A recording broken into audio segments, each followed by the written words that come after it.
At this time, let the record reflect all 15 jurors have returned to the courtroom. Everyone may be seated. Counsel waive the call. Yes. Yes. Mr. Young, call your next witness. I call Charlie Birch. Charlie Birch. Birch. B-I-R-C-H.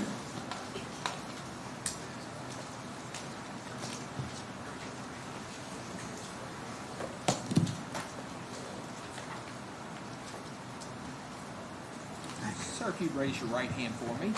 Do you swear or affirm the testimony you're about to give will be the truth, the whole truth, and nothing but the truth? Yes, sir. Thank you. If you'll have a seat right over there, please sit as close to the microphone as you can, and please answer all questions asked of you. Mr. Wasowski, proceed when you're ready. Thank you, Judge. Morning, Mr. Birch. Morning. Take a moment to tell the ladies and gentlemen, Jerry, what your name is, what kind of business you're currently involved in. My name is Charles Birch. I work for the IRS Criminal Investigation Division. While I'm a special agent, my current responsibility is the director of our International Liaison and Strategy Group. How long have you been with the IRS in your career? 20 years. All right.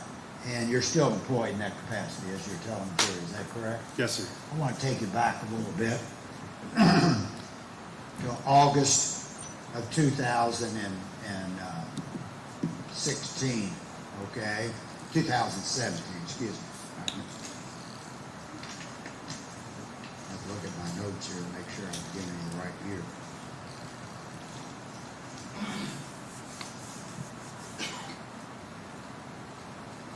$2020. All right. Sorry.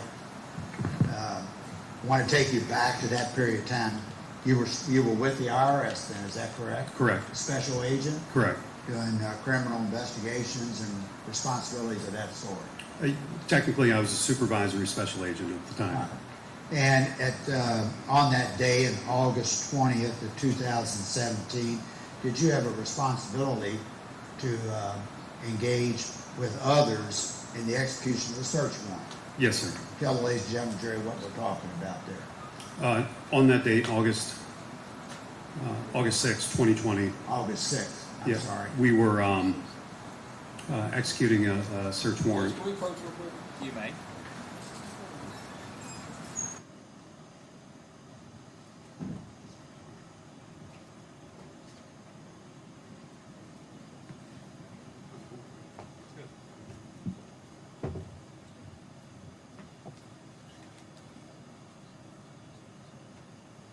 Is your microphone on?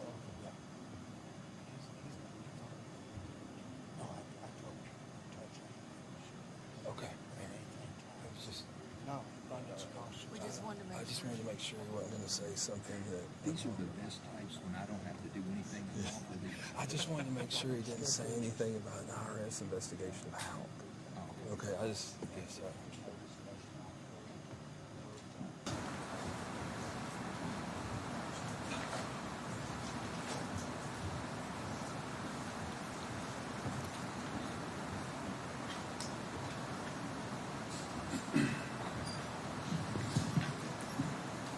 Let me go back, pick up just where we were. Again, we're at August 6th.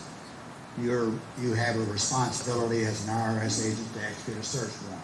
Yes, sir. Where was that at? 345 Paschal Ballard Road Lane. In Bardstown. Yes, sir. All right. And did you engage in execution of that search warrant? Yes, I was part of the team that. Part of that responsibility is to collect matters that could be of evidentiary value Yes, sir. in accordance with the search warrant. Is that correct? Yes, sir.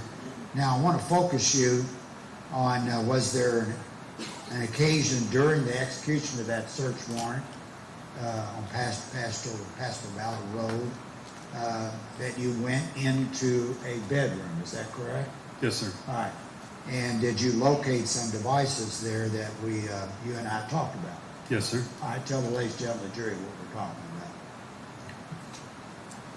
Did you recover and execute any particular devices? While in the bedroom, there were two closets. The partner that I was searching with went to one closet. I went to the other. I visually and physically inspected every item in that closet.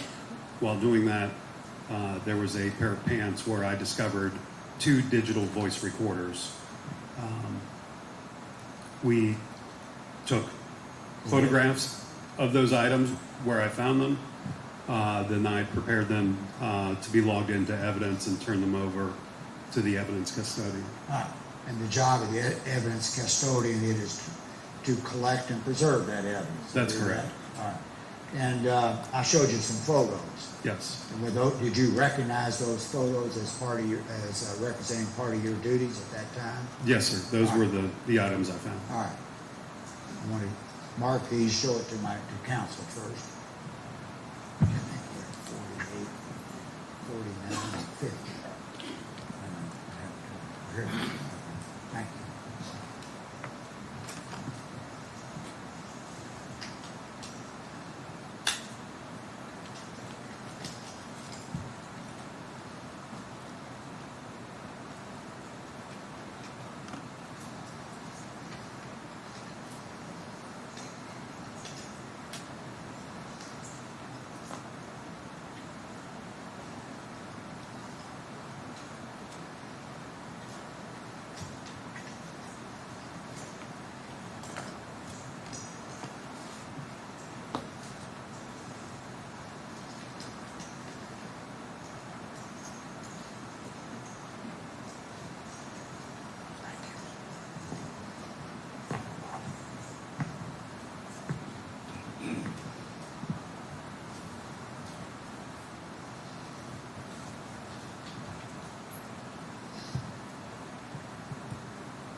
I want to show you now what I've marked for purposes of exhibit this trial, items 48, 49, and 50. Look at those, and then I'm going to ask a question or two of you. You recognize those photos? Yes, sir, I do. Do they truly and accurately portray the matters you were dealing with that you told the jury about these audio recording devices? Where you recovered them at? Yes, sir. All right. May they be, Judge, these are marked as 48, 49, and 50. Any objection? I'll show those introduced at this time. Thank you. All right. I'm not real sure, but Elma, why don't you tell the jury what we're seeing here. First is Exhibit 48. Describe that for the jury. Exhibit 48 is a zoomed-in picture of a pair of denim pants. What's in those denim pants? In the what appears to be a rear pocket, there's two items that I determined to be digital voice recorders. All right, there were two digital voice recorders in those same clothing there in front of you? Yes, sir. All right, and then that's 49. Continue on with your double-A geometry, what you're seeing there. Yeah, so 49 is the same photo, just zoomed out. 48 is a very tight shot of the evidence where it was found. Is this like in a closet kind Yes, of sir. area of a bedroom? Yes, sir. Okay, all right. And then lastly, 50 is similar to the one we've just talked about, isn't it? Yes, sir. This is, I would say, 49 is, there's no zoom. 50 is kind of zoomed in midway. And then 48 is all the way zoomed in and a very tight picture of the evidence we're discussing. All right. Thank you, Agent Burks. Yes, sir. May these be published to the jury, Judge? They may be published. Thanks, sir. First, I'm going to check with my colleagues for a second, see if there's any additional questions I may have of you.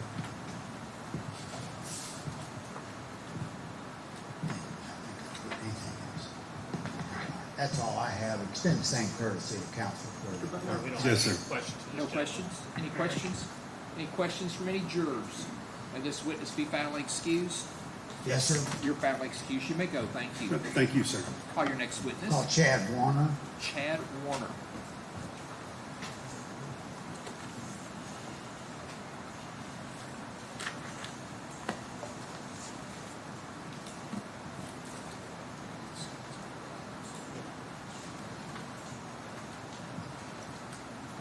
You'll raise your right hand for me.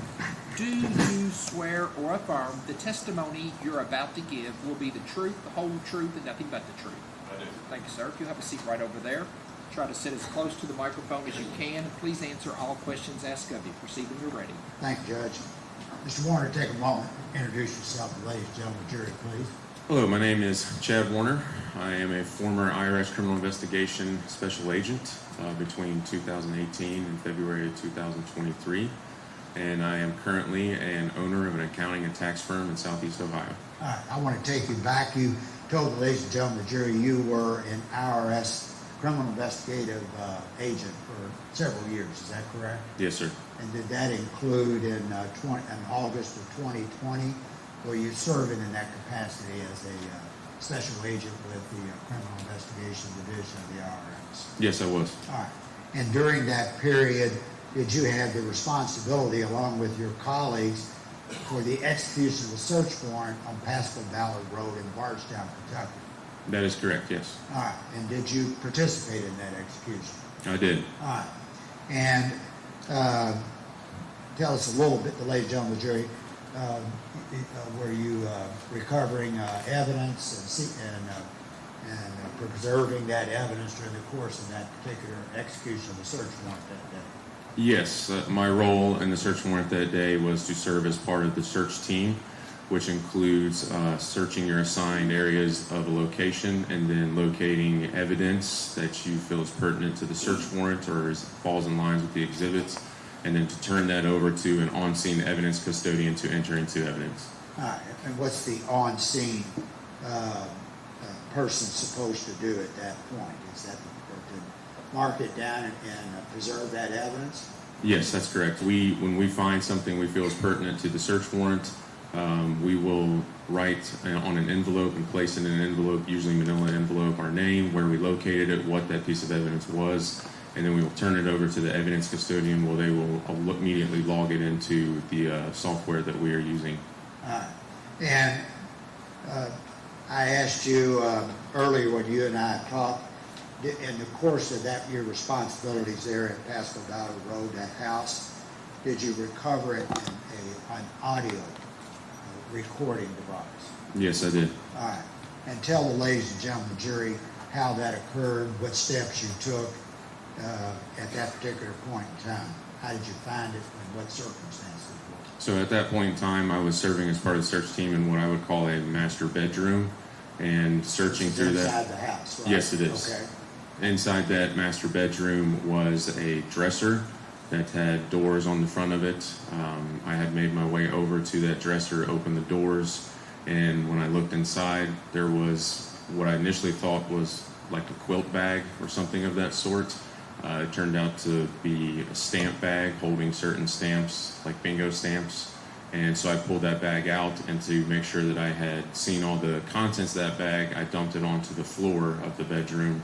And that's when I saw a tape recorder or some type of electronic device that's similar to that fallout. All right. And what did you do when you found that particular item, that audio recording device? I grabbed that item and recorded into evidence per the procedures that I had previously discussed, where I placed it into an envelope, turned it over to the on-scene evidence custodian to log. All right. And is that done so that it's the evidence is preserved for use at trial or any other responsibility it may have? Yes, exactly. All right. Now, earlier today, did you get an opportunity to look at some photos? Did you see one that was particularly important to you? I did, yes. All right. Let me mark this as Exhibit 51.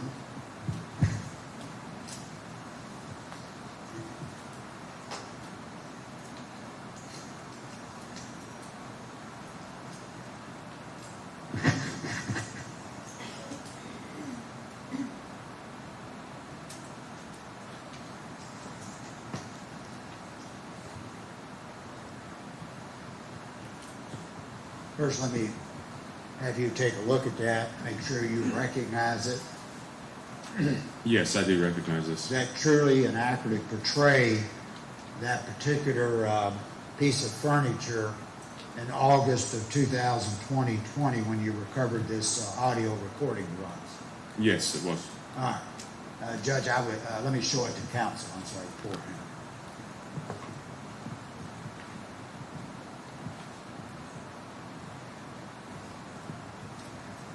I'd move, Judge, Exhibit 51, the photo of the furniture, a piece of furniture he found with audio device. Any objection to 51?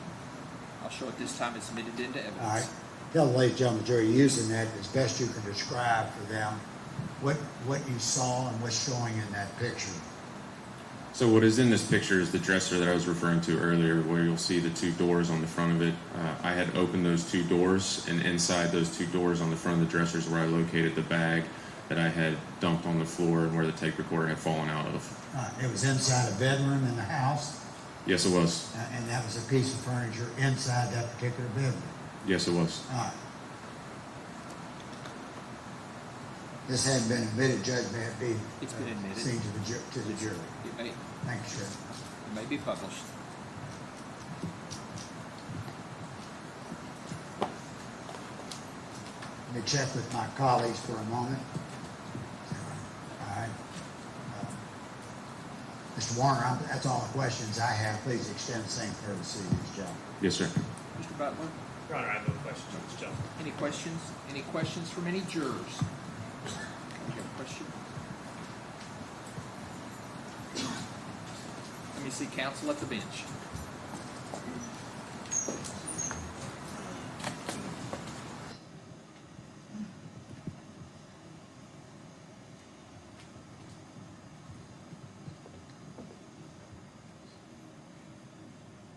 The juror wants to know whose house this is.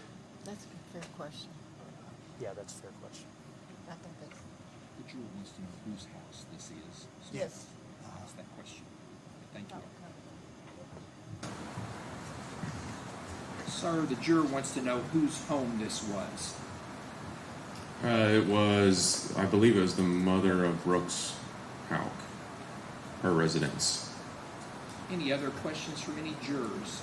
Any redirect based upon that question? None for the Commonwealth. Any recross? No, sir. May this witness be foully excused? You're foully excused. You may go. Thank you. Thank you, Your Honor. Call your next witness. Amber Bowman. Amber Bowman.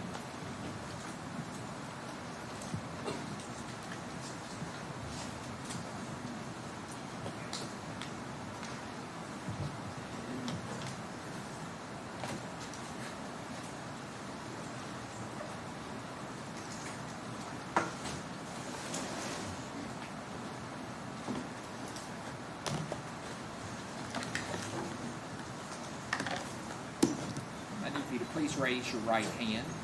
Do you swear or affirm the testimony you're about to give will be the truth, the whole truth, and nothing but the truth? Thank you, ma'am. If you'll have a seat right over there, try to sit as close to the microphone as you can, and please answer all questions asked of you. Mr. Young, proceed when you're ready. Amber, go ahead and introduce yourself, ladies and gentlemen of the jury.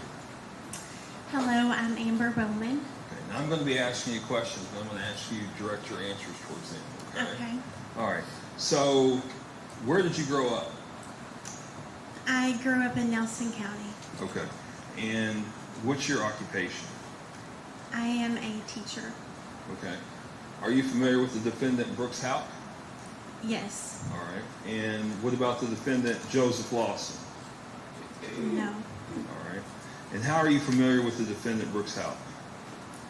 I used to date his brother, Okay. And who's his brother? Nick Houck. Nick Houck? Yes. Okay. And what did Nick Houck do for a living? He was a police officer. Okay. And who was he a police officer with? Bardstown. All right. Did he also do anything else to earn income? He had rental property. Okay. Rental properties? Were they houses? Yes. Okay. And so how long did you date Nick Houck? Like 7 or 8 years. All right. And did this include the time period of 2015?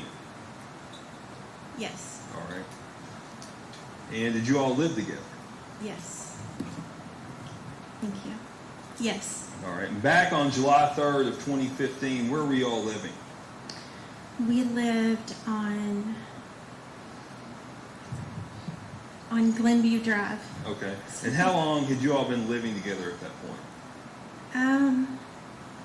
You don't have to give me an exact Okay, date. a couple of years at least. Okay.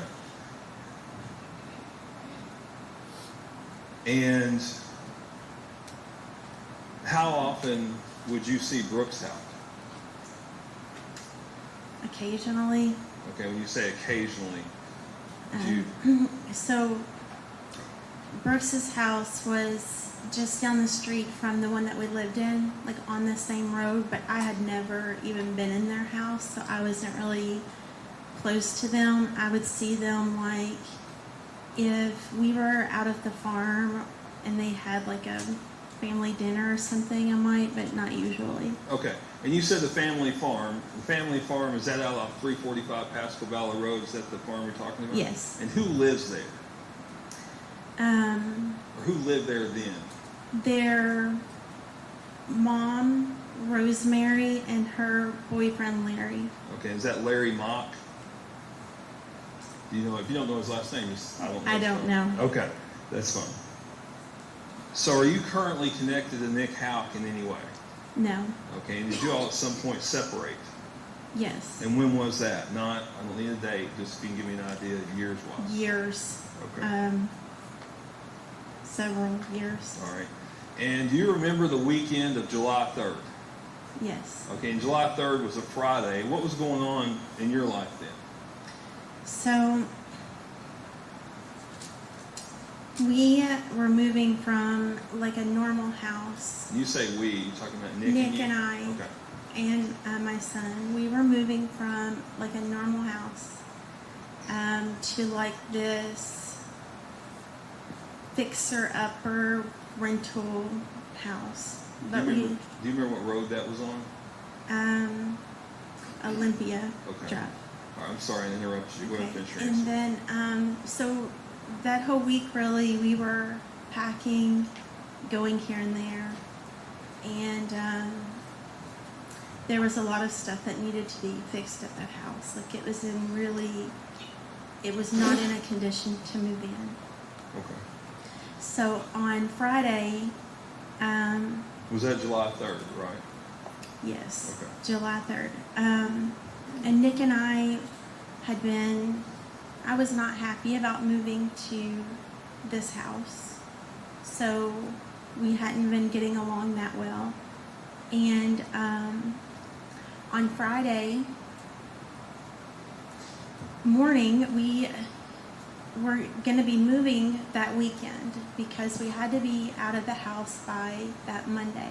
All right. So And, I'm sorry. okay. Let me ask you this. So were you all planning on moving on that Friday? Yeah, we were planning on moving, and I had been moving things even a little bit at a time prior to that, just to like be out by Monday. Okay. Go ahead and you can continue on. Okay, so that morning, Nick said that he was going to go help Brooks at a rental property. And, that just created even more of an argument because we had a lot to do. Like, that house had just, like, no floor in the bathroom even. And I thought,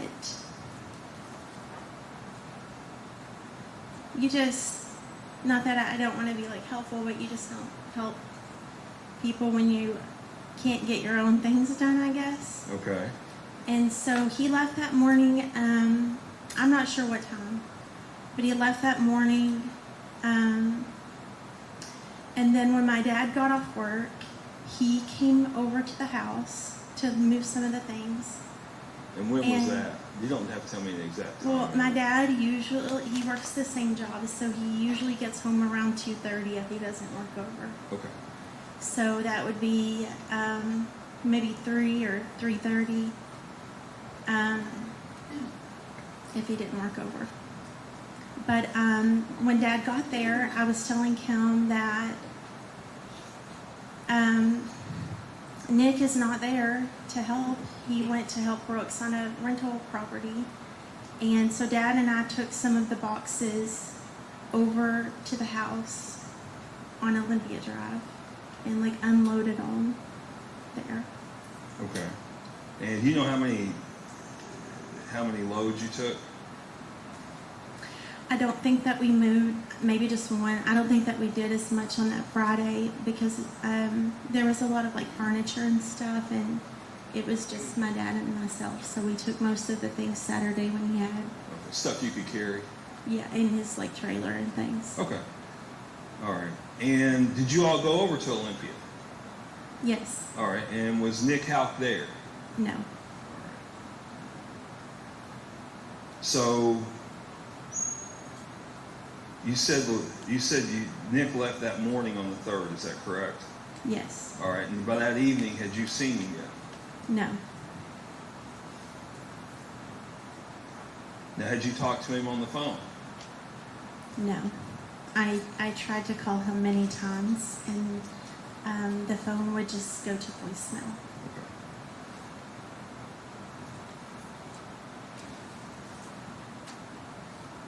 Now, had he ever, was Nick supposed to help move? Yes, I would think he should. Yes. Okay. And did he ever tell you he was not going to help move? No. Okay. So tell me about that evening after you get done moving. Did Nick come home? No, I woke up the next morning. I called him several times before I went to bed. I woke up really early the next morning and tried to call again. At some point, I went over to the house just by myself to see if he was there, but I'm not really sure if that was like, at some point when I was calling, I don't remember if that was like Friday night or Saturday morning, but I went over there at some point when I was calling to see if he had made it over like to that house from helping Brooks yet, and there wasn't a car or anything in the driveway, so I just went back home.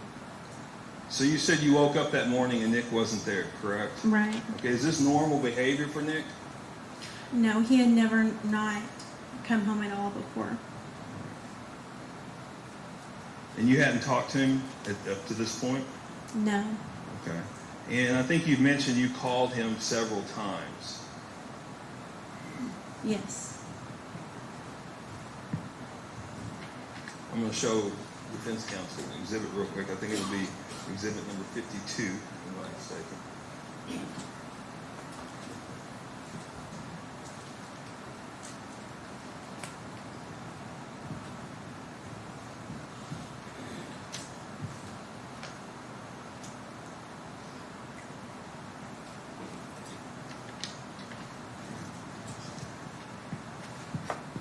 Ms. Bowman, I'm going to show you what's marked as Commonwealth's Exhibit number 52, which is a summary of phone calls.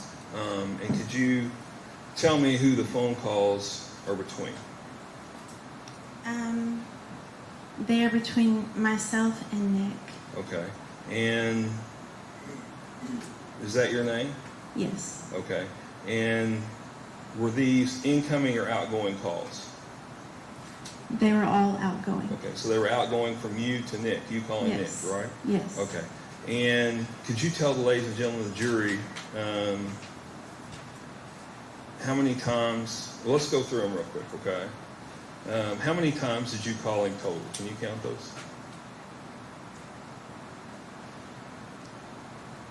I think there's 15. Okay. And this was from what time period? So that day, read that for me. July 3rd at 11:43. In the morning? Yes, that would have been in the morning. Okay. Until 10:49. on what day? July 4th, the next morning. Okay. And Judge, I would move to introduce Commonwealth's Exhibit number 52. Any objection to 52? No, Your Honor. Sure, that's introduced at this time. So you called Nick in a period of a little less than 24 hours. You called him 15 times. Did the phone ever ring? No, it went to voicemail. All right. Now, Saturday morning, what were you all doing? My dad came over really early.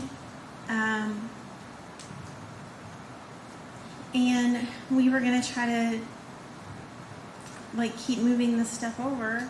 And I told him again, like, Nick didn't come home. You know, I don't know where he is. And so Dad was like, well, let's just get what we can on there. And my dad and I loaded up like the whole trailer by ourselves and took it over to the house on Olympia Drive. And then we were like unpacking it. And then, Did you see anything in Olympia Drive when you went in? yes, Nick's phone was there. I saw it like laying on top of something. And I was like, Dad, here's his phone. And it was like, I don't know if it was like dead or off or whatever, but his phone had been at that house. Now, you don't know if it was dead or off. Was it typical behavior for Nick to let his phone run down? No. Was it typical behavior for him to turn his phone off for a 24-hour period? No.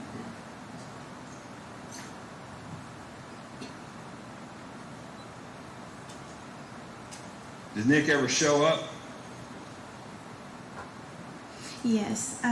So we unloaded the trailer and then we got back to Glenview Drive and started like loading the trailer back up again with more things, and that's when Nick came. Okay. Did he explain where he'd been? Yeah, I was like, where have you been? You know, I've tried to call a bunch of times, and he said he was working at the house. At what house? I thought at the time that he had been at work, hopefully working at the house on Olympia Drive. Now, when you went there, had there He been... wasn't there. I'm sorry. Right. And when you went there, had there been any work done there that you could tell? Not that I could tell. I don't really know enough about it. I can Okay. tell you the house was still a construction zone and not ready to move into, and had like no bathroom floor or anything. It was in really bad condition. Now, did you ever see Brooks?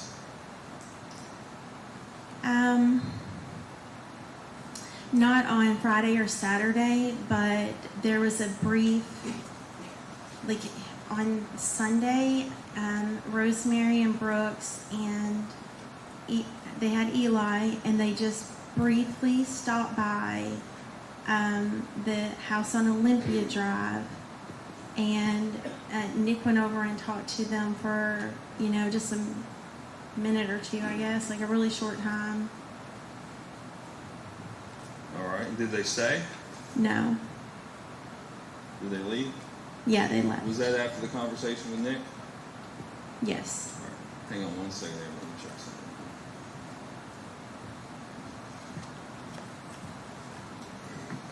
Judge, I don't have any further times. Amber, if you would show the same courtesy to the defense counsel, please. Mr. Butler, proceed when you're ready. Good morning. Good morning.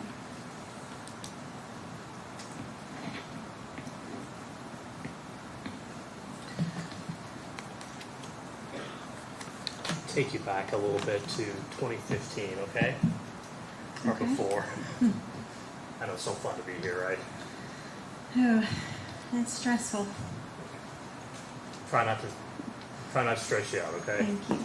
All right. So you said you started dating Nick Houck a couple of years before 2015. Is that correct, ma'am? I think it was like Like- I'm not asking for 6 or exact 7 time. years. I mean, it was. It was a long time that you Yeah. all dated. So you dated, I think in response to Mr. Young's question, you said you dated a couple of years before 2015 and then several years after. Is that correct? No, most of the time that we had dated was before 2015. And when did you all break up? What time frame? Soon after that, I'm going to say about 2016 or so, I bought a house in 2016 and moved to that. Okay, so in 2015, when you all were dating, going into that July 3rd weekend, You lived on Glenview Drive, correct? Yes. And it was you and Nick Yes. and your son, correct? Yes. And how old was your son at that time now? He was 9 or 10. Okay. And at that time, Nick was employed as a Bardstown police officer, correct? Yes. He was a patrol officer, correct? I think so, yes. Yeah, he wore a uniform to work, right? Yes. He wasn't a detective, right? Right. Okay. And he also, I think you said he had rental properties, correct? Yes. Now, Brooks is his brother, and I think you said you'd see him sometimes on the family farm, correct? Right. Maybe occasionally at other times, but you all didn't go back and forth to each other's houses and have dinner together all the time, correct? Right. And Brooks was also had rental properties, correct? Yes. Okay. And he lived with Crystal, Yes. and you knew her as well, correct? Right. And they had one child together, Eli, correct? Right. And Eli was, I guess, about 2.5 back then. Does that It was sound very right? small. Brooks and Nick had a sister, Rhonda. You knew her as well, correct? Right. And she was married to Alex McElvoy, correct? Right. And they had, I think, 3 or 4 children, correct? Yes. And they lived in Bardstown as well, correct? Yes, I think so. I'm trying to get away from this microphone. It's making that weird sound. I'm sorry. And then Brooks's mother was Rosemary, correct? Right. And she had run a daycare in Bardstown for many years, correct? Yes. And I think she had closed it down in around 2013 because Rhonda had gotten ovarian cancer and she had to care for her, correct? I guess. If you're not sure, if you don't know. I'm not sure. Okay. But you knew she had run a daycare in Bardstown for many Yes. years. Now,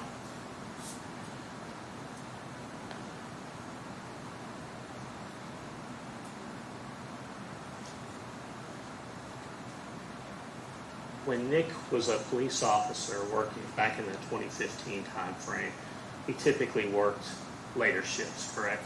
Yes. So it was normal for him to be gone frequently at night, correct? Yes.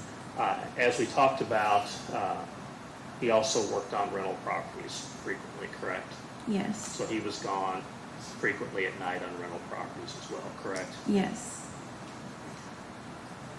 I think you had told an FBI agent that he worked on rental properties late into the night often. Does that sound accurate?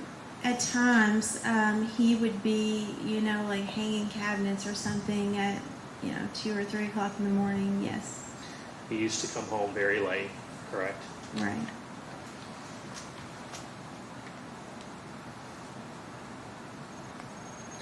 Now, that was kind of normal life, correct, for him to be out late at night doing rental properties, police duties, those types of things, correct? Yeah, I mean, not every night, but often. But, yeah, often. Now, July 3rd was the 4th and 5th and 6th were when you all were moving from Glenview, that we talked about, correct? Yes. And you all were moving to this house on Olympia, correct? Yes. And it's fair to say, and I think you said that in response to Commonwealth's questions, you all lived in a nice, put-together house on Glenview, correct? Yes. And the one on Olympia wasn't particularly nice, was it? No. Because he did rental properties, he flipped properties, correct? Yes. So you sell the good one, you move into the not-so-good one, you fix it up, you try to flip it, you try to buy the next one, correct? I guess. But it ain't great if you're No. living someplace decent and... Right. Okay. Now,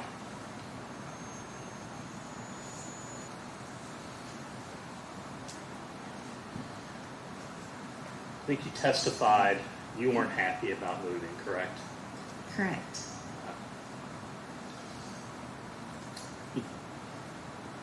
So Nick leaves sometime in the morning of July the 3rd, correct? Yes. And you are in a position where you're going to a house that is in disrepair, correct? Yes. You're leaving a house you like. Yes. You've got to move boxes and material and bigger furniture items, yes. correct? And you got a kid that's 10 years old, right? Right. And I think you testified this was not, you all were not happy with each other over the situation, correct? Correct. Lack of a better term, you were mad at it, right? Yes. Okay. And probably fussing at it, correct? Right. So, at some point, that morning, some point, I think around 11:43 was what the Commonwealth said, you called, the phone was off, correct? Right, it went to voicemail. And then the Friday evening, you were packing up the smaller things, correct? Yes. And your dad came, took boxes out, and moved them to the Olympia Drive, correct?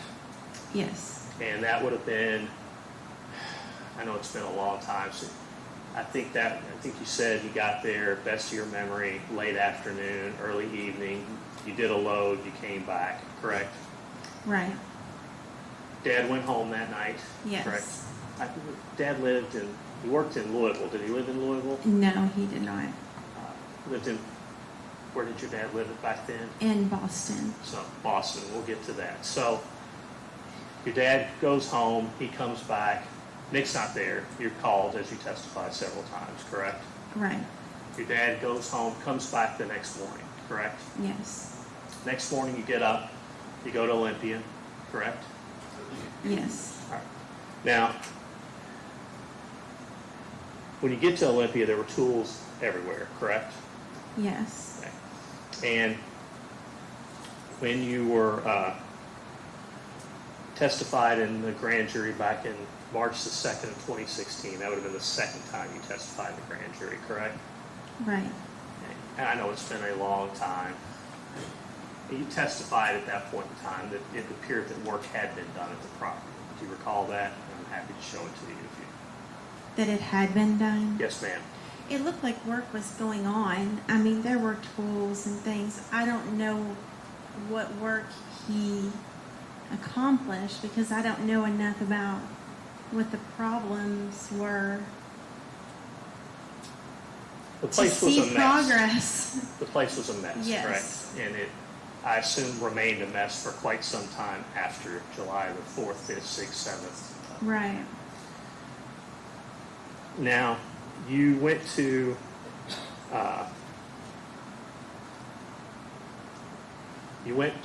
Olympia the next morning, correct?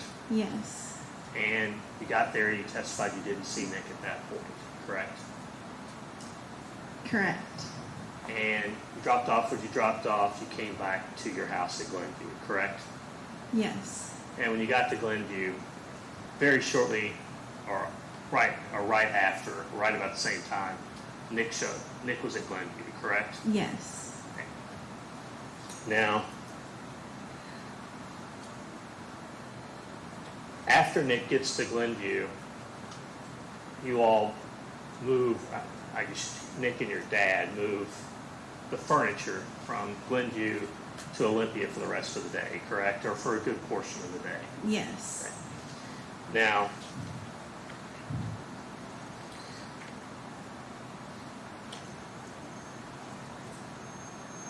you also tell the grand jury, I apologize, you also told the FBI that Nick was not like most people. He wasn't attached to his phone all the time. Do you recall that? I don't recall saying that, but that seems accurate. He wasn't really someone that would like be on social media or playing games on his phone. I mean, he was really productive, like all the time.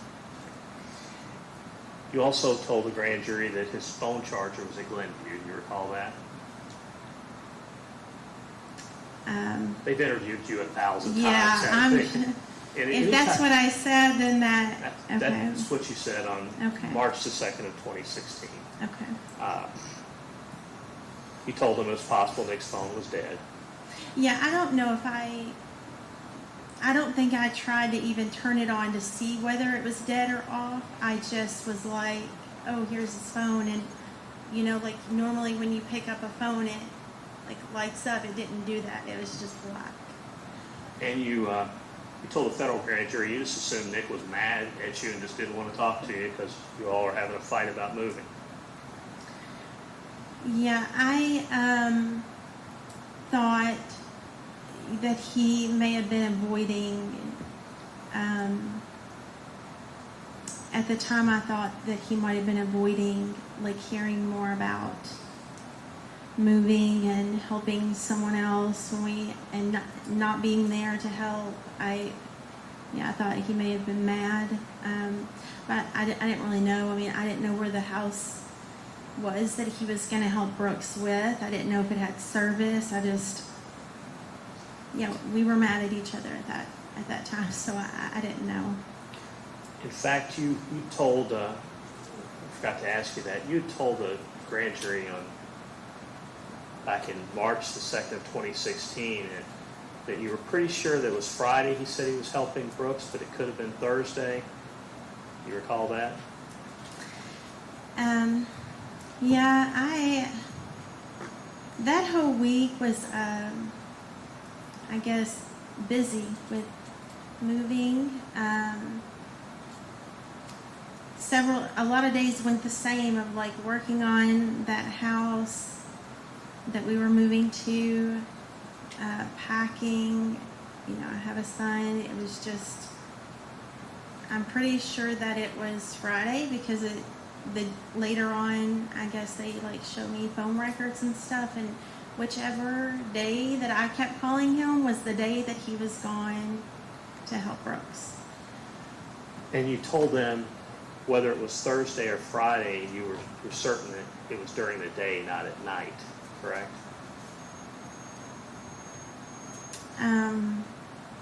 Can you say that again? Yeah, me.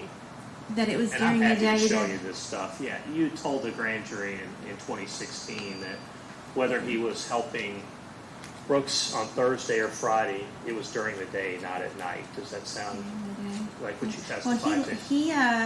He left during the day early.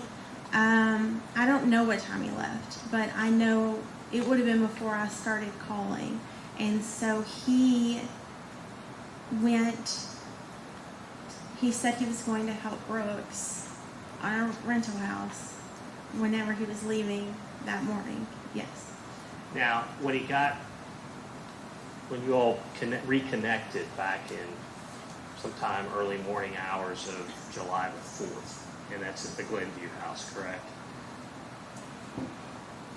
No, I think he comes to the Glenview Drive house. That's what I said. Oh, Sorry, maybe I Glenview. misspoke. Okay. Yeah. So you guys reconnect July 4th morning, and that's at Glenview, correct? Yes. And I think you testified on direct. You asked him where you been, correct? Yes. And he said, I've been working at the Olympia house, correct?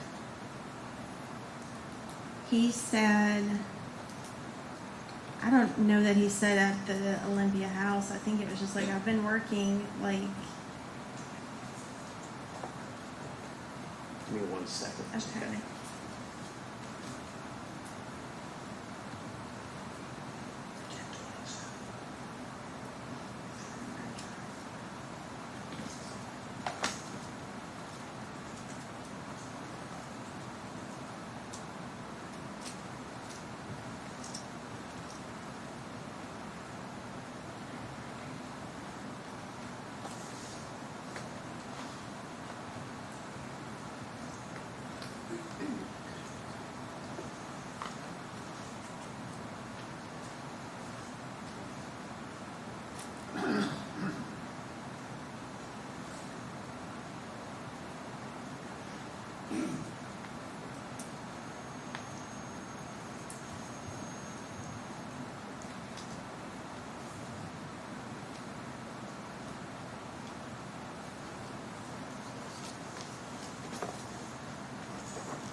Sorry, Your Honor, just trying to find what I'm looking for.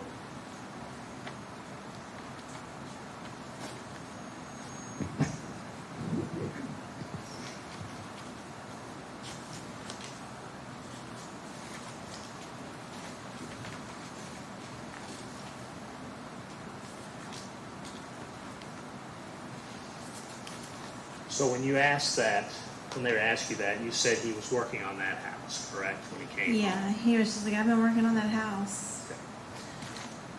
Now,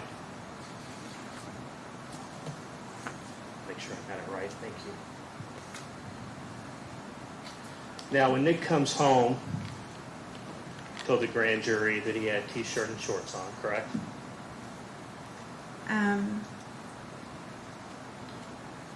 I don't remember now, but yes, that would have been accurate if that's.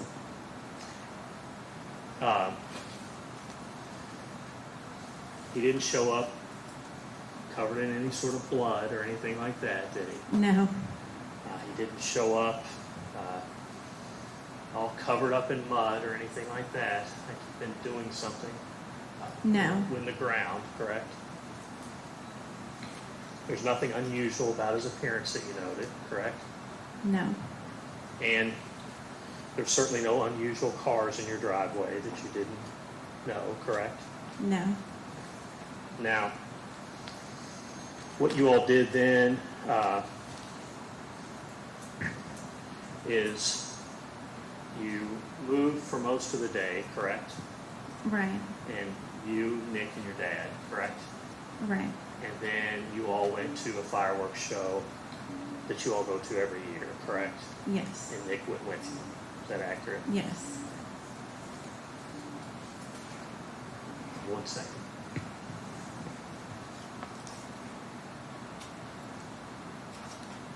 That's all.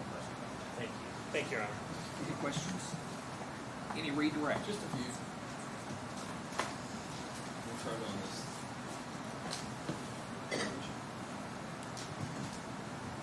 So Amber, just real quick, I just got a couple of questions, follow-up questions for you.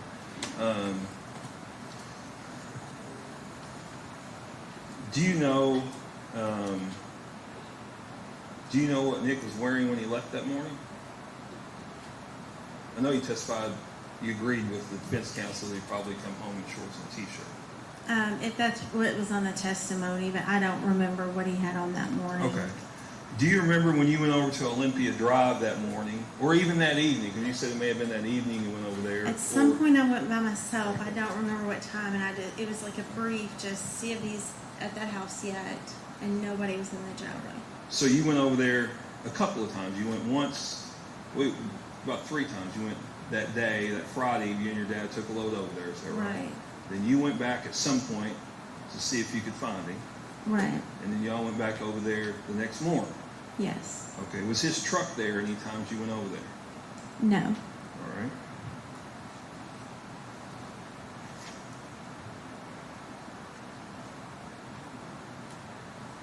Had you ever known Nick to turn his phone off for a period of 24 hours? No. No further questions, Your Honor. Any recalls? No, Your Honor. Any questions? Any questions from any jurors? May this witness be found excused. Yes, sir. Yes. You're found excused. You may go. Hold up. Got a question. Got a question from the juror.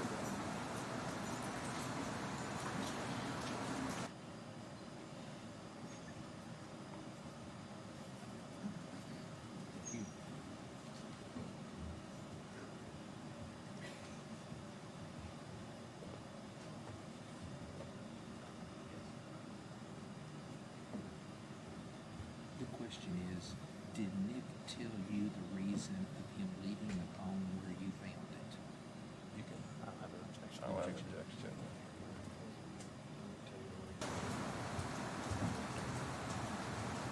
Ms. Bowman, the juror wants to know, did Nick ever tell you the reason of him leaving the phone where you found it?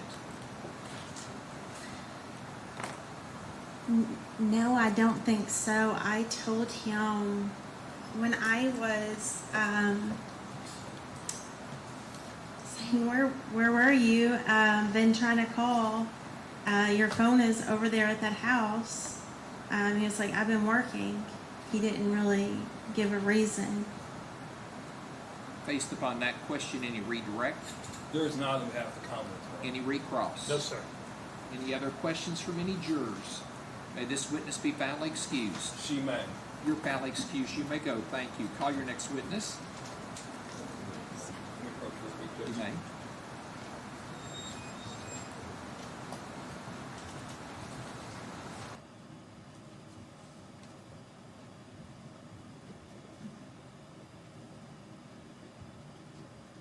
The next witness is going to be just a little bit lengthy. I didn't know if you Take wanted a good time to I think so. Yes, sir. Question me. Yes, sir. Thank you.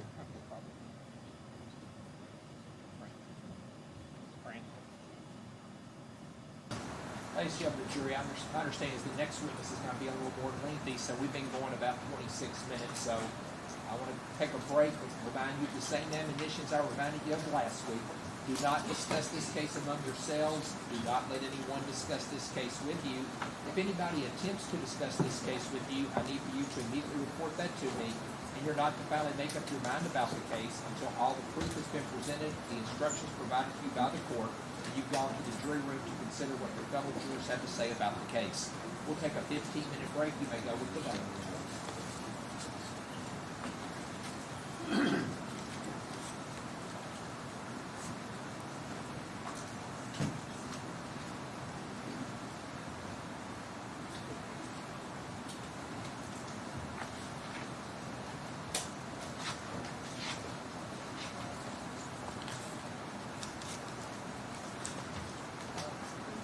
Court is in recess until 9:42.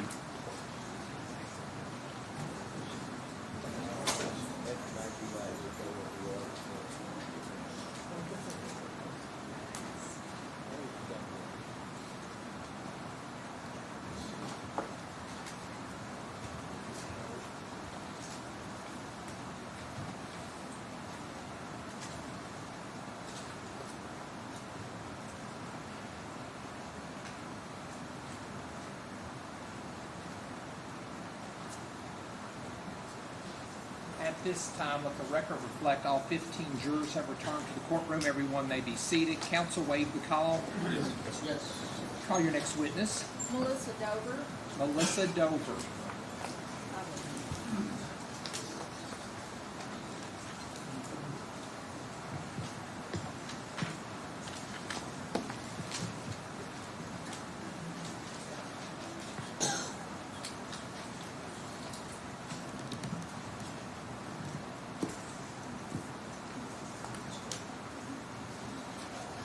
And if you'll raise your right hand for me, do you swear or affirm the testimony you're about to give will be the truth, the whole truth, and nothing but the truth? You'll have a seat right over there. Please sit as close to the microphone as you can, and please answer all questions asked of you. Ms. Young, proceed when you're ready. Melissa, could you please introduce yourself to the ladies and gentlemen of the jury? Melissa Dover. And go right ahead. With the Elizabethtown Police Department, crime and intelligence analyst. Okay, and what does a crime intelligence analyst do? I work closely with police officers, detectives, and prosecutors in trying to get large amounts of data and put it into a readable, workable format. So it assists the investigators in being able to understand what they're looking at. Correct. Okay. Were you given any materials as it relates to Commonwealth versus Houck and Joseph Lawson? I was. And what did you receive? I received call detail records, AT&T call detail records for Stephen Lawson, Tammy Lawson, Amber Bowman, and Nicholas Houck. And also Bluegrass call detail records for Krista Rogers and Mr. Houck. Okay. And while we're talking about the call detail records and Bluegrass call detail records, let's just go ahead and cover something.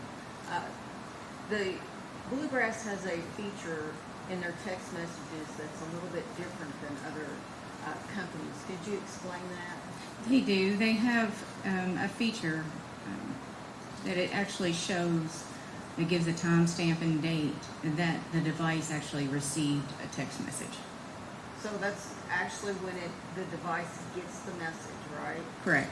Okay. And based on your review of the materials in this case, were you able to determine What was the last text message that Crystal Rogers' device received in this? Yes, the last text message I received and was going to be the text message at 1906, and it says we can go Sunday. On what date was that? I'm sorry, on the 3rd. Okay, and then, so at 7:06 p.m. on July the 3rd was the last text message that her device received, is that correct? Yes. Okay. Did you also receive any Celebrate downloads in this case? Yes. Okay. And could you tell me which ones that you received for your review? I believe it received Celebrate records for Brooks Houck, Crystal Rogers, and Stephen Lawson. Okay. And the call records that you received, they have subscriber information on them? They do. And so that tells you whose records you're looking at and who that phone belongs to, right? Correct. Okay. Did you receive any records, call detail records, subscriber information for Joseph Lawson? No, I did not. Okay. And did you get any Celebrate downloads for Joseph Lawson? I did not. So let's talk a little bit about your review of those records. So first, let's talk about your review of Brooks Houck's call detail records. Okay. Based upon that review, was there activity on Brooks Houck's phone on July the 3rd of 2015? There was. Okay. Did that activity, what type of activity? There were phone calls received, and there were also text messages. Okay. And did that cover a time period from 9 a.m. in the morning on July the 3rd till 4 p.m. in the afternoon on July the 3rd? Yes, ma'am. So the phone was active during that time? It was. Okay.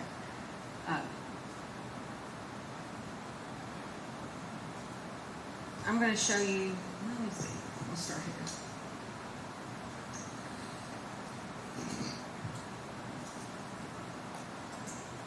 Where are we up to, 53? Did you say 53?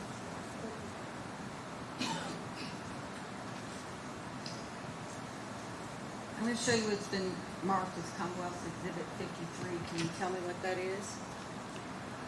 This is going to be phone calls to tinning companies, either Brooks Houck's phone or Stephen Lawson or Tammy Lawson's phone. Okay. And is that the report that you prepared regarding that? And it's Yes, an ma'am. accurate copy of that report. Mm-hmm. Judge, I'm going to move at this time to introduce Commonwealth's Exhibit 53 and to publish it to the jury. Defense seen that, no objection. Okay, I'll show it's introduced and maybe published to the jury.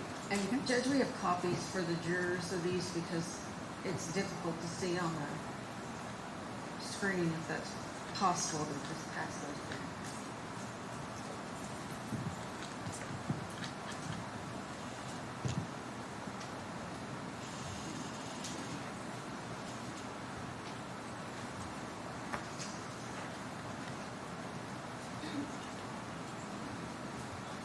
Did you need it? I got it. Yeah, we're going to go through that first. Okay.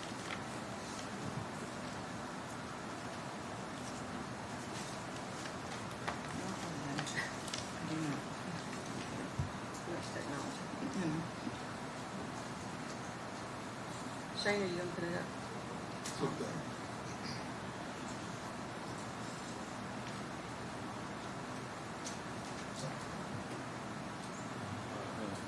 the juror have a copy. Okay. They have to bring me an extra copy so I can follow along. I appreciate it.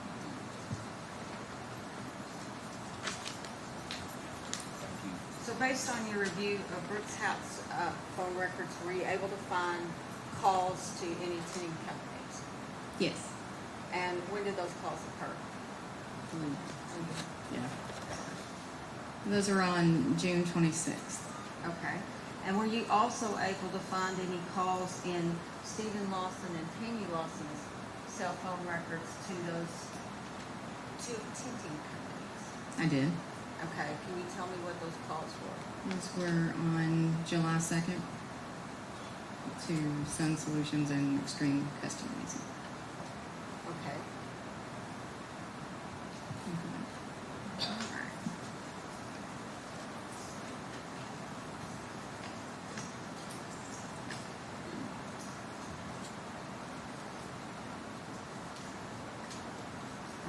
to show you what's been marked as Commonwealth Exhibit 54. Can you tell me what that is?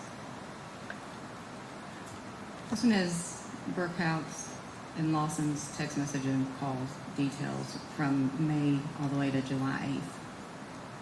Okay. Mhm. And is that an accurate copy of the records that you prepared after reviewing the cell phone records? Yes. And Judge, I'm going to move at this time to introduce Commonwealth's Exhibit 54 and publish it to the jury. Any objection to 54?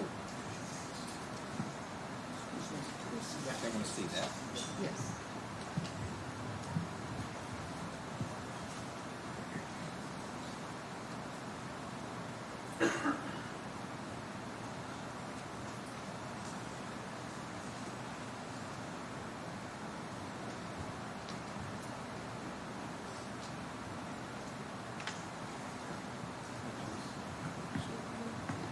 They saw it earlier. Any objection to 54? No, Your Honor. I'll show 54 is introduced at this time. And you can begin. We're off. Oh, okay.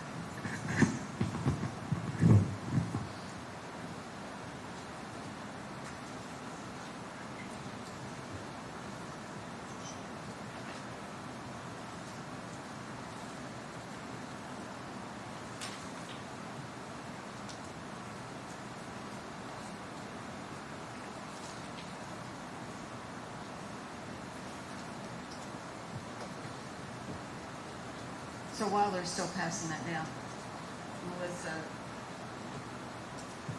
these represent calls between, and text between, I think you said Bruce Houck, Stephen Lawson, and Tanya Lawson. Is that correct? Yes. All right. And those calls begin when? They begin May 12th, 2015. All right. And there's numerous calls on here that don't have a time period for the connection time, aren't there? There's, in other words, it's a missed call. Is that correct? Oh, yes. Okay. Just to be clear, that not all of these are conversations. Is that right? Correct. Okay. And when did, so they start on what day? May 12th. All right. Now, if you go to the next page, when did those calls continue till? They continued till July 8th, 2015. And are there any calls after that between the parties? No, there were not.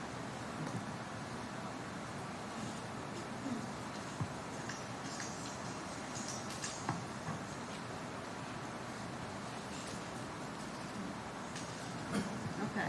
I'm going to show you what's been marked as Commonwealth Exhibit 55. Can you tell me what that is? This one is Stephen Lawson, Tammy Lawson's, Joseph Lawson's, and Brooks House communications from July 3rd at 11:06 to July 4th at 1 a.m.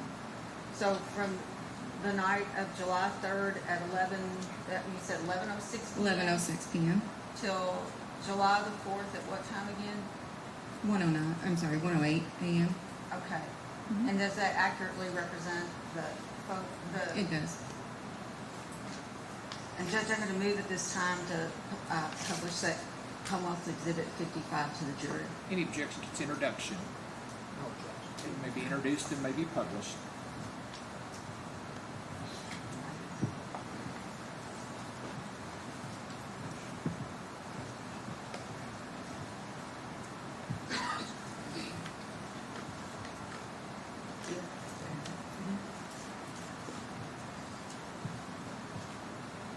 So we're actually going to discuss what the phone calls are on this one, all right?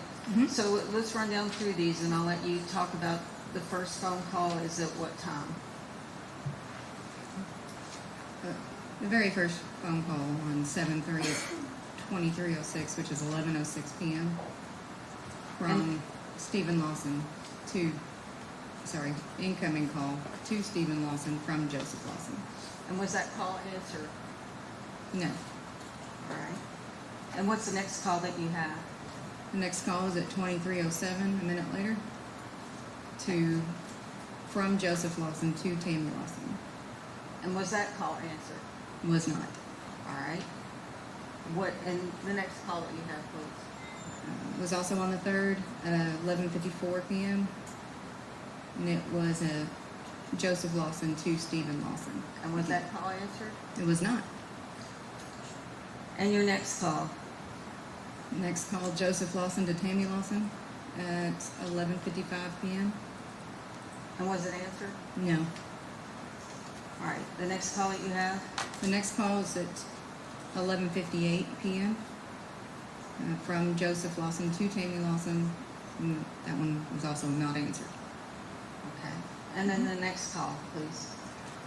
Is an outgoing phone call from Stephen Lawson to Joseph Lawson at a little after 12:01 So that's a.m. on the 4th. That's 12:01, right? Mm-hmm. Okay. And then the next call that you have? The next call is at 12:03 a.m. It's going to be from Joseph Lawson to Stephen Lawson. And it was a 2-minute and 57-second conversation. So that they did connect at that point, correct? It did. Mm-hmm. And that was at 12:03, and they had, you said a 2-minute and 57-second phone conversation, correct? Yes. And what's the next call that you have? It's an outgoing phone call from Stephen Lawson to Brooks Houck at 12:07. So the 2-minute and 57-second phone call, almost 3-minute phone 3 call. minutes. Mhm. Almost immediately preceding that would be the call to Brooks Houck, is that correct? Yes. Okay. And how long was that phone call? On Stephen Lawson's phone, it was 15 seconds. Okay. And what's the next call that you have, please? This is going to be from Joseph Lawson to Stephen Lawson at 12:43 a.m. And that one was for 1 minute and 47 seconds. And then finally, the last call on that sheet, please. It's going to be Tammy Lawson. She called Stephen Lawson at 1:08 a.m. And that was a 3-minute and 42-second phone call.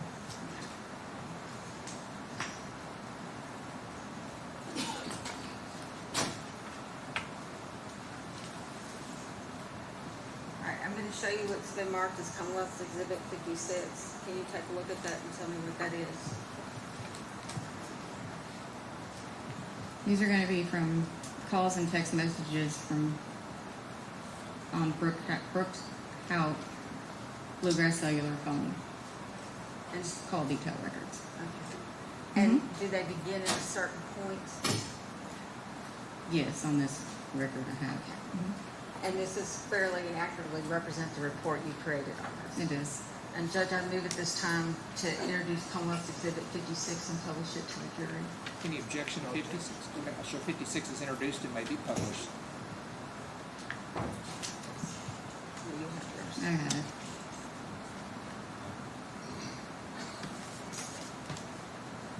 Oh.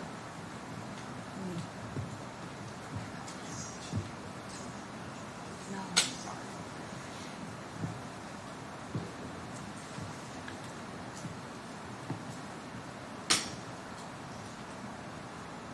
Now we're going to go through these calls in a little bit more detail, Melissa. Okay. So the first call that you identified in this set of calls is a call from who? It was going to be an incoming phone call from Brooke Ballard to Okay. Brooks. To Brooks House, Mhm. right? And what was the time of that call? 17:37, which would have been 5:37 p.m. on the 4th. And was the call answered? No. Right? And what's next on this phone? Next on the phone would be a text message from a Derek Thomas to Brooks. And what time was that? That one was at 17:50, which is 5:50 p.m. And was that call delivered, since you can see it on the Bluegrass records? It was a text message, and yes, it was delivered. So the device is on, it's receiving calls, correct? Correct. Okay. So what is the next activity on defendant's phone, please. It's gonna be another incoming phone call from Kylie. I'm sorry, it was actually a text message. And what did she say? Hey, And the next thing and I'm sorry, was there a reply to that? at any oh, point? no reply. Okay. And the next activity on the phone? Was from voice call from Kathy Fenwick. All right. And the next one? Also another call from Kathy Fenwick. And were either of those calls answered? No, Okay. And what's the next activity? so it was a call from Kylie again. Incoming phone call. And was that answered? No, All right. The next activity, please. is a text message from Kylie. What did she say? Hello. And was there a reply to that? No, But did the device receive the text? it did. Okay. And the next activity, please. It's another text message from Kylie saying And did the device receive that? it did. Was there a reply? No, And the next activity, please. it's another text message from Kylie. And did the device receive that? It did. Was there a reply to that text? Was not. All right. Now the next activity on the phone, what is that? It's going to be an incoming phone call from Rosemary Houck. Was that answered? It was. What's the next activity that you have? Next one is going to be a text message from Tori Rogers. And what does that text message say? Hey, this is Tori. Are you with Mom? And did the device receive that text message? It did. And was it answered? Was not. All right. And what's the next activity you have on the phone? It's going to be a phone call from Ashley Johnson. And, It was not answered. all right. And then the final activity on July the 4th? It's one more phone call from Ashley Johnson. It was not answered. Okay. And do you know who Ashley Johnson is? It's going to be Crystal's oldest daughter. Yes. Okay. And let's start on the 5th then. Hmm? Let's start with the 5th. Can you tell me what's the first activity on the phone on the 5th? The first activity was outgoing phone call from Brooks to Crystal at 6:41 a.m. And was that answered by anyone?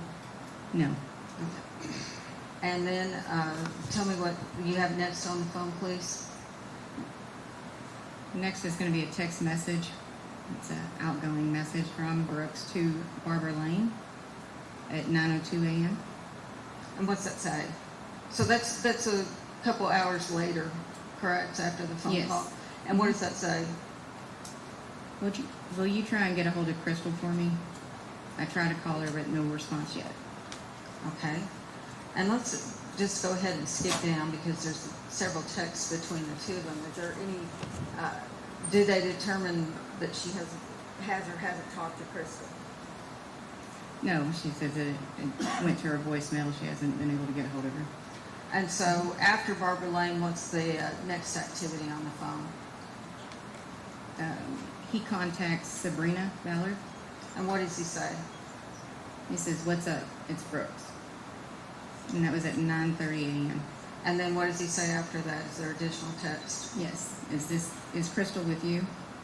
And then is there a reply? Yes. She says no. And what does she say after that? I haven't seen her. And what time of the day is that? That is going to be at 10:12 a.m. On which day? on the 4th. Oh, I'm sorry, on the 5th. okay.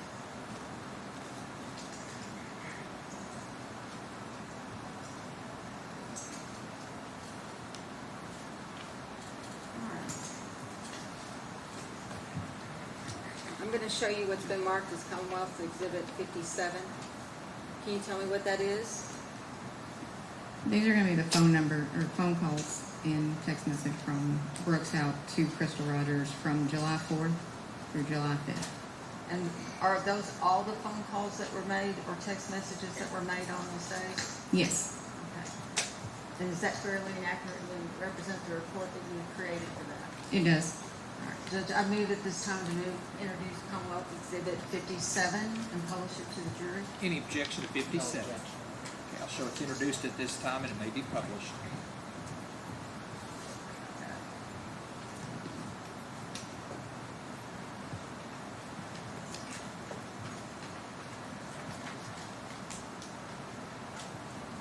So let's just run through those. Melissa, can you tell me the first time that there's any activity from Brooks Houck to Crystal Rogers on July the 4th? Yes, the first activity he contacted, he called her, was at 9:06 a.m. on the 4th. And was there an answer? No. And what's the next activity on the 4th? Next one was an outgoing message as well to Crystal at 12:18 p.m. And you said message. Was it a message? I'm sorry, it was a voice call. Okay. And was that answered? No. Was there any more activity from Brooks Houck's phone to Crystal Rogers' phone on July the 4th? No. All right. Now let's go to July the 5th. What's the first activity? It was the 6 a.m. or 6:41 a.m. phone call to Crystal. And was that answered? No. And what was the next activity on July the 5th? It's a text message at 16:33, which is 4:33 p.m. from Brooks to Crystal. And what does that say? It says, "Everyone is worried sick. Please call me back."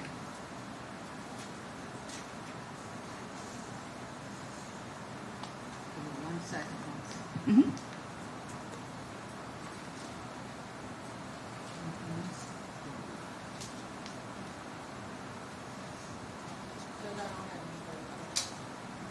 Any cross? Just to give you thank you.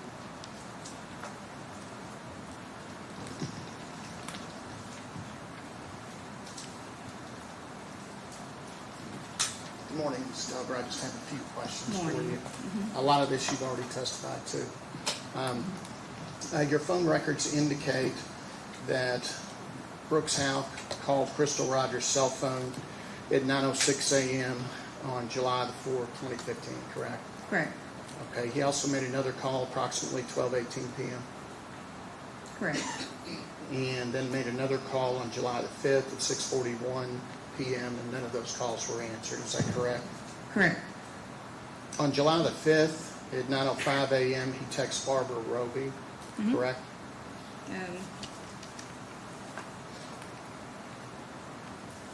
He texted her at what time? I've got 9:05 a.m. What time do you have? 9:02. Okay, ours are in a little bit different format, but just after 9 a.m. On July 5th, he texts Barbara Roby, correct? Correct. He indicates, will you try to get a hold of Crystal for me? I tried to call her, but no response yet, right? Correct. Barbara indicates that it goes to voicemail. Yes. Then he texts Barbara again and says, what is Sabrina's phone number, correct? Yes. And then Barbara texts back just after that, 502-827-11, and gives the rest of her telephone number, correct? Yes. Then Brooks texts that number within a minute or two, which is Sabrina Ballard, correct? Correct. And Brooks says in the first text, what's up? It's Brooks, Yeah. correct? And then he says, is Crystal with you in the follow-up text, right? Yes. Then your records indicate that at 4:15 p.m., he texts Crystal, says everyone is worried sick, please call me back, correct? 4:15. I have 4:33. 4:33 p.m. that afternoon, correct? Correct. Okay. And you also, in your examination of the records, had Tammy Lawson's cell phone records and Steve Lawson's cell phone records, correct? Yes. In Steve Lawson's cell phone records, and let me grab this.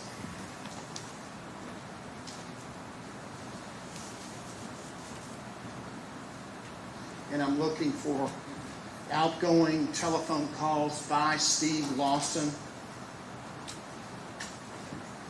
July the 3rd, 2015.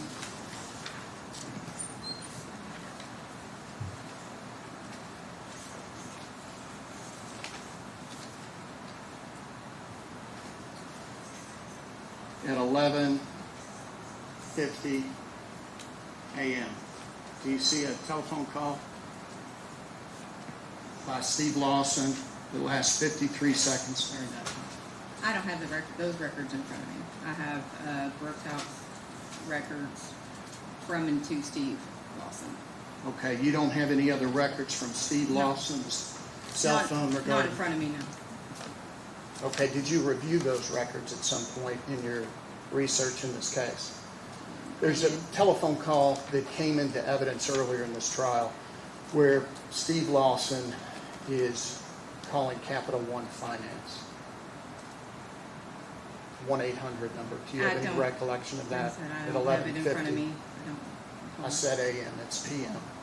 11:50 PM on July 3rd. You have records of text messages between Tammy and Steve Lawson, correct? That you reviewed? That I reviewed, Tammy and Steve? Yes. Yes, okay. They're not in front of me at this moment, but they, Well, let me ask, you've reviewed them, let me ask if you remember this. This is from July the 4th at 1:13 a.m. So the early morning hours of July the 4th, 1:15 a.m. Tammy texts Steve and says, if that bitch bring the drama here, it's going to be a girl thing. Do you remember seeing that text? I remember seeing it, yes. Okay. I don't know what time it happened, it's not in front of me, so. Okay. Not too long after that, in the early morning hours of 2015, Tammy texts Steve, you need to call and see if it's stolen, Stevie. I swear you do. Did you see that? I did. Okay. Did you also see that Tammy Lawson on July 4th, 2015, calls Capital One Finance at 2:31 a.m. twice? I know there were some phone calls to Capital One, I do not remember who or what time they made them. Okay. There's one at 2:31, that lasts a minute 10. There's one at 2:38 a.m., that lasts 8 minutes and 16 seconds. Are you aware of that telephone call? Like I said, I remember seeing some telephone calls, I'm not sure which one called them. Okay. And then do you recall directly after the 2:38 telephone call to Capital One Finance, a telephone call to the Nelson County Sheriff's Office by Tammy Lawson on her telephone? Do you remember that? Yeah. I don't have it in front of me, I'm sorry. I No, don't have I'm it. just asking if you remember. No. You do not remember that one?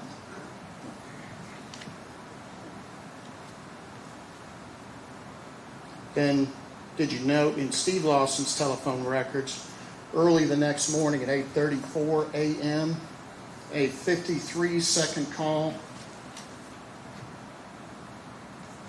from Steve Lawson, 8:34 a.m., the morning of July 4th, 2015, again to Capital One. Again, I don't have those in front of me, I couldn't give you a yes or no answer on that one.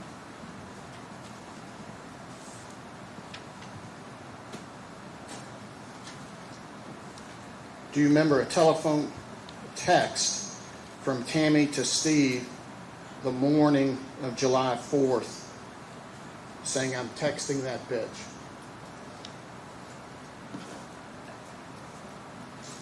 I said I remember reading some things like that, but I do not have them in front of me. And then right after that, Tammy texts Steve, you need your tools. Do you recall that text? I don't recall. Okay. Ma'am, that's all the questions I have. Thank Okay. you very much. Any cross?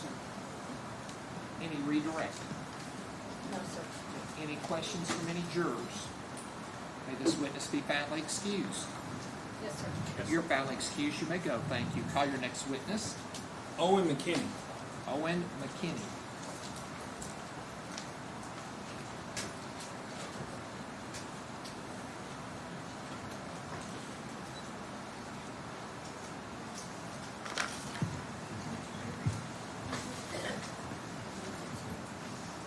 Raise your right hand for me. Do you swear or affirm the testimony you're about to give will be the truth, the whole truth, and nothing but the truth? Thank you. You have a seat right over there. Try to sit as close to the microphone as you can, and please answer all questions asked of you.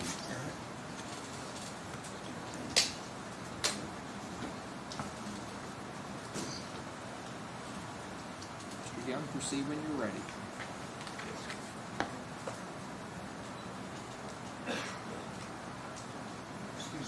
Mr. McKinney?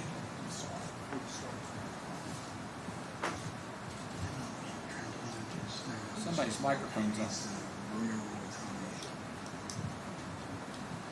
Would you, I'm going to talk to you, but I'm going to ask you to look at them when you do, okay? Would you please introduce yourself, ladies and gentlemen of the jury? I'm Owen Lucas McKinney, Okay. And Mr. McKinney, do you, what county do you reside in? Hardin. Hardin. And do you remember the weekend of July 3rd, 2015?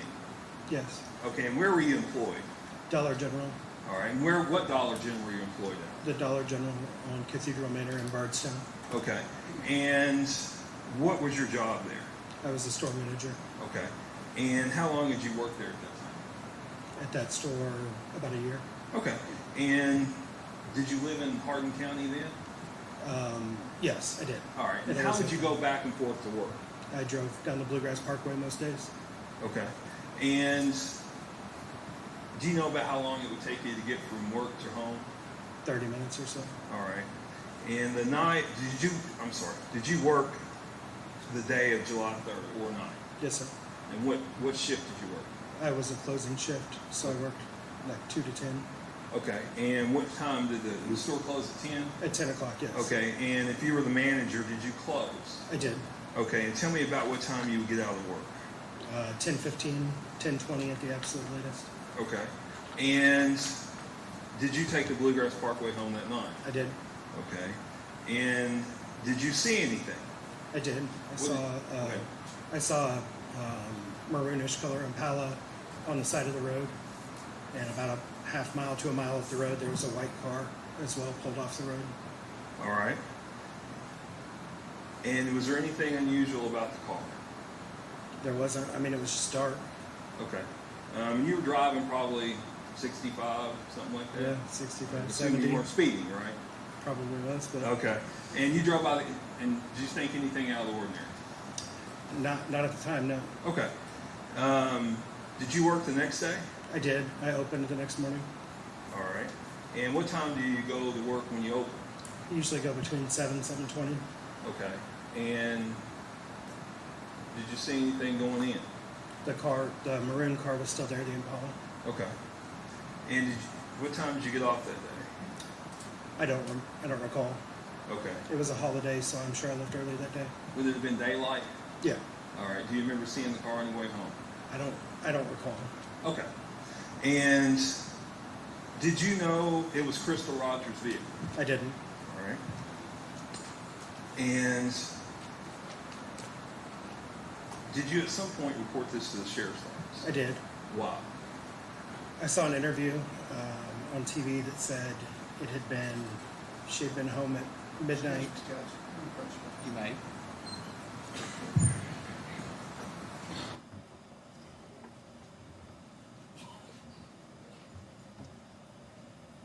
Sorry, Judge, we're gonna object to him telling what was on the news. Sounds like he was getting ready to say what was on the news. He saw an interview. He said he saw an interview and it was, and I think what he was going to say is that something happened at midnight or something. Yes, sir. He was going to say that he saw Brooks Houck's interview. Brooks said that they got home around midnight. So he saw Brooks Houck's interview. If you'll lay a foundation that he saw Brooks Houck interview, Yes, sir. Brooks Houck said that. Yes, sir. I will. And I will allow it since it's a statement made by the party, but I need that foundation. I'll get it. Yes, sir. I was trying to. Thank you, Judge. You said you saw an interview, is that correct? Yes, Do you know who was being interviewed? Mr. Houck. Okay, and did you actually watch that? I did. Okay, and what was it said that caused you to report? It was said that Miss Rogers was home when he went to bed at midnight, Okay, and I knew that couldn't be correct because the car was parked on the side of the road when I left work. okay. And I'm going to show you what's previously been marked as Commonwealth's Exhibits 5, 6, and 7. Could you take a look at those for me?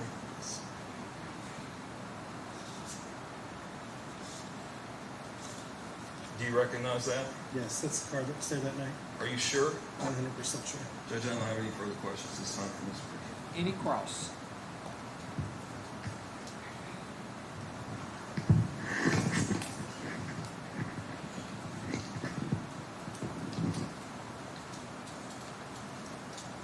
Good morning, Mr. McKinney. Good morning. Sir, back in 2015, as you testified, you were the manager of the Dollar General store there in Bardstown, Kentucky, correct? Correct. You drove that stretch of Bluegrass Parkway several days a week, 5, 6 days a week, back and forth to home, correct? Yes, sir. All right. The speed limit there is 65. You indicated you speed a little bit. And so at the time that you saw this vehicle, you would have been traveling, your best estimate, 70, 75 miles an hour. 70 minutes. Okay, that's a very dark stretch of road with no street lights, correct? Correct. You weren't expecting to see anything. It just popped up on you and you Correct. drove past, correct?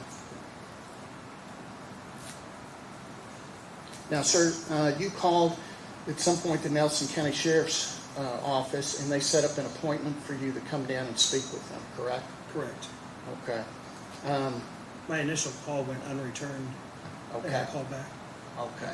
And the investigative letter from Kaminsky, do you remember that name, with Nelson County Sheriff's Department?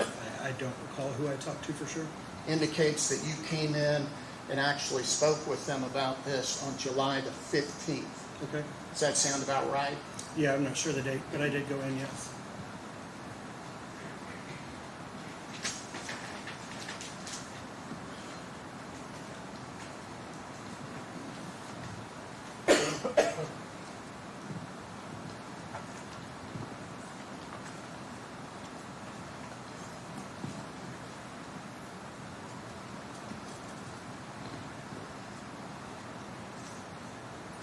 So you were interviewed July 15th, 2015 by the Nelson County Sheriff's Office. Correct.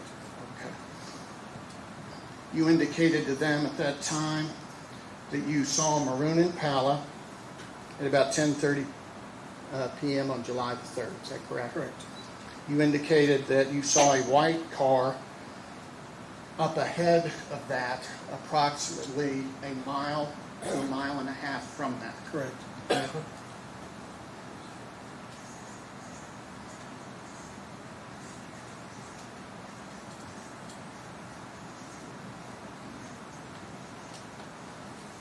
One to 1.5 miles ahead.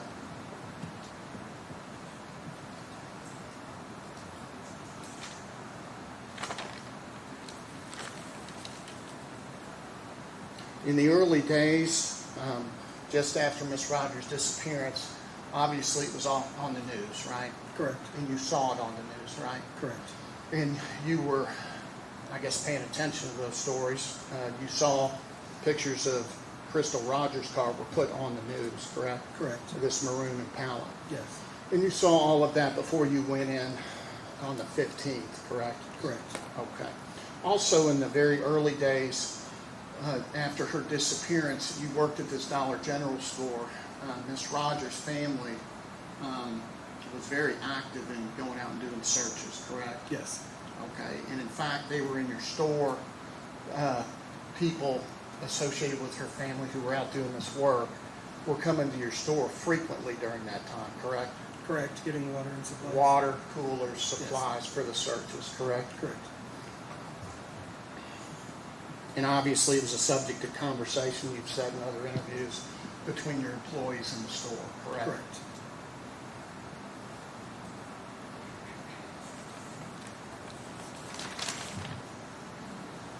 Also, prior to your contact with the Nelson County Sheriff's Office, somebody had brought in a flyer to your store with a picture of the car and information about Crystal Rogers going missing on it, correct? Correct.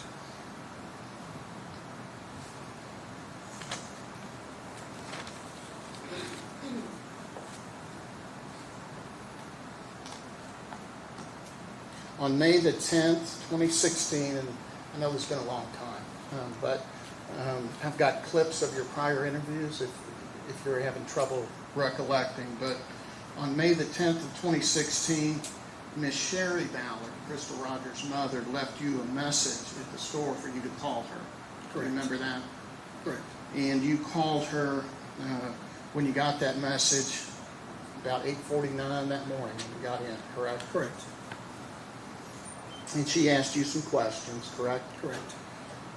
So you spoke with her, and she set up an interview with you for you to go down and talk to the Nelson County Sheriff's Department, correct?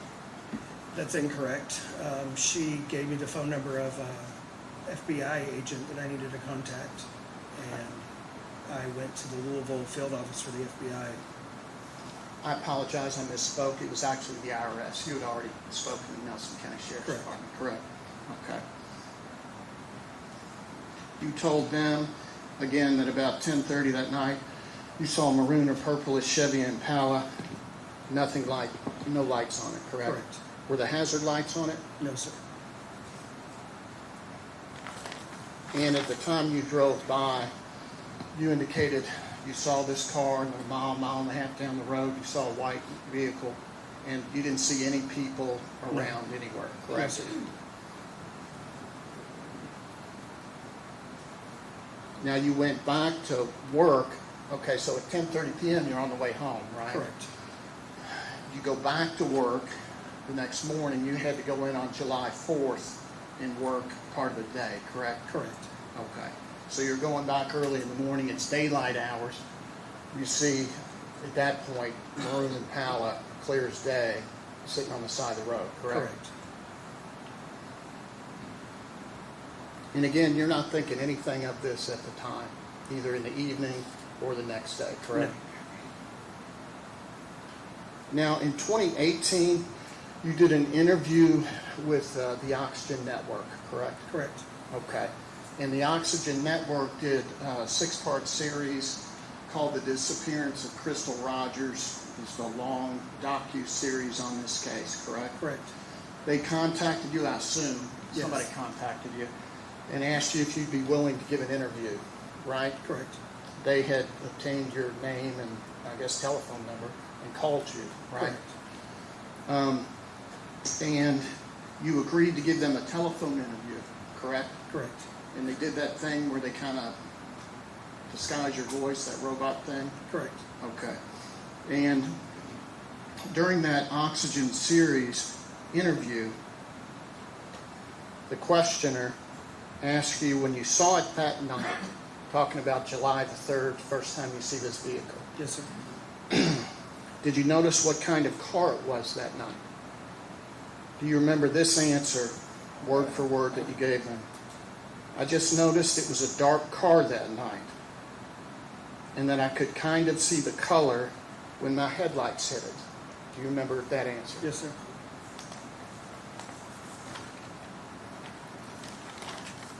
But then the next morning, continuing your answer, but then the next morning I saw it, and I obviously recognized it then. Correct. You remember that answer? Yes, sir. And she says, the questioner, the next morning when you saw it, did you know what kind of car it was then? And your answer was, yeah, I knew it was an Impala. Do you remember those statements? Yes, sir. And, sir, did you testify at the grand jury in this case by chance? You did not, No, correct? sir. Okay, sir, that's all the questions I have. Thank you very much. Any cross? Any redirect? Any questions from any jurors? May this witness be found excused. Sir, you're found excused. You may go. Thank you. Call your next witness. Can I have 1 second, Judge? Let's see who's in the room. Is it okay if I go look real quick? Yes.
I apologize, Judge. My victim's advocate was watching his child.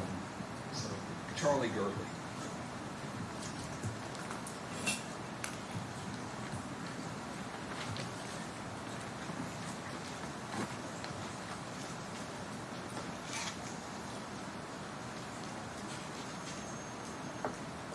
Sir, I need for you to please raise your right hand.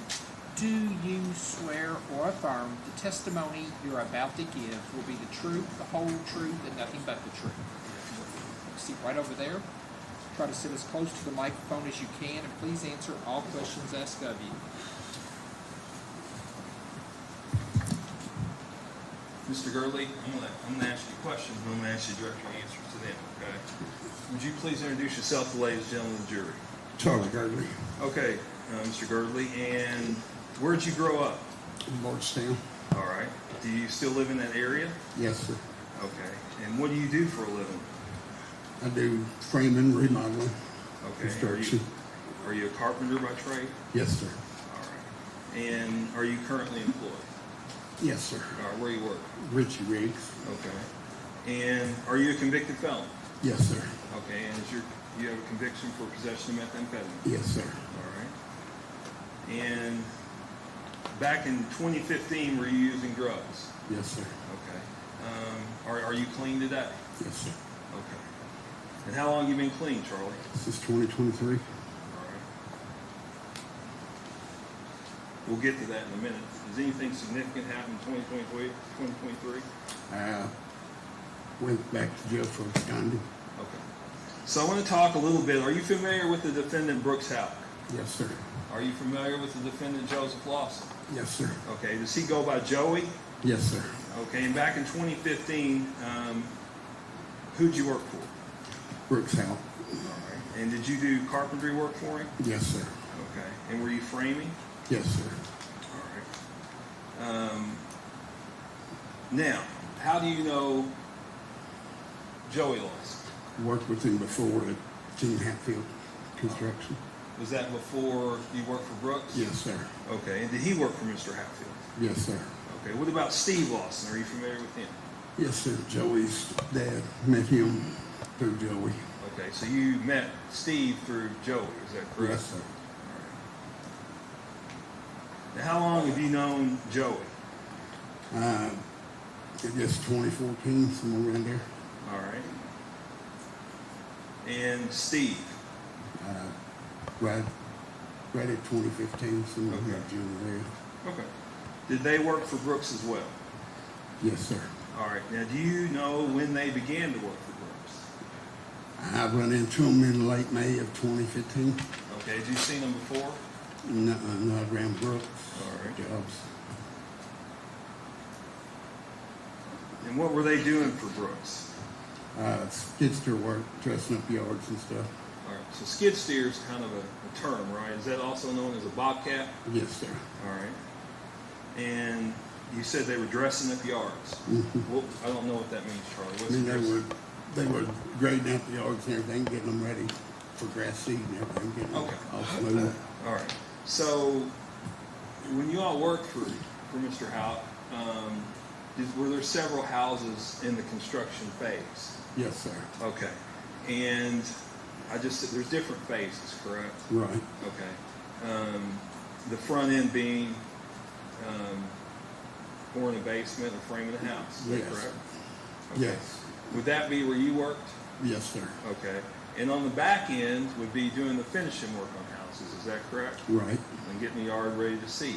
Yes, sir. Okay. And is that where Joey and Steve Lawson would be? Yes, sir. All right. Would you see them every day? No. And are you familiar with Crystal Rogers? I knew it was Brooks' girlfriend. I mean, I never met her a couple of times. Okay. Was that on the job site? Yes, sir. Are you familiar with Rosemary Houck? Brooks' mother. Yes, sir. Where do you know her from? I met her up to her house when I was helping Brooks do a job up there. Okay. And did she have anything to do with Brooks's business? If you know. Not that I know of. I mean, Okay. And are you familiar with Nick Houck? I mean, I met him, but Okay. And where did you meet? I met him up at Rosemary's house whenever I was helping Brooks. Okay. I met him that one time. All right. And was he a police officer? Yes, sir. Okay. Was that somebody you wanted to hang around back then? No. Why not? I was a convicted felon and usually had a warrant on me at that time. Okay. Was Nick ever at the job sites? No, not that I know of. Okay. So do you remember the weekend of July 4th? Yes, sir. The Friday being the 3rd, the Saturday being the 4th. Do you Yes, remember sir. that weekend? Yeah.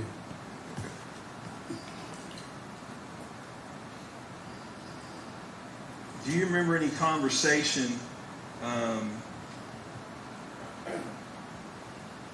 what you had about Joey about Crystal's car that week? He said he would bury it with a skid steer, nobody ever found it. Can you say it one more time? He said he would bury it with a skid steer, nobody ever found it. All right.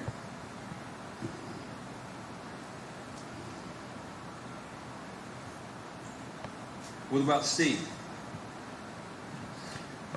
Steve had come up to me and said something about Brooks wanted to get rid of his old lady. He wasn't the man for the job that I was. All right. I just looked at him and laughed at him and walked off. The term old lady, I'm familiar with it, but who would he be referring to? I'm assuming Crystal.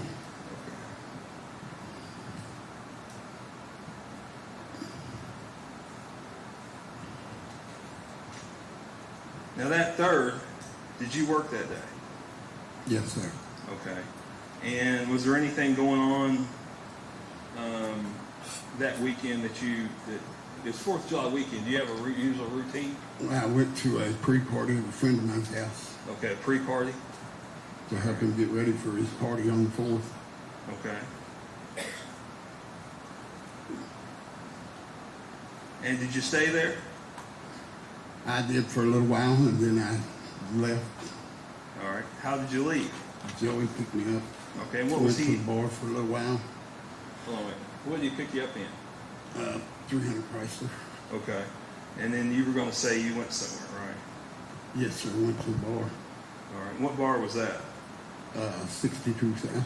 Okay. Was it still daylight then, or was it dark? It was still daylight. Stayed up there for just a little bit and then went and met with Brooks and got my pay for that week. Okay. You went and got paid, is that right? Yes, sir. Okay. Do you remember about what time of day that would be? I can't give you an exact time. It was still daylight. Okay. And do you remember if he paid you in cash or check? Cash. Pretty sure it was cash. Okay. And if you don't remember, Charlie, just I mean, I'm not real sure, but I'm Okay, that's pretty okay. sure. I'm just saying, if I They ask pay me you a in question- checks sometimes and they pay me in cash. at what I'm times. saying is if I ask you a question you don't know the answer to, just you can tell me I don't know. Okay. Now, was anybody with him? No. Okay. Did Joey pick up anything? Brooks picked a set of keys. Joey said he had to work on Crystal's car, fit brakes and rotors on it. Okay. Now, how long did that whole thing take when y'all met with Brooks? Just a matter of a few minutes. Okay. And where'd y'all go after that? Went back to the bar and stayed at the bar for a few minutes, then left the bar, went to my house. I took a shower and everything, got ready, and then we left my house, went to Joey and Who's Steve's. we? Oh, who's we? Me and Joey. Okay. And then went to Joey and Steve's place, picked up Steve, and went back to the bar. All right. And where was Joey and Steve's place at? Thompson Hill Road. Thompson Hill Road.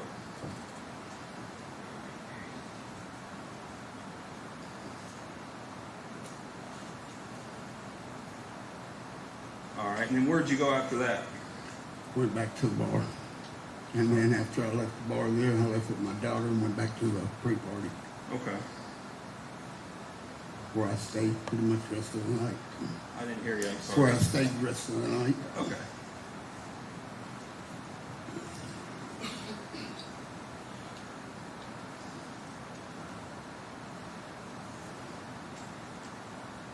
Now, did you hear anything else from Joey that night? At one time or another, I don't know, I'm not real sure if it was that night or before or after, but he said he would shave their head and pull their teeth and the hogs would do rest. Okay. Did you ever get did Joey ever get a hold of you either that night or the next day? I tried to get up to me. The city's car broke down on the bluegrass that he needed help getting it off the bluegrass, and I told him I was drinking. I wasn't going to get a truck and trailer to. Had he asked you to get a trailer? Yes, sir. Okay. And you told him what? I told him I was drinking and I wasn't going to get a truck or a trailer or nothing that time of night. Okay. I wasn't driving. Did he give you any idea where he was on the bluegrass? I just between the Bellwood ramps, Between the Bellwood ramps? Bellwood Road. Okay. There's Is two there an bridges. open Hold on, Yeah. hold on 1 second. Hold on 1 second. We got a juror. Sorry. Who's having a hard time hearing right Charlie, you got to speak up. Speak, now? Do we have okay. any hearing? Do we have any hearing devices? How do we give her a hearing device? See if that helps her.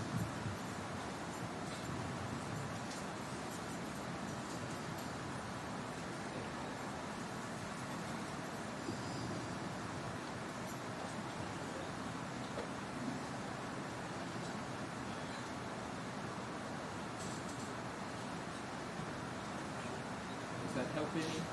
Okay. You were talking about Bellwood Road, right? Yeah, there's I'm not two familiar with Bellwood. overpasses. Is there an There's two overpass? overpasses that go across the bluegrass Okay. at different times. He just said he was in between those two. And after that, did you go? You didn't go, right? No. Okay. Now, after that week, did you see Steve Lawson? After that week, I'm sure I did. I mean, I don't know. Was he working? I If you don't know, Charlie. don't know. Okay. All right. How about Joey? I mean, I've seen Joey off and on, but I mean, I've seen him at work and off work a little Okay. bit. But Okay. Did you ever, after this, did you ever do any work at 345 Pascal Ballard Road? that's Rosemary's house, and yeah, Okay. And what did you do there? I helped Brooks pour some concrete up there at the barn. Okay. And was anything said about Crystal? Rosemary said it'd been better off if she'd been gone long before she was. You may.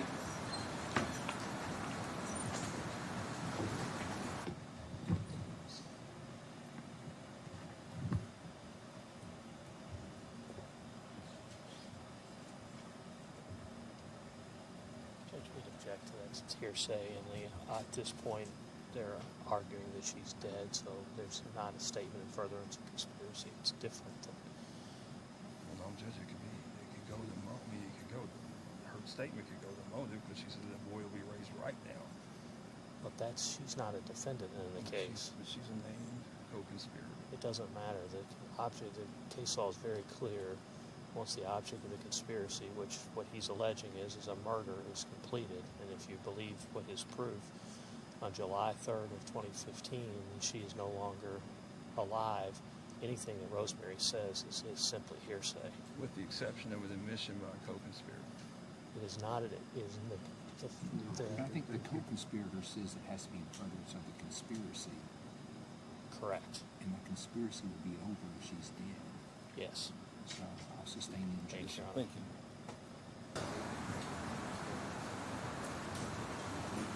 Hold on 1 second. Okay. We've got a juror that needs to use the restroom, so I'm going to take a break at this point, okay?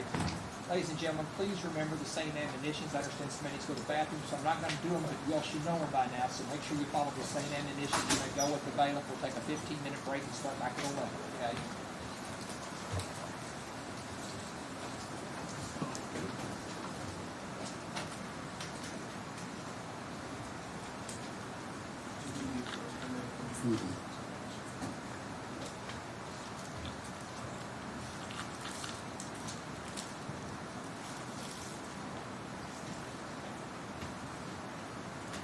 Court's in recess till 11:02. Take care of the witness.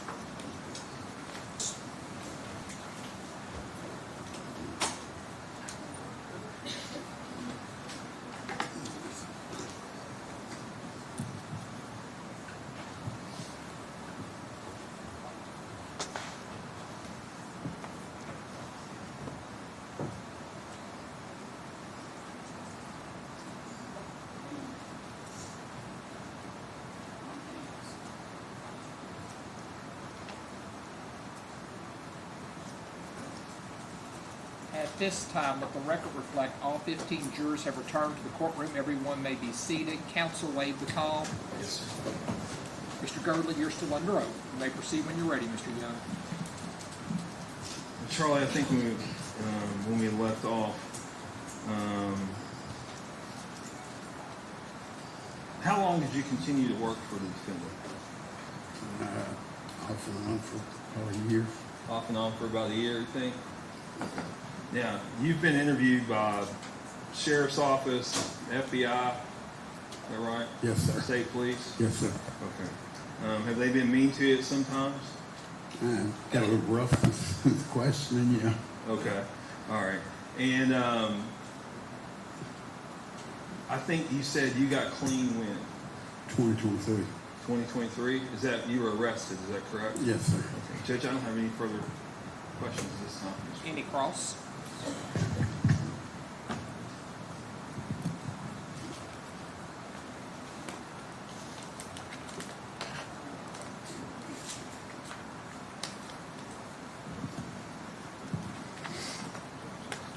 Good morning, Mr. Girdley. Can you hear me okay? Yes, sir. Okay, if you can't hear me, let me know, please, okay? Okay. Now, sir, you've done construction work your entire adult life in and around Nelson County, correct? Yes, sir. Mostly what you do is framing, but you do lots of different things associated with construction, right? Yes, sir. All right, you worked for Danny Nally, who did some work for Brooks Houck, correct? Yes, sir. And as you testify on direct, you're a convicted felon. You've had lots of trouble with law over your lifespan, is that correct? Yes, sir. And also, for most of your adult life, you have had significant problems with drugs and alcohol, is that correct? Yes, sir. And the drugs that we're talking about are cocaine, methamphetamine. Yes, sir. And back during 2015, you were the drug addict. Yes, You sir. took those demons Yes, on sir. a daily basis, correct? Yes, sir. All right. Now, as Mr. Young indicated, you have been interviewed lots and lots of times in this case, right? Yes, sir. Okay. These statements, the first one was in 2016, and that was this gentleman over here, Detective John Snow. Do you remember that? Somewhat. Yes, sir.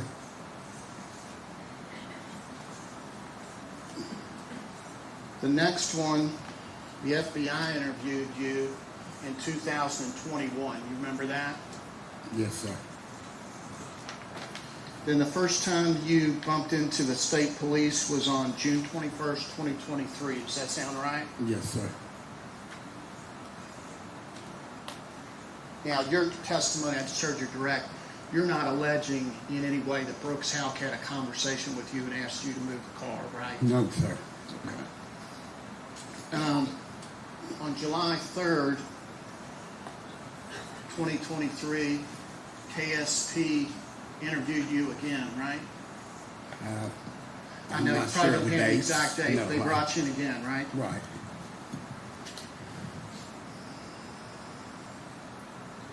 On July 5th, 2023, you testified at the grand jury that ultimately ended up indicting these two men, correct? Yes, sir. Testified at the grand jury. And then on September 15th of 2023, the Kentucky State Police interviewed you again. You remember that? Yes, sir. All right. The first thing I'd like to talk to you about is your testimony in front of the grand jury that indicted these men, okay? So that's back on July 5th, 2023. You were put under oath, and you remember swearing to tell the truth and coming in and testifying at that grand jury, correct? I'm going to ask if you remember these questions and your answers, okay? If you don't, I've got lots and lots of, everything you said was recorded, or most of it was recorded through all these interviews. If you have trouble remembering, you let me know, we can play it, okay? At the grand jury, you were asked by the prosecutor at the grand jury on July 3rd, 2023, and that was Mr. Young, correct? Yes, sir. All right, and you've been made no promises here, correct? Yes, sir. And you said no, right? Right. Okay, Mr. Young said, okay, I told you I'm not your prosecutor. You're in jail on a probation violation. You said, yes, sir. Mr. Young said, I'm not your prosecutor, correct? You said, yes. Mr. Young said, I can't do anything to help you, correct? And you said, right. You've made me no promises or told me you were going to help me or anything. You remember that? Yes, sir.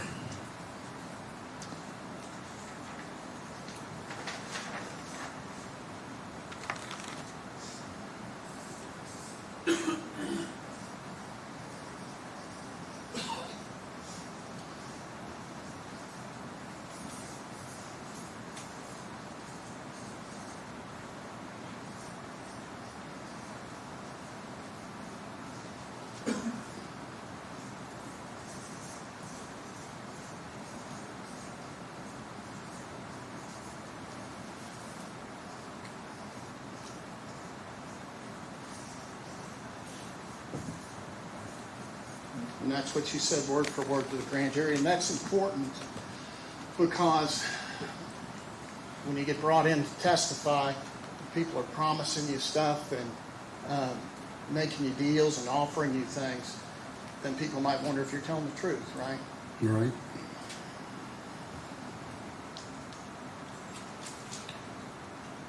So at the first point, you talked to the Kentucky State Police in June of 2023. As we indicated, you've already given two statements. The first one way back to 2016 to John Snow, who was interviewing all of Brooks's workers. And you went in, voluntarily you talked to him and told him you didn't know anything about this, correct? Yes, sir. Okay. The FBI comes to you when they take over the case, re-interview you, and you tell them that I don't know anything about this. If I knew something about it, I'd tell you, correct? Right. Now in 2023, and you've talked a little bit about this, I just want to make sure the jury understands. You were on felony probation, right? Yes, sir. And what that means is you have a prison sentence over your head, but they put you on probation. Yes, sir. As long as you follow certain rules, right? Yes, sir. And one of those rules is you report to your probation officer. One of them is you don't use drugs anymore. Right. Don't commit any crimes, things like that, right? Yes, sir. And then if you violate any of those rules, then they file what's called a motion to revoke your probation, right? Right.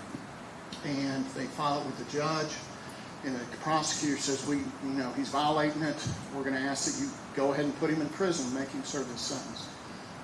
So in 2023 in June, you were on the run, right? Yes, sir. Okay. You had a warrant because they had filed a motion to revoke your probation because you had violated it, right? Right.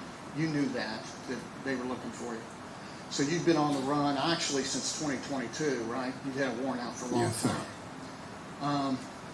So on June 21st, 2023, you get arrested by the United States Marshals on Yes, a sir. warrant, correct? Yes, sir. And they don't take you to jail directly. They take you to be interviewed by Detectives Luckett and Harden, correct? Yes, sir. And they interview you for over 4 hours. And again, that interview, most of it is recorded, okay? Yes, sir. And that date that you first get interviewed with Luckett and Harden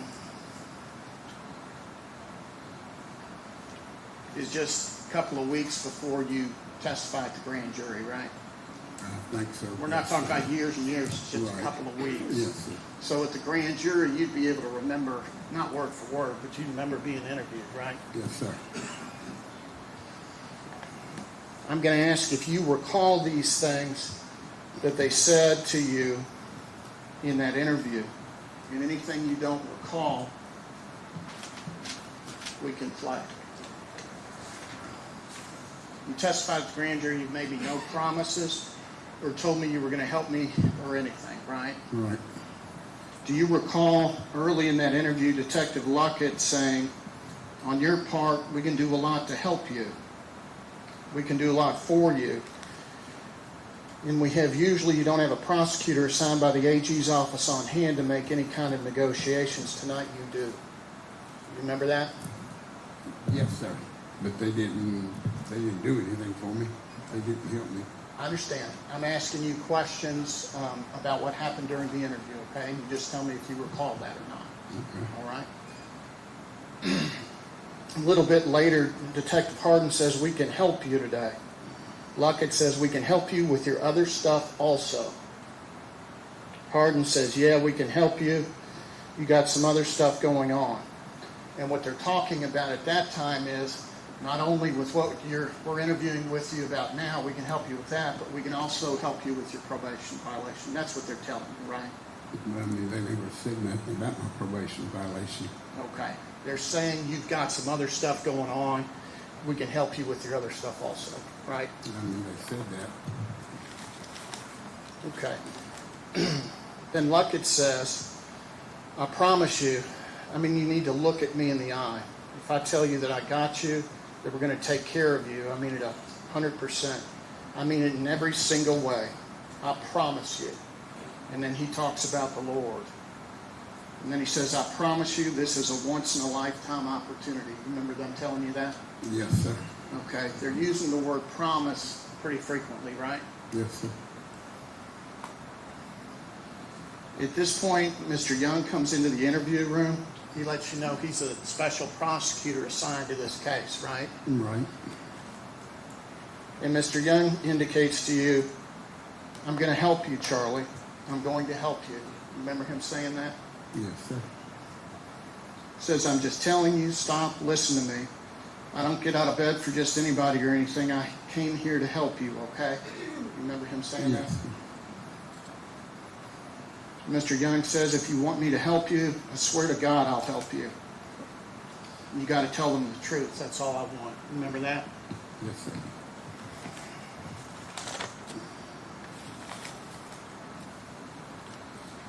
And Mr. Young says, let me help you, all right? I'm extending my hand to you, man. Grab it, okay? Because I'm going to be able to pull you up out of this, all right? And then you say, I'm trying every way in the world to grab your hand. And I'm trying to remember. Mr. Young says, I'm going to help you, but you got to help them, okay? I'm going to take care of you, Charlie, but help them, okay? And you say, yes, sir. You remember that? Yes, sir. One point, Mr. Young comes back a little bit later, comes into the interview room. You ask, am I going home tonight? And Mr. Young says, you know, you got a probation issue, right? I can't deal with that. I'm just dealing with this. And then Luckett says, we can ask for help with that. No question they're talking about your probation issue now, right? Right. Mr. Young says, we can ask them to help you with that, okay? And then Luckett says, we can ask them to help you on that. Then a couple minutes later, Mr. Young indicates you need to ask them for drug court, and I'll have Brian and them put in a good word for you, okay? Do you remember that? Yes, sir. And you did ultimately go to court on that motion to revoke your probation, where they could have revoked your probation and sent you to prison, right? Yes, sir. But instead of being revoked and going to prison, you got a 90-day sanction with work release, correct? Yes, sir. Is that right? I got the last 45 days of it was with work release. Okay.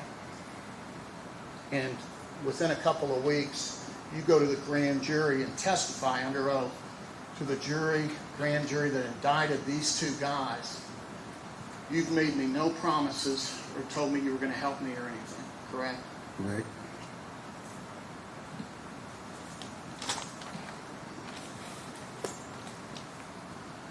Now you've given you've been interviewed a whole bunch of times now. Yes, sir. Sensitive to that.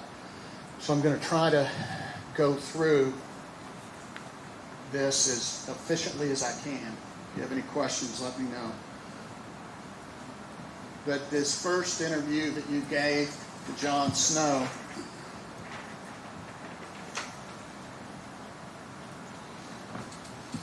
you told him that you worked for Danny Nally, you worked for Brooks, right? Right. It's all true. Brooks never talked to you about Crystal Rogers, right? No. I ain't involved in nothing, I can promise you that. You remember telling me that? Yes. Remember, like, yawning during the interview?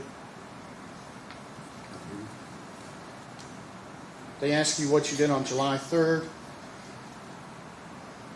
You indicate, they asked if you had somebody pick you up, and you've told consistently this, what happened on July 3rd was a pre-party for a 4th of July party.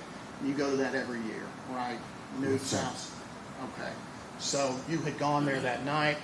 You tell them that your daughter was driving you around that Friday. You went with her and went to 62 Bar, right? Yes, sir. You told them, I don't know anything about that regarding Crystal Rogers. If I knew about Brooks or anyone else doing something to her, I'd tell you. You remember that? Yes, sir. They asked you if you got paid that Friday on July 3rd. And this is them talking to you in 2016. And you say you're pretty sure Brooks met us at the bank and paid you all probably around 4 or 5 on Bloomfield Road. You remember that? Yes, sir. You certainly say nothing about Crystal's car, Steve Lawson, Joey Lawson, keys, anything about that, right? All right. Statement to the FBI. In 2021, you tell them the same thing, right? Yes, sir. Now, your statement to the Kentucky State Police on June 21st, 2023 is one we were just talking about. You've been locked up on this probation violation, and they speak to you, these two detectives, for 19 minutes, almost 20 minutes, before they ask you a question, okay, on the videotape. So they bring you in. You don't know why you're being brought in, right? You know you got a probation violation, but you don't know why you're being interrogated, right? Right. Okay. So they bring you in. I'm sorry. June 21st, 2023, you're in custody. And they talk for 20 minutes, and during this first 20 minutes, they tell you a number of things, and they kind of go back and forth talking to you and just telling you stuff, right? They tell you, and you know this isn't about your probation violation, these guys are serious, right? They tell you you are not the target of their investigation. Remember that? Yes, sir. They tell you there have been crimes committed. Remember that? Yes, sir. They told you they have a special prosecutor, right? Yes, sir. And that he can make a deal with you if you want. Remember that? Yes, sir. And they say you are here for a reason, and that reason is Crystal Rogers. Remember that? Yes, sir. And then they say we're looking to help you out. Right?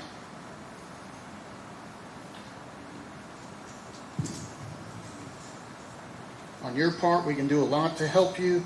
We can do a lot for you. Usually you don't have a prosecutor on hand to make any kind of negotiations. Tonight you did. Then Hardin tells you, Detective Hardin, when I bring somebody in this room, I'll be quite honest. I already know what I'm looking for. Remember them telling you that? Yes, sir.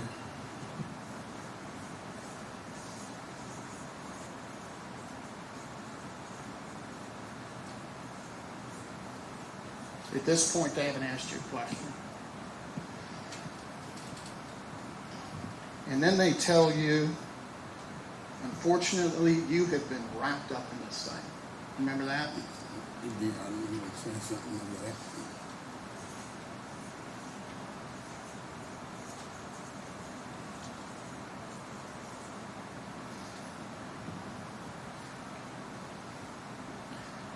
Then Hardin says, I don't want to see a man like yourself get hemmed up in something he doesn't need to be hemmed up in. Luckett again says, we can help you with your other stuff also. Then Luckett says, if we don't have the truth from you completely with what we know, then we can't use you. Do you remember that? Yes, sir.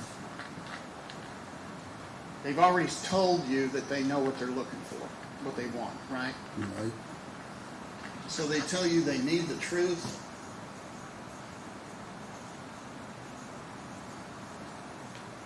With what they know, correct? Yes, sir.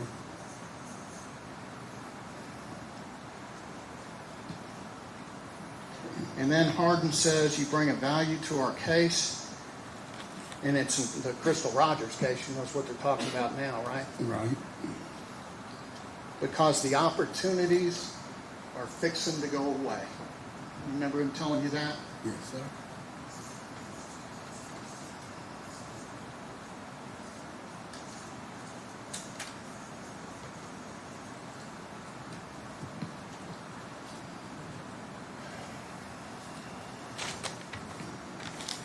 Then Hardin says, I guess I would call it the deal of a lifetime. You remember that? Somewhat, yes.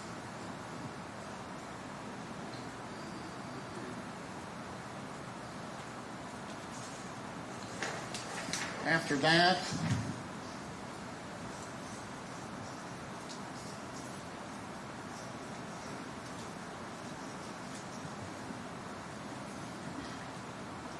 they say, we have another individual in custody. I won't say exactly who. 2 individuals, I don't want to say, but their last name is Lawson. So they told you they've got 2 people with the last name Lawson in custody, right? Right. So for the first time at 19 minutes and 15 seconds into this interrogation, they ask you a question.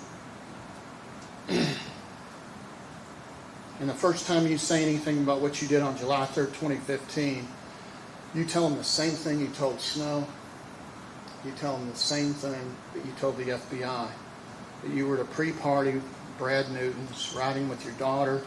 Brooks paid you for working. Same thing you told everybody, correct? Yes, sir. They don't believe you, right? No. What? No.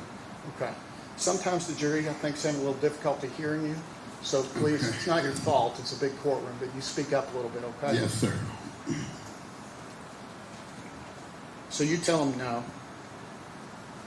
Luckett says, Mr. Girdley, we already know everything. Remember that? Yes, sir. Reaches over and touches your leg.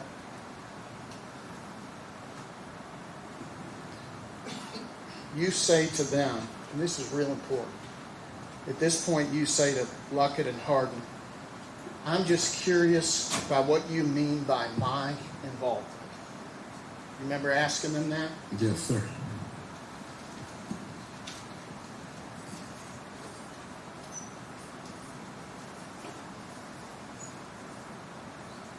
It's a question by you, right?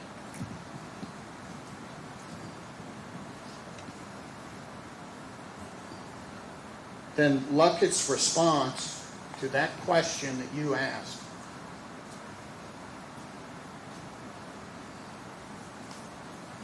He says word for word,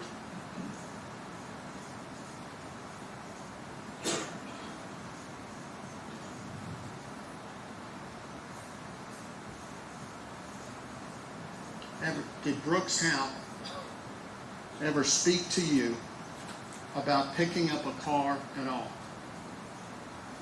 You remember that question? Yes, sir.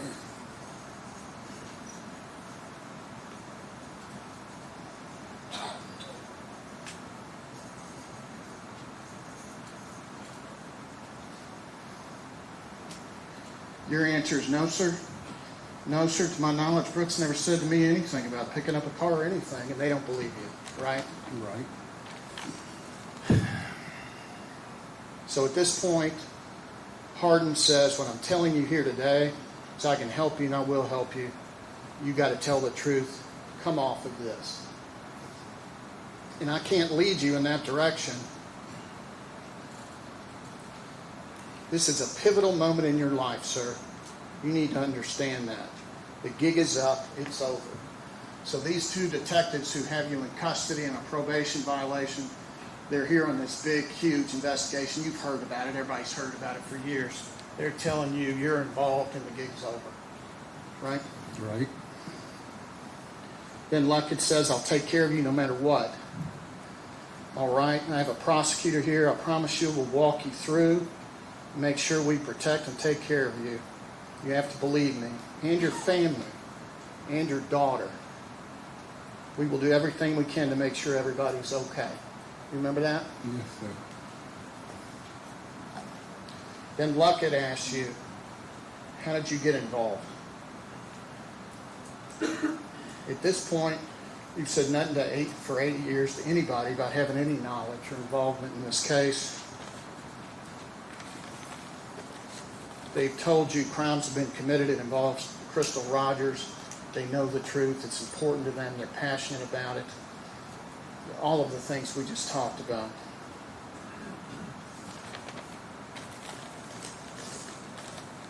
So they asked you for a second time, how were you involved? The first time you asked it, they said, did Brooks Houck ever speak to you about picking a car up at all? No, Brooks never spoke to me about picking a car up. I know he didn't. But your answer to the detectives who were interviewing you on this case at that time, 25 minutes into the interview, 25:08, Luckett says, how did you get involved? You say, I'm not involved in it. Brooks did say something to me about picking a car up. I'm not going to lie about it anymore. Luckett says, what did he say? And you say, he just said Brooks. He just said her car broke down on the bluegrass. And he asked me to take a trailer and shit and go pick it up. And I told him I didn't have a trailer, nothing to pick it up. And he said, oh shit, Brooks. I said, oh shit, don't worry about it. I'll get somebody else to grab it. Do you remember telling them that? I do not remember telling them Brooks. I remember telling them Joey called me and asked me to help him get a car. Okay. Bluegrass, but I never recall saying, because Brooks never asked me to do anything like that. If we could play clip 32, please. I mean, I'm not saying I didn't say it, I may have said it, I'm just saying, but I can sit here today and tell you the truth, Brooks has never asked me to do anything like that. I know that he hasn't, and I was just asking about what you said back then. Okay? You may. I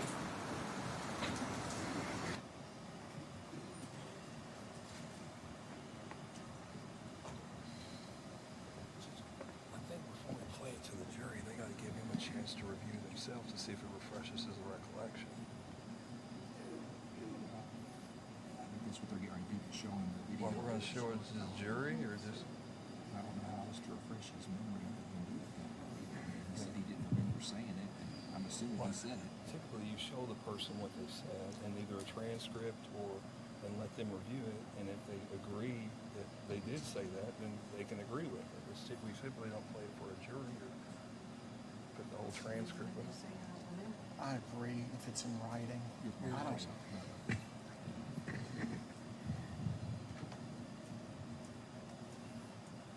Sorry. Sorry. I agree if it's in writing, that certainly is a way to lay the foundation. I don't have a transcript. I just watched all the videos, and we have clips of it. I did lay the foundation as at this date, at this time, with these people present, and I read it word for word to him. That's essentially a transcript of what was said. It's exactly what's on this tape. I think he denied saying it, so I'll allow it to be played over objection. Okay, thank you. Thanks.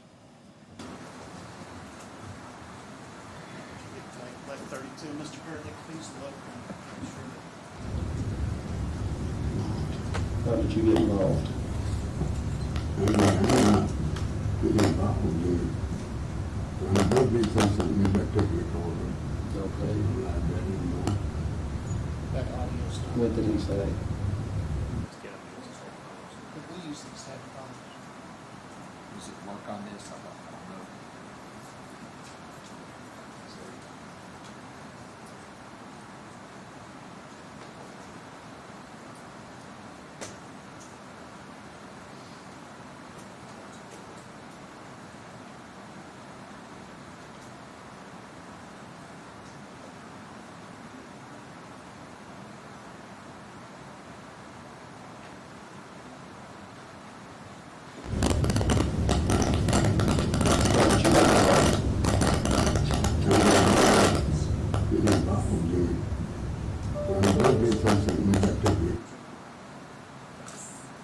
Your Honor, it's okay for court, we're going to have Mr. Hurley review it. It's okay to kind of open the headphones on the laptop.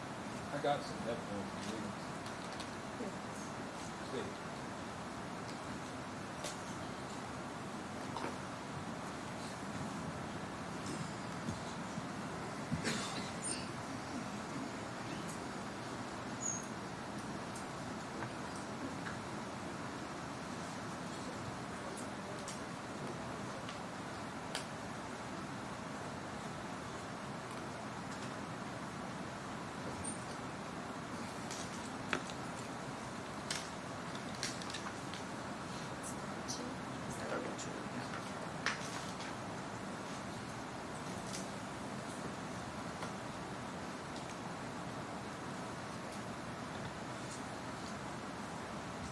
There's nothing here on that.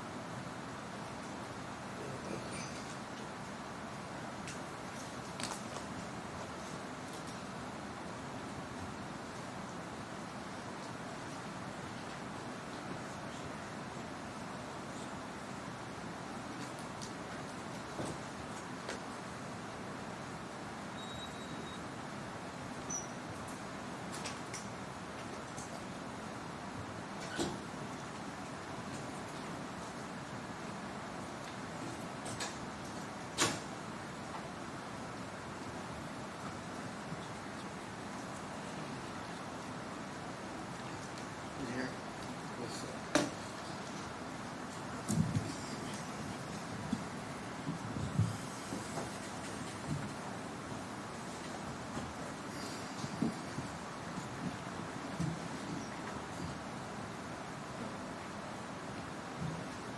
Okay, and sir, I'm gonna show you just a transcript of what you just listened to, okay? Yes, sir. Detective Luckett says, how'd you get involved? You say, I'm not involved in it. Brooks did say something to me about picking a car up. I'm not gonna lie about it anymore. That's what you said to him, right? Yes, it is what I said at that time. Luckett says, what did he say, talking about Brooks? You say he just said her car broke down in the bluegrass, and he asked me to take a trailer and shit and go pick it up. I told him I didn't have a trailer or nothing to pick it up. And he said, oh shit, don't worry about it, I'll get somebody else to grab it. And that's word for word what you told them, right? Yes, sir. Okay, and I just want to make sure everybody understands.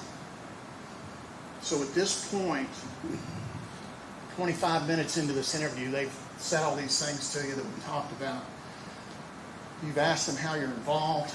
Luckett says, did Brooks ever ask you about moving a car? Then they ask you again, you're like, I don't know anything about it. They don't believe you. Then they ask you, how were you involved after everything they said to you? And you tell them that Brooks Houck asked you to move Crystal Rogers' car. Correct? That's what I said at that time. Yes, It sir. is. And no question that you know that these detectives are investigating the disappearance of Crystal Rogers. You know that they suspect him, and everything that you said in your first response is not true. Is that correct? Yes, sir.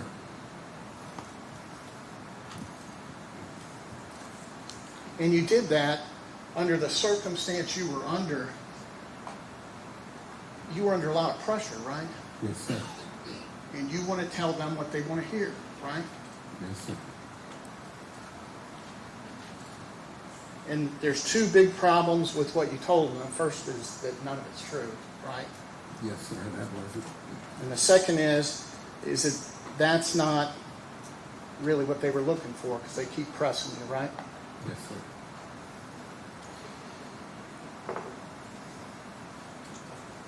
Later in the interview, hour and 18 minutes in, and then in a subsequent interview, you make it clear, as far as having a conversation with Brooks, I never had a conversation with Brooks. You tell them that, right? Yes, sir. So they keep pressing you. Hardin says, Brooks is done, Charlie. Guess what? You don't want to be done with him. Luckett says, we want you to be able to get out. We want you, Charlie Girdley, to be able to have a good life, right? Yeah. Hardin tells you, what I can tell you is today is your one and only opportunity to get ahead of this and be on my team. Hardin tells you what you don't want to do is be different, have a different story than everyone else. You remember that? Yes, sir. Luckett puts his hand on your shoulder and says, tell us. You need anything first? Smoke? And you go outside and smoke for about 10 minutes. You remember that? Yes, Y'all sir. had smoke breaks in there, right? Yes, sir. Now, everything that happens in the interrogation room is videotaped and audio taped, and that's how we get the clips so Right. we can see what happened. When you go outside to smoke, though, those aren't recorded. But they continue talking to you about the case while you're outside smoking, right? Yes, sir. Okay. And then you come back in and they ask you more questions, right? Yes, sir.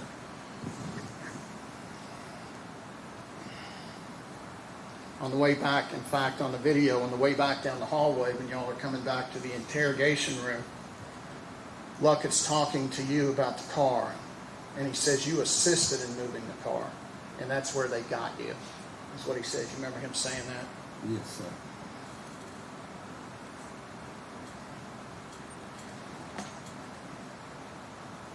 Luckett asked you about working on July 3rd of 2015 during the day.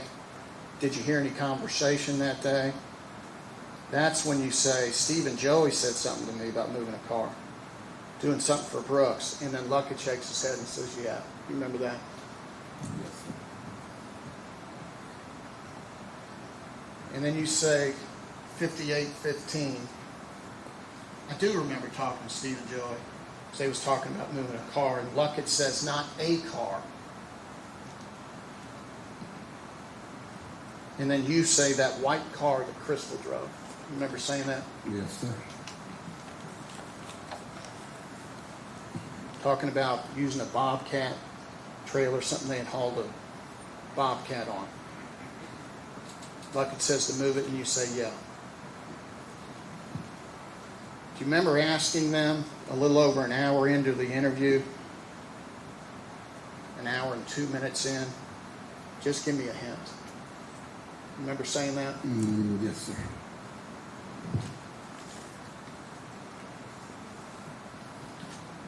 Hardin says you don't want to be on the wrong side of this when the gavel comes down, but the gavel's coming down. And you say, I believe that. And you did, didn't you? Yes, sir. Hardin said it's coming down quick and hard. And anybody and everybody that has any involvement that doesn't want to be on my team is going with it. Do you understand that? Remember him asking you that? Yes, sir.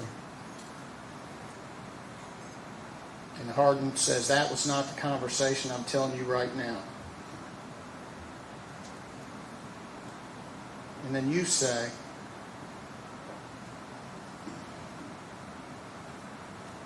Joey said something about Crystal was missing and Brooks wanted the car gone. Needed the car to get moved, right? Yes, sir, Joey did. And this was before July 3rd, right? No, 2015. I'm not sure. And you say Brooks didn't say anything to me about the car, Joey and his daddy did. Now, sir, also, you testified last month in a separate proceeding, under oath in this, right? Yes, You were asked this question during your conversations with any of the people in 2023 at Kentucky State Police. Did they ever indicate to you that if you didn't cooperate with them that you would be in trouble further? And you answered under oath, no. You remember that? Yes, sir.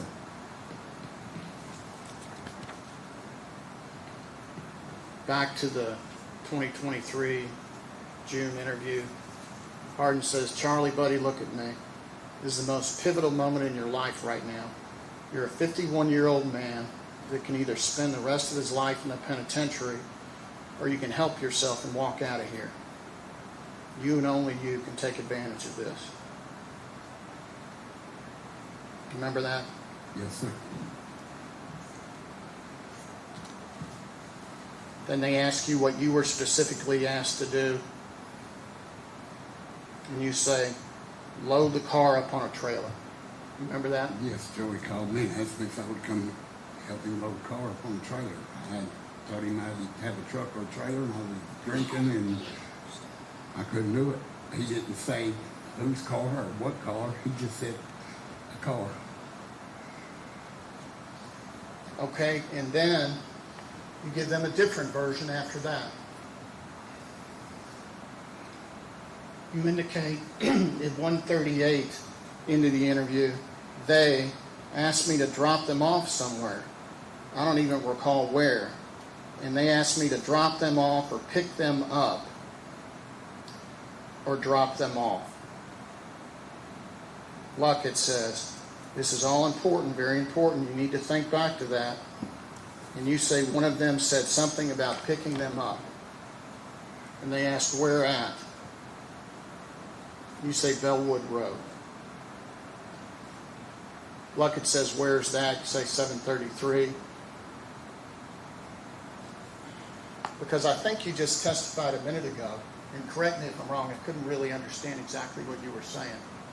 Did you say Joey called you stranded on the bluegrass in the car and wanted you to come pick him up? Joey he called and asked me if I could get a truck and trailer to come pick him and the car up on the bluegrass, but he didn't say, I didn't know what car he was talking about. He didn't say any specific car. And then I you just indicate assumed it was his car. And then you indicate I didn't go. I told him I had shit to do, right? Well, I was drinking and everything. And I didn't have a truck or a trailer at the time anyway.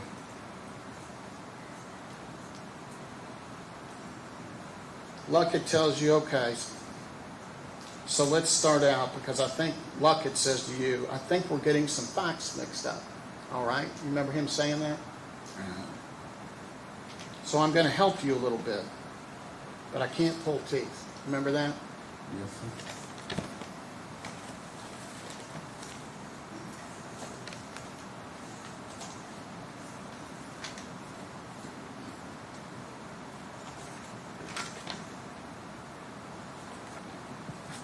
Okay, there's also a series of questions about how Brooks Houck got the keys to Joey. Remember them asking you a whole bunch of questions about that? Yes, sir. Obviously, in your statements to Snow and the FBI, you said nothing about any car keys, correct? Right. At 141 in the interview, Luckett asked you who picked you up from Newt's.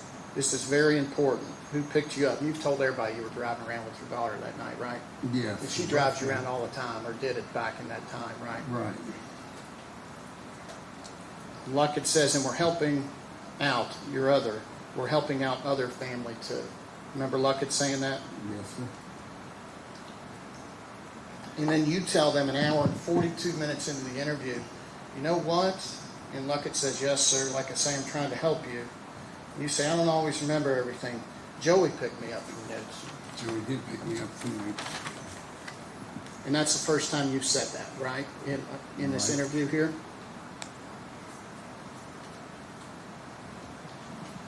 And then Luckett tells you, you go in, you and Joey leave together again.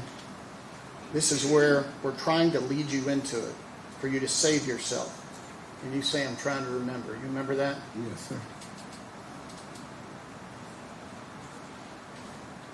Then you give them, beginning at 147 in the interview, a detailed version of how these keys came about. You say, I'm thinking we met Brooks and got a set of keys. And Luckett says, not think. You have to remember specifically where you met him and how this went down. This is so important, Charlie. You have to remember how this went. And then Hardin says, this is what saves Charlie. You remember that? Mm-hmm. And then you begin giving them a detailed version about this key exchange.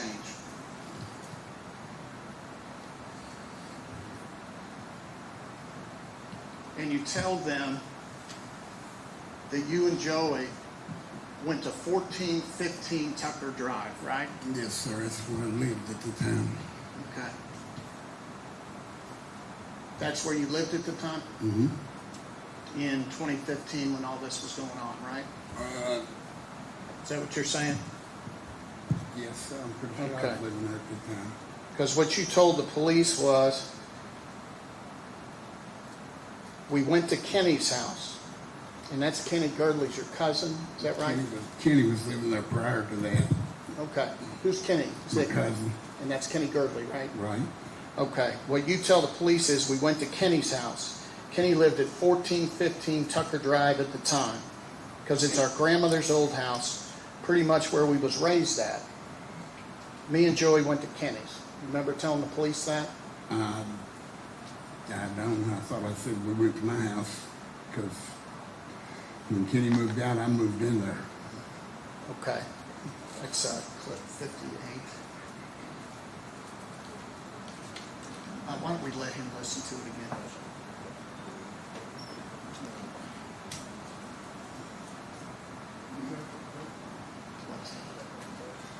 Yes. Let's try it this way. This is a transcript of what's on this clip. Let me ask you to review it and see if you remember this, okay?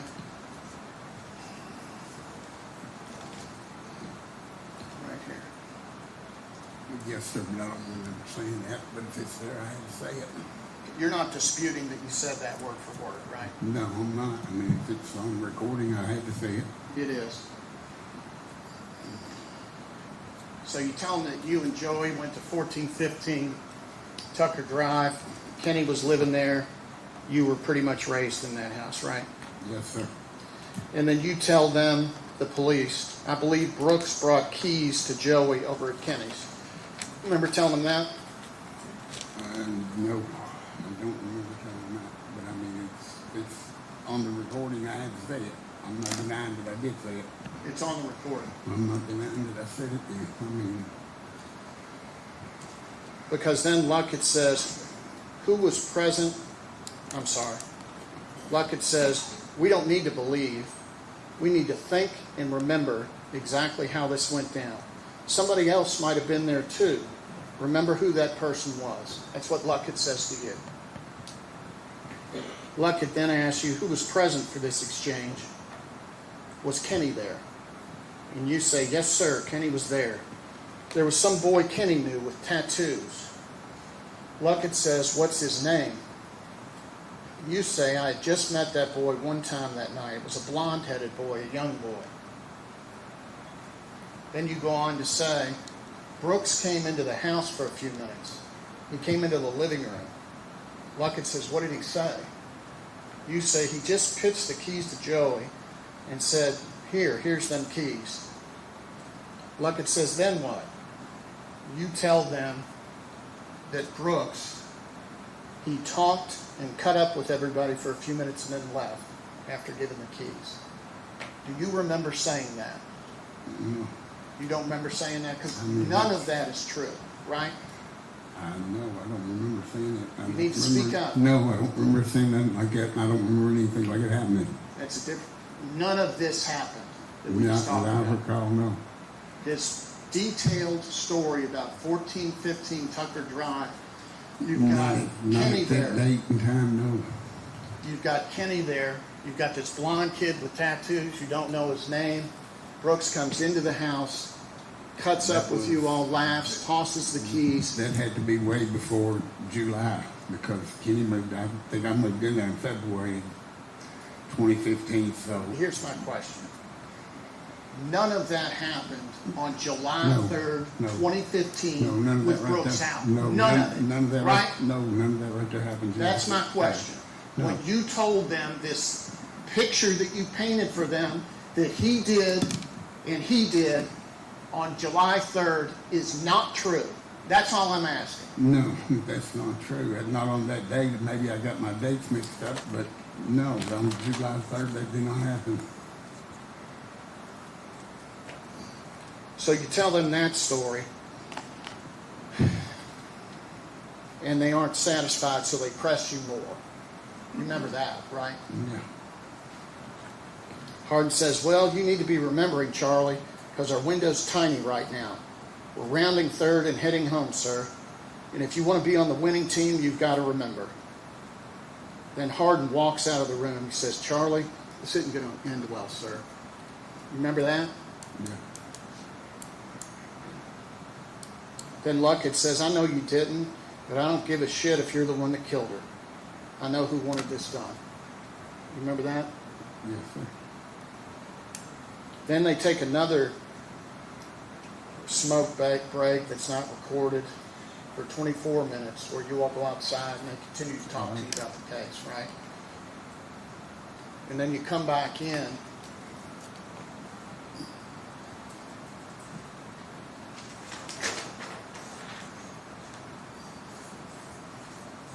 Because the first version you give about the keys is to, about that night is the snow and the FBI, and you don't mention anything about keys, obviously.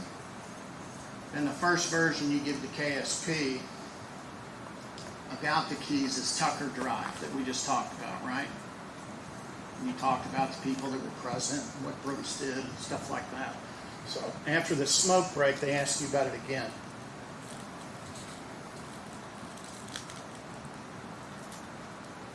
And what you tell them at that point is that you and Joey met Brooks at Copperfield subdivision.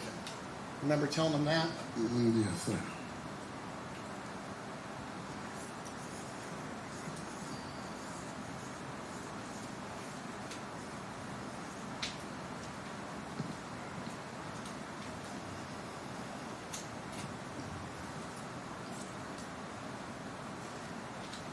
You tell them me and Joey met Brooks out at Copperfield.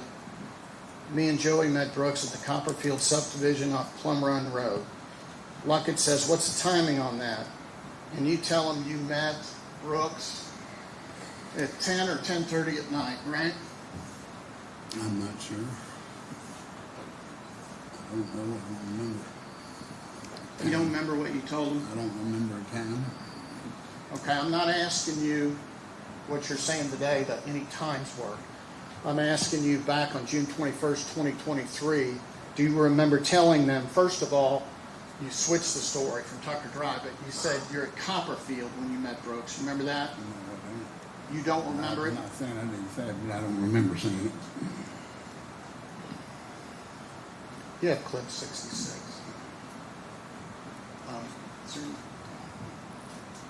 Is the video, is the audio any different than it was before?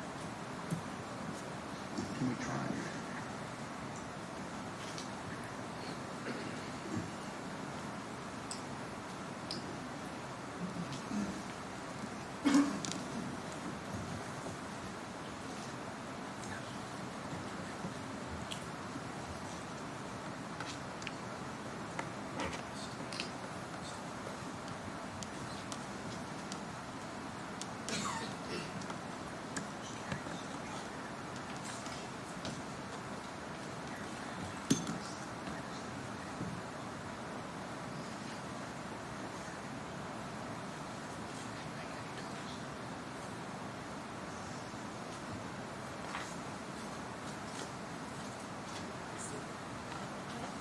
Yes.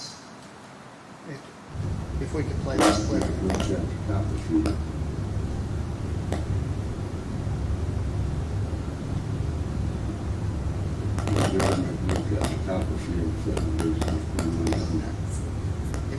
do the headphones thing again.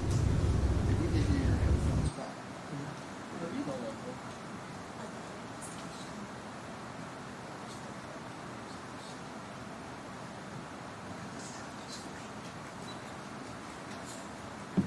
Mr. Gurley, we're going to do what we did before and let you listen to this clip.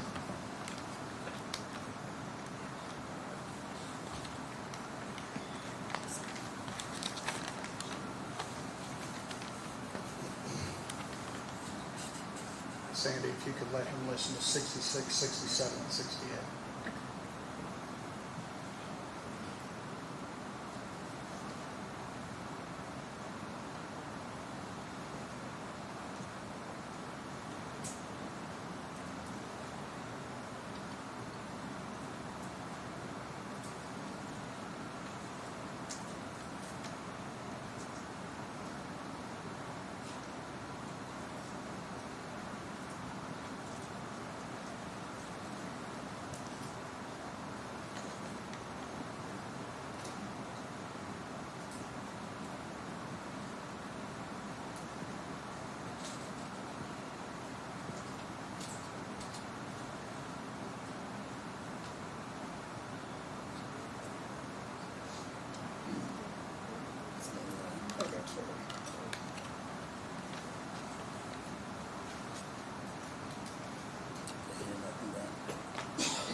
Sir, did you have a chance to listen to those 3 clips?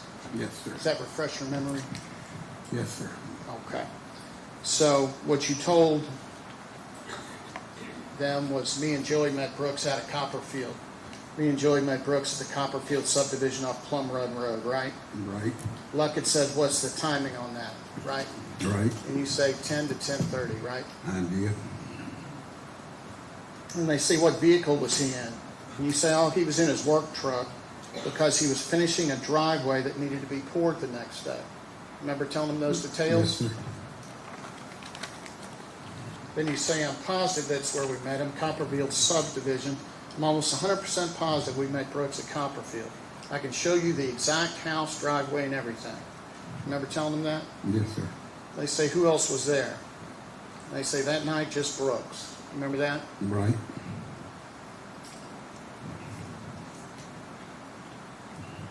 And they're still not satisfied, right? No. Luckett walks out. Hardin says he's going to go out and talk to the prosecutor, and you say, I'm trying to cooperate with you all, man. I really am. And then Hardin says, I want you to sit here. I want you to think long and hard about where Charlie Girdley is in life and about where you are in reference to this case and why you're here today. You need to be thinking about that. You need to be thinking about what Detective Luckett and I need from you in order to allow you to be on our team. Remember them saying that? Yes, sir. Then they leave you alone in the room for 10 minutes, right?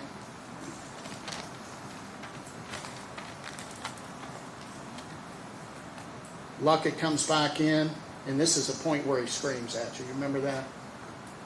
You do? Buddy, you got to answer out loud. Yes, sir. Okay. He screams at you, and you scream back at him, don't you? Yes, sir. You all are trying to make me think I had something to do with it, right? Yes, sir. Then Hardin asks you, when did you get the keys to the car? You say, when he picked me up out there at Newt's party, took me to Brooks, got paid from Brooks, got the keys from Brooks. Hardin says, how did that happen? How'd that go down? Explain to me. You say, no. We met him at Woodlawn. You give a different version now and say that you met at Woodlawn. That's a different subdivision, right? Yes, sir.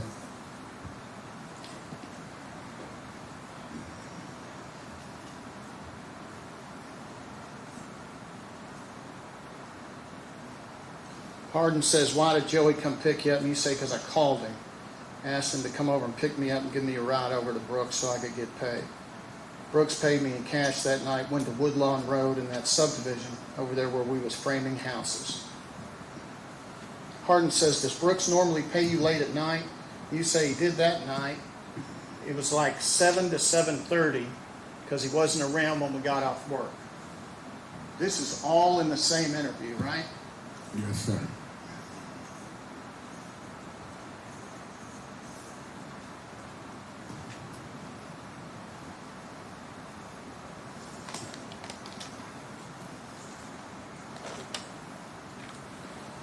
Now, at this point, Mr. Young is present, and he's been watching on the video, and he walks into the room. You remember him coming into the interview room? Yes, sir. Mr. Young indicates, I need you to think real hard about it, about where you and Joey went and picked up your money, right? And you say, right. Mr. Young says, from Brooks and the keys, right? And you say it was on Woodlawn Road. Right. Mr. Young says, think about where you picked it up, okay? Because did you say it was around 8 o'clock or so? And you say it was probably between 7 and 8. Then Mr. Young says, okay, just think real hard about where it was, okay? Here's why I'm telling you. I know where Brooks was at that time, okay? And the time's right. It's just I'm trying to figure out exactly if you're having trouble remembering where you picked him up. I need you to think about it before you answer me. I think you're right about the time. Then you tell Mr. Young, I can tell you it was one of two places. It was either his house, Brooks's house, at Creek Chase. That's one at Glenview Drive, right? Right. It was either at his house at Creek's Chase or one of those houses we were framing in Woodlawn, right? Right. So on this version,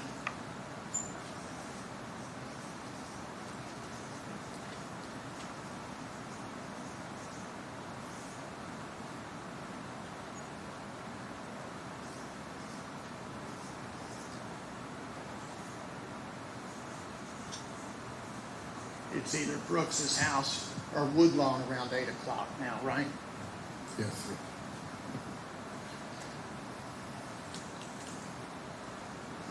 Mr. Young says you said his boy was with him, and you say, yeah, he had his kid with him. Yes, sir. You had not mentioned the kid in any other interview, right? Or any other version during this interview.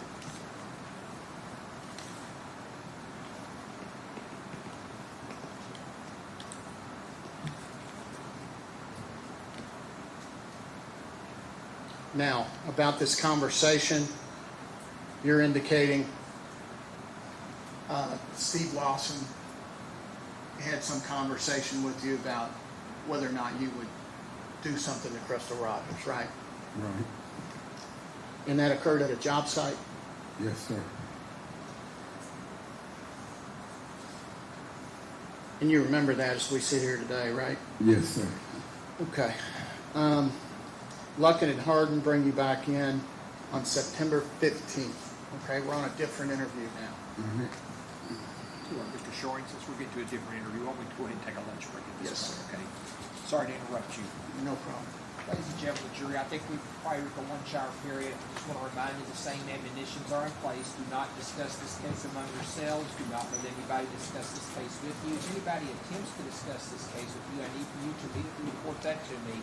You're not to finally make up your mind about the case until all the proof has been presented, the instructions provided to you by the court, and you've gone to the jury room to consider what your fellow jurors have to say about the case. Again, there's to be no research. Please do not read any media reports or anything about the case. We'll let you go with bailiff. Be back at 1:10.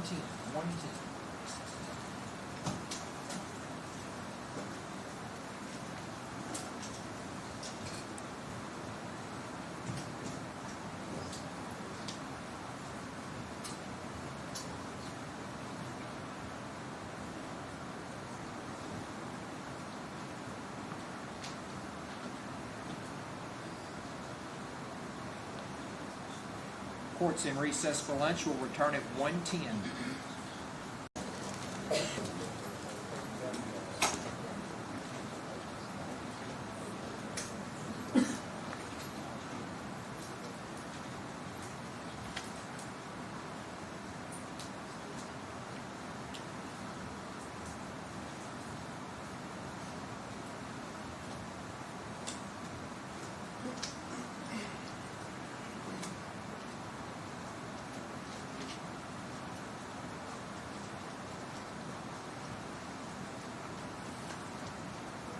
At this time, let the record reflect all 15 jurors have returned to the courtroom. Everyone may be seated. Counsel, wait the call. Yes. Mr. Shoring, proceed when you're ready.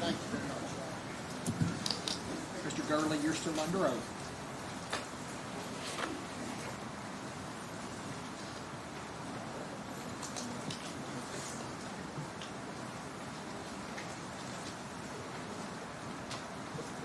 Mr. Girdley, before lunch, we had begun to talk about, which testified to on direct examination, that you indicated that there was some kind of a conversation between you and Steve Lawson about trying to get rid of Crystal Rogers. That he had said something to you about that, suggested you, and you laughed about it, right? Yes, sir.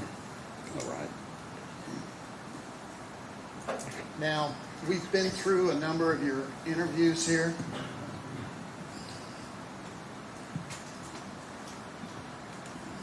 And obviously, you didn't mention anything about this conversation in 2016 or 2021, No, right? sir. Okay. Then on June 21st, 2023, you talked to KSP for hours, right? They asked you hundreds and hundreds of questions about this case, right? Yes, sir. Same deal on July 3rd, 2023. They had a whole bunch more questions for you. It was all recorded. All questions about this case, of course. Then at the grand jury, you testified in the grand jury that indicted these gentlemen. In none of these, any of these, did you say anything about any kind of conversation with Steve Lawson about this, correct? Correct. It was on September 15th, 2023, a couple of months after the grand jury, when the Kentucky State Police talked to you again, right? Yes, sir.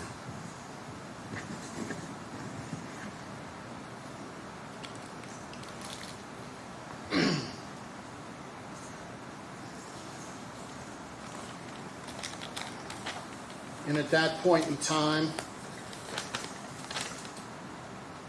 they bring you in, and Luckett says basically that your name was thrown out as somebody who would do anything, may be willing to take care of Crystal Rogers, and you just kind of laughed about it. He told you that, right? Yes, sir. He didn't ask you, can you tell us about any conversations you might have had relating to this? You'd already been asked hundreds of questions. He asked you specifically if this conversation took place and told you what it was supposed to have been, right? Yes, sir.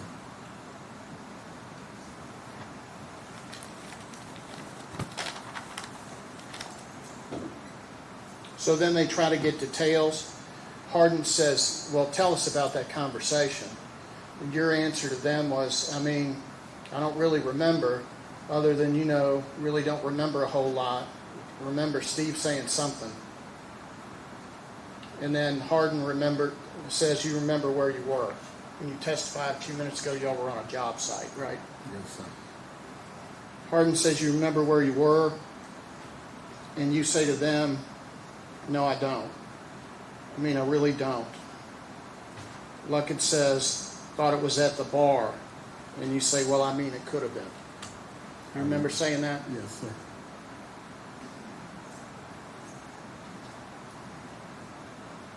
Hardin says, this is not to hem you up or trying to we're writing a story right now. You remember him saying that? Yes, sir.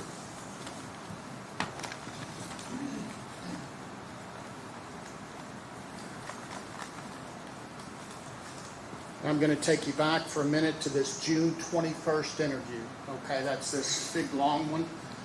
First time you come into contact with the Kentucky State Police regarding this case.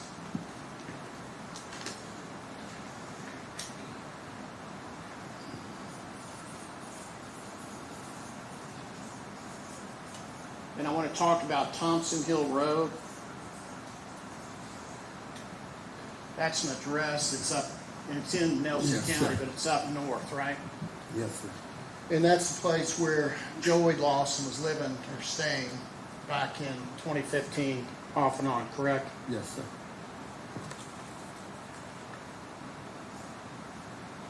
Now we get to about almost 3 hours into this June 21st interview. 2 hours, 56 minutes into that interview. You're talking to the detectives, and you say, Joey took me to my house. I took a shower and everything. When we left my house, we went to where you were talking about, and you were pointing at Detective Luckett, and picked Steve up. You remember that? Yes, sir. Then 2 minutes later, you say again, Joey took me to my house. I took a shower, got cleaned up. We rode down there to where you were talking about, picked Steve up there because we had Steve's car. And then they took me, we went back to 62. You remember that? Yes, sir.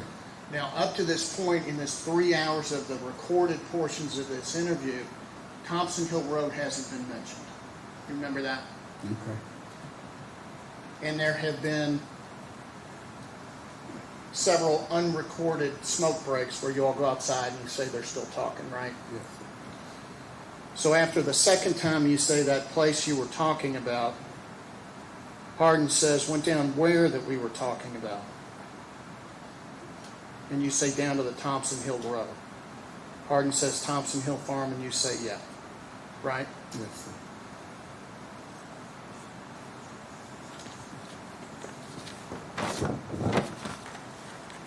Then Detective Luckett says, explain to me, did you see Crystal Rogers' car when you all picked up Steve out there? And you say no, because it was dark. It was dark when we picked up Steve out there. Do you remember that? Yes, it was dusk. I'm sorry, but you It was got to dusk. talk up. Yes, it was dusk. It was dusk? Yes, it wasn't dark. Okay, well, let me stay real, I know this is confusing, but real specific. Your answer to Detective Luckett.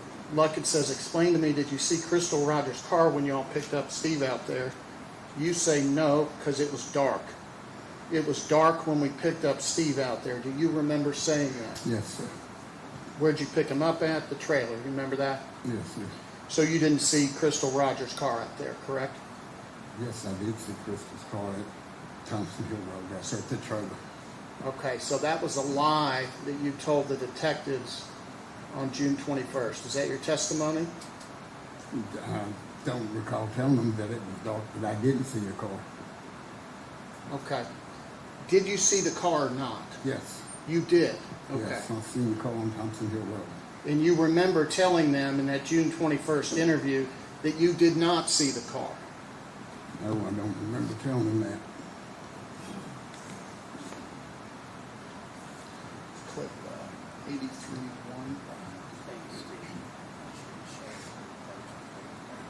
Yeah. Let's do the same thing. We're going to let you listen to this one again.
Okay, did you hear what I'm talking about? Yes, sir. Okay, so just to make it clear, like I'd asked you, explain to me, did you see Crystal Rogers' car when you all picked up Steve out there? And you said no, correct? Correct.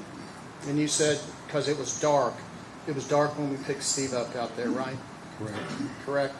Okay, and the reason I asked you is because you didn't testify to anything about seeing her car or not on direct examination today, right? Right. Okay. In any of the previous, none of the previous interviews and none of the subsequent interviews, none of your police interviews ever do you testify to seeing Crystal Rogers' car out there, correct? Correct. The first time that you testified to that ever or gave that in any kind of statement was last month in a previous proceeding under oath, correct? Correct.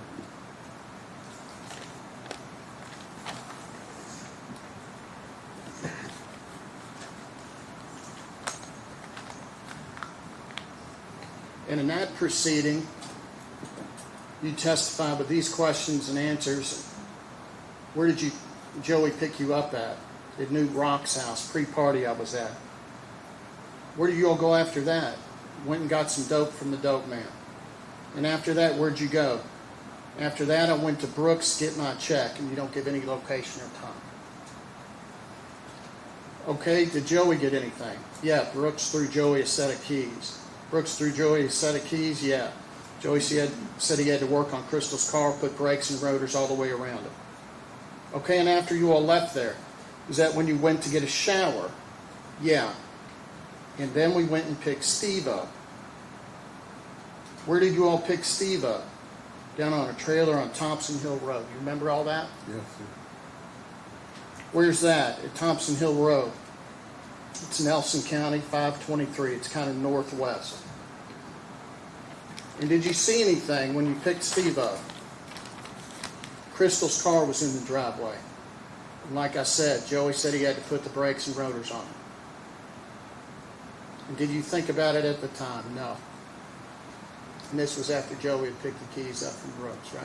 Right.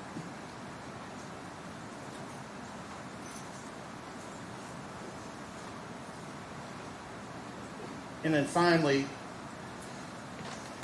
in your testimony here today, you've indicated a couple of times that Joey Lawson called you. He called you Friday from, you called Joey Friday from Newt's to come pick you up, right? Yeah, earlier that day, yes. You guys speak Earlier up. that day, yes. Okay. And in the grand jury, when you testified in this case, you testified, Joey contacted me and asked me if I'd help go pick a car up off from the Bluegrass. Mr. Young says, do you remember if that was, and you say, and get it loaded on a trailer. Mr. Young says, do you remember when that was? You say that was sometime that weekend. Right. So Mr. Young says, okay, sometime that weekend Joey called you, and you say, yes, sir. You remember that? Yes. All right. Are you aware that the FBI subpoenaed your telephone records for that period of time and looked at all of your call logs for that weekend of July 3rd? Yes. Are you aware that they show no telephone calls to or from Joey Lawson and you? And I told him it could be my phone that he called, or it could be my daughter's, because he called my daughter quite frequently at that time too. And they subpoenaed two different telephone numbers for you. Both of them 502. 507-548-38 and 507-9459. Those were both my numbers.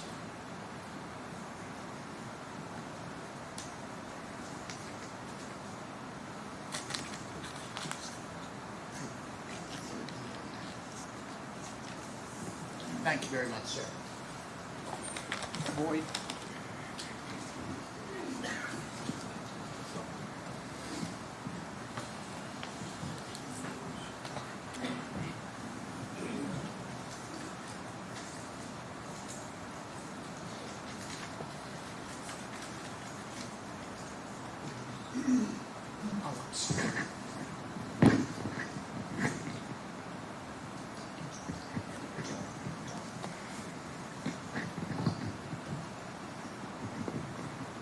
Mr. Gurley, can you hear me? Yes, sir. All right. You're on a map approach.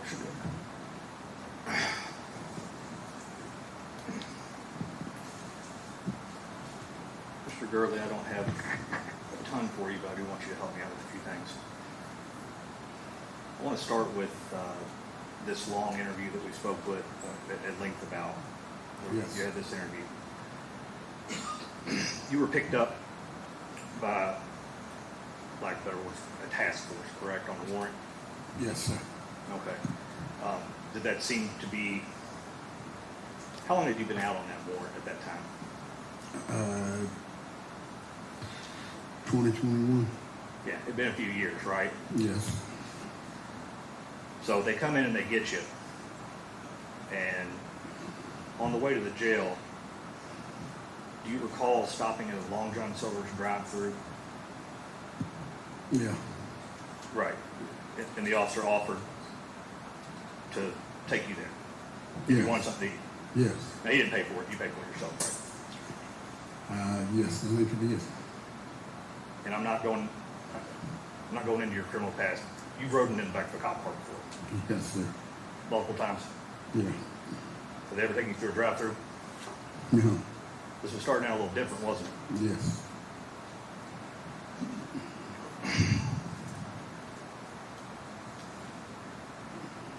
So the warrant that you were picked up on, that's for absconding. Can you tell the jury what absconding is? Yes. Not going back and seeing your probation officer. I'm Okay. supposed to. Okay.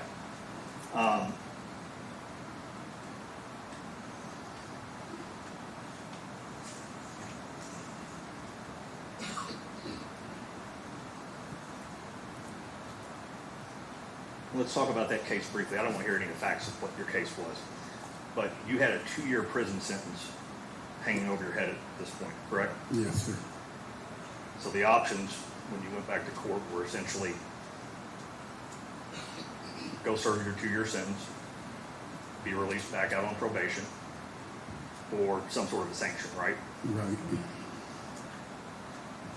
And you ended up getting 90 days with work release, correct?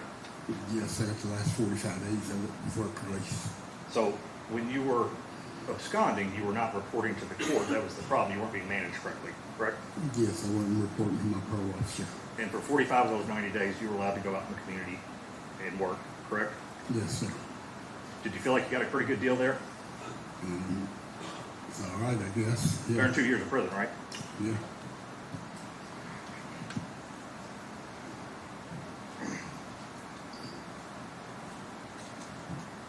Mr. Shoring had asked earlier,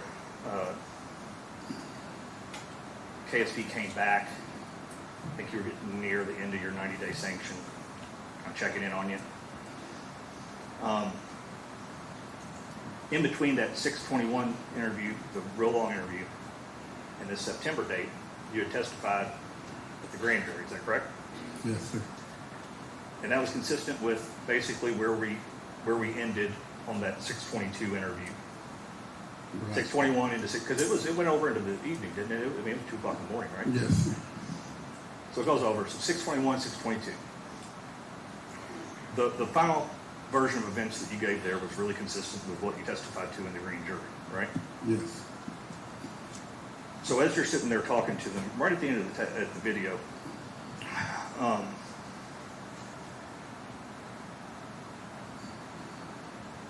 Detective Harden says, you guys are kind of appreciating each other, and says, you know, if there's something else you need help with in the future, let us know. Is that correct? Yes, yes. If you want to listen to it, I can. No. And then you said, yeah, thanks. Probably wouldn't have got this sanction without you guys. Man, you guys helped me significantly.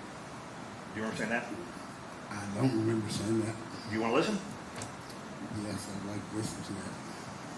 Because as far as I know, they didn't help me at all with no sanction or anything. That last video, the last minute of it.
Just the last one.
Does that refresh your recollection? Yes. I said I probably wouldn't have got the 90-day sanction if it wasn't for them. Yeah, and you guys helped me out significantly. Yeah. Okay, so you know Joey for a while, right? Yeah. Is he an honest guy? I mean, somewhat, yeah. All right. Going back to that 6/21 interview, at the hour or two mark, you state, Joey's known for making up shit. Yeah. At hour 33, you say, again, Joey's full of it. Right. 3 hours and 10 minutes. If Joey's lips are moving, he's telling a lie. Sometime back then he was. I don't have a timestamp on this one, but you made a reference to him wanting to think he was some sort of Al Capone or something like that. So we always try to make it look like he was some kind of badass. He wasn't, was he? No.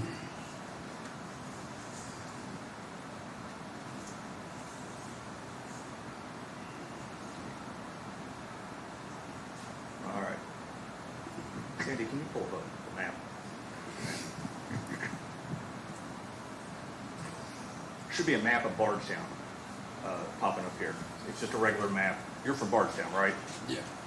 You're familiar with all the roads and everything? Somewhat.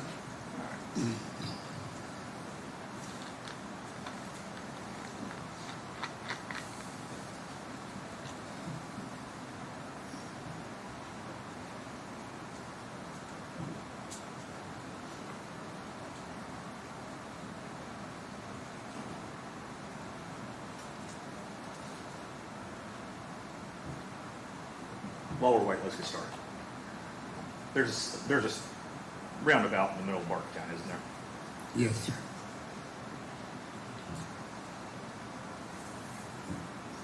There was a lot going on in your testimony that 4 hours or so. I got confused. Now, Mr. Shoring has broke down every bit of your stories, or every bit of what you told that day, and I've broke it down chronologically, and I want to help. I just want to see it a different way to make those stories line up. All right. You don't necessarily need to use that, but that's the city square, right?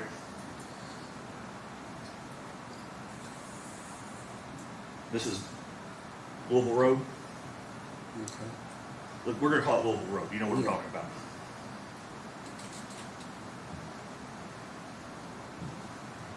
Go out this way.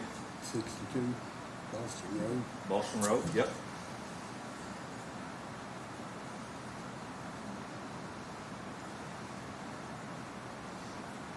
Springfield Road. Come down this way.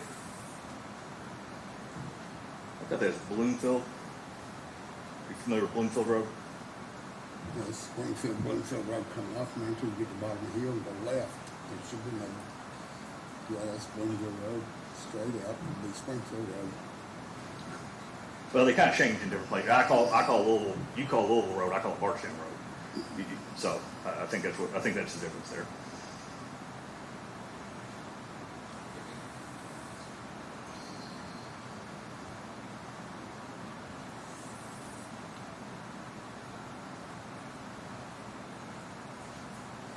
Mr. John Rowan. Gotcha.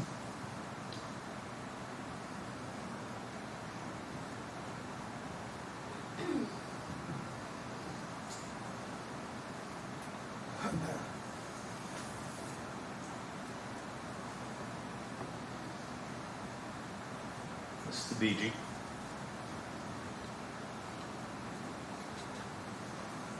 I don't have the name for this road. Maybe you can help me with it. 733 or Belgian Road. 733. That runs down to the BG, right? You can get on the BG right there. No, you can't get on the BG off from 733. And that's not 50, 7. That's not 733. Then. That's on the other side of Boston, and it's 52. It's the only other way I know you can get on the BG. It's on the other side of Boston. Well, when you're coming out of town, you can get out of the New center of Haven town. Road. New Haven Road? Yeah.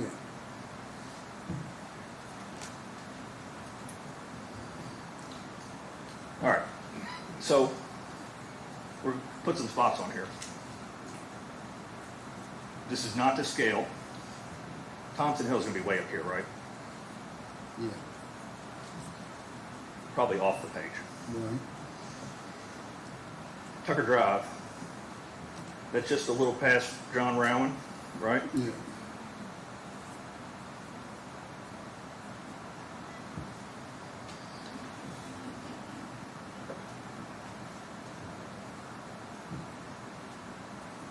'62 South. Yeah.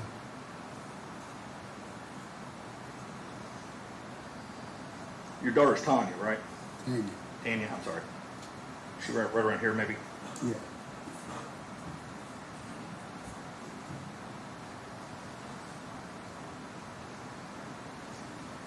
Brooks lives up this way, doesn't he?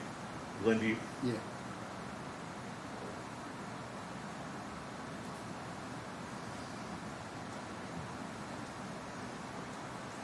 Woodlawn's gonna be down this way? Yeah.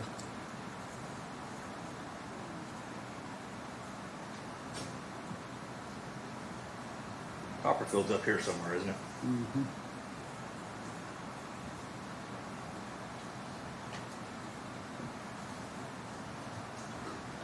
New Rod. What's his name? Brad Newton. Is it Newt Rod or New Newt Rod? Rod's whatever I call it. New Rod? Yeah. New Rod. New Haven Road. We're down around here. Yeah. That's where the big 4th of July party was, right? Right.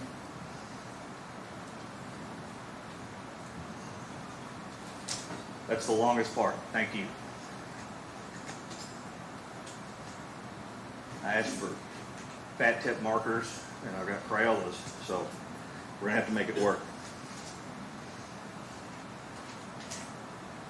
You've already agreed to all of these statements through what Steven said. Yes. If I say something that you know is false, stop me and we'll go back and listen to it.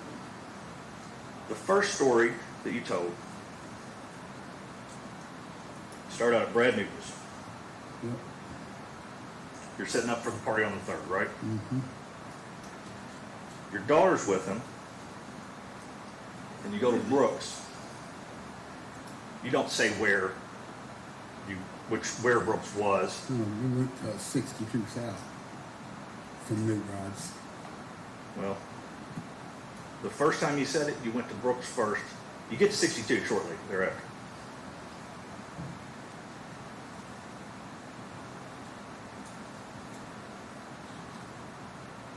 Then you go to 62. Then you go to Tanya's. And then you go back to New Rod's. I never said I went to Tanya's. Tanya's my daughter. I never said I went to her house.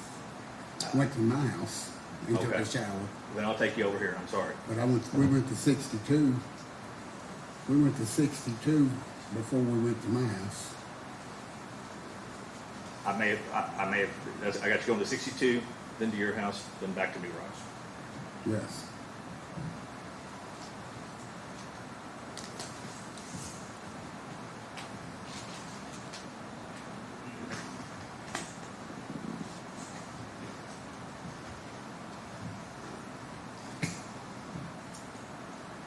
Next one, your Newt's.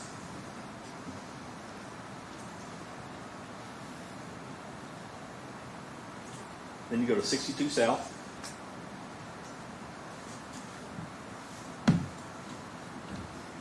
Then you go to Tucker Drive. No. No? We went to 62 south, then I went and got my paycheck from Brooks. Then went back to 62 south, then went to my house, took a shower, then went to Thompson Hill Road and picked Steve up and went back to 62. That was the last story that we landed on. That was the end of it. You said this during the course of that interview that lasted 4 hours. I'd like to hear that. Because I don't recall saying that at all.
Charlie, can you hear me?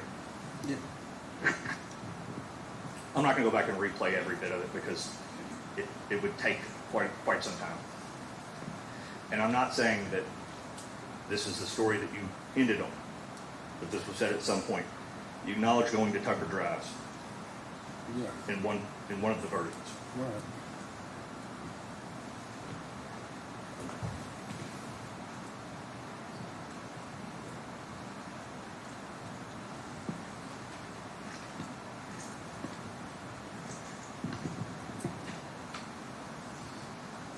I'm going to skip the rest of that version.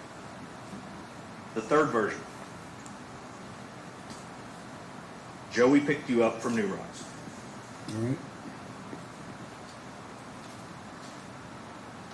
Then you go to Bloomfield, which is somewhere out here. No, we went to 62 first. Mr. Gerbley, this is in your recording statement, and you agreed earlier that you said you went from New Rods to Bloomfield to get some dope for Joey. No. You just I said agreed. we went and got some dope, but I never mentioned Bloomfield at all.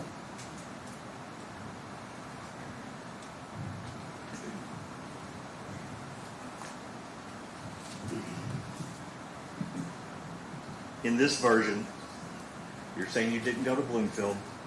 I went to 62 South because I with Joey first. Okay, you go to 62 South. Then I went and got paid from Brooks. Then we went and got some dope. So then you go to Brooks's house. Then you get some dope. Yeah. Was that in Bloomfield? Yeah.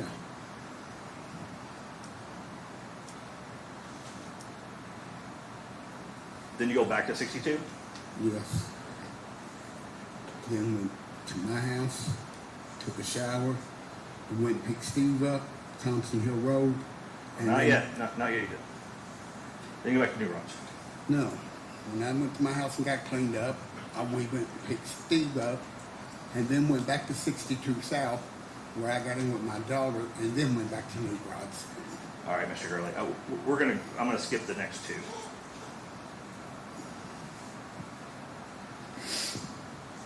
After you have that conversation with Detective Luckett, where Thompson Hill is mentioned, this is the story that you continue to tell me, and where we're at today. You start out at New Rods. Danny took you there. Joey picks you up, takes you to Woodlawn to get paid by Brooks.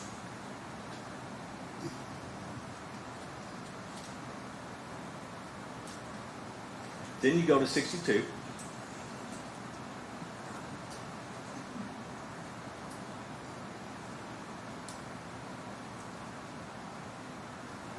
Then you go to Tucker. Then you go to Thompson Hill.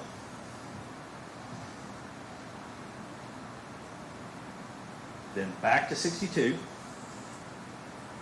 And then back to New Rods. Right? No. What? Tell me today. When I went from New Rods to 62, 62 to Brooks, got paid, went from Brooks, went got some dope, went back to 62, went to my house, got cleaned up, went from my house to Steve's, Thompson Hill Road, went from Thompson Hill Road back to 62, and then I got in with my daughter there and went back to New Rods. Okay. And that's what happened. Yes.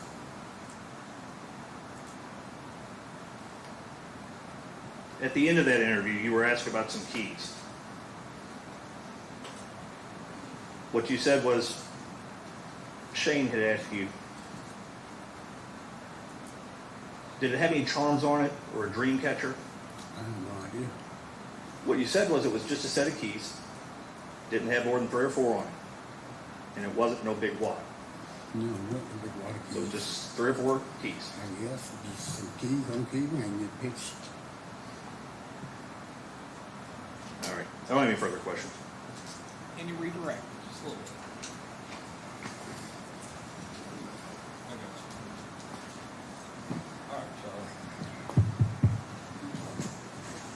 So there's been a lot of talk about this 4-hour interview on June 21st, right? Yes. All right. Did you wake up June 21st and think you were going to go to you didn't wake up. June 21st, did you anticipate going to the state police post? No. Did you anticipate getting arrested? No. Okay. Tell me what you've been doing that day. I've been out drinking and drugging. Drugging? Is that what you said? You got to speak up, Charlie. I've been out drinking and doing drugs. Okay, you got to look at them too for me, okay? Now, tell me about methamphetamine a little bit and the effects it has on sleep. You don't sleep much on it. Okay. Do you remember June 21st? Yes, sir. All right. Do you remember how long you've been up? Probably 5 or 6 days. Now, is that even possible, Charlie, on the state to be on meth and be up for 5 or 6 days? Yeah, on meth you can be. Okay. What does it do to your ability to think clearly? I mean, I'm sure you don't think real You've been up clear. 5 or 6 days, right? Right. Did you use methamphetamine that day? Yes. Okay. Now, when you got there, they thought you were involved in this, right? Yes. And that's what they were questioning you about, correct? Yes. And they weren't being real nice about it, were they? No.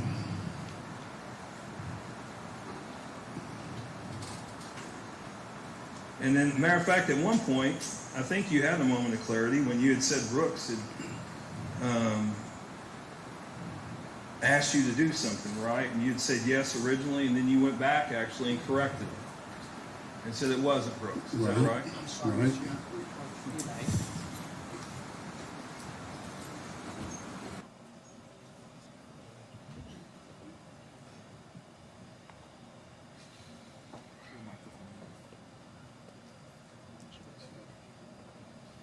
We're going to object to the lead-in statement.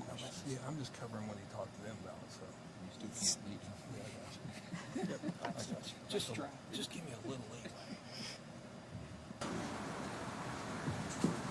Okay, Mr. Fairley. The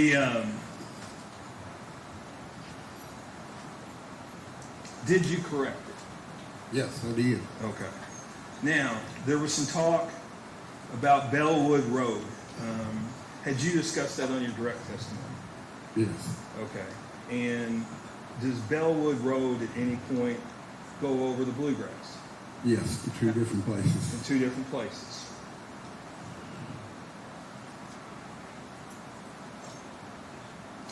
Tell me about your phone situation back then. Did you have a phone that you paid a monthly bill, or was it a minutes phone? It was prepaid phones. Okay. Does it have, tell me how prepaid phones work. Do they have like a certain number of minutes you get? No, it just works like 30 days, and then if you don't pay your bill, it shuts off. Or if you don't get another prepaid card, then you do it. Okay. Did you talk to people, let me ask this, did you have Facebook back then? Yes. Okay. Other than your phone, did you communicate with people other ways? Yes, Wi-Fi on Facebook Messenger. How's that work? What do you mean on Wi-Fi? You just hook up to Wi-Fi and it gives you internet. All right. Did you talk to anybody here in this courtroom on that? Yeah. Who? I talked to Joey on Facebook Messenger.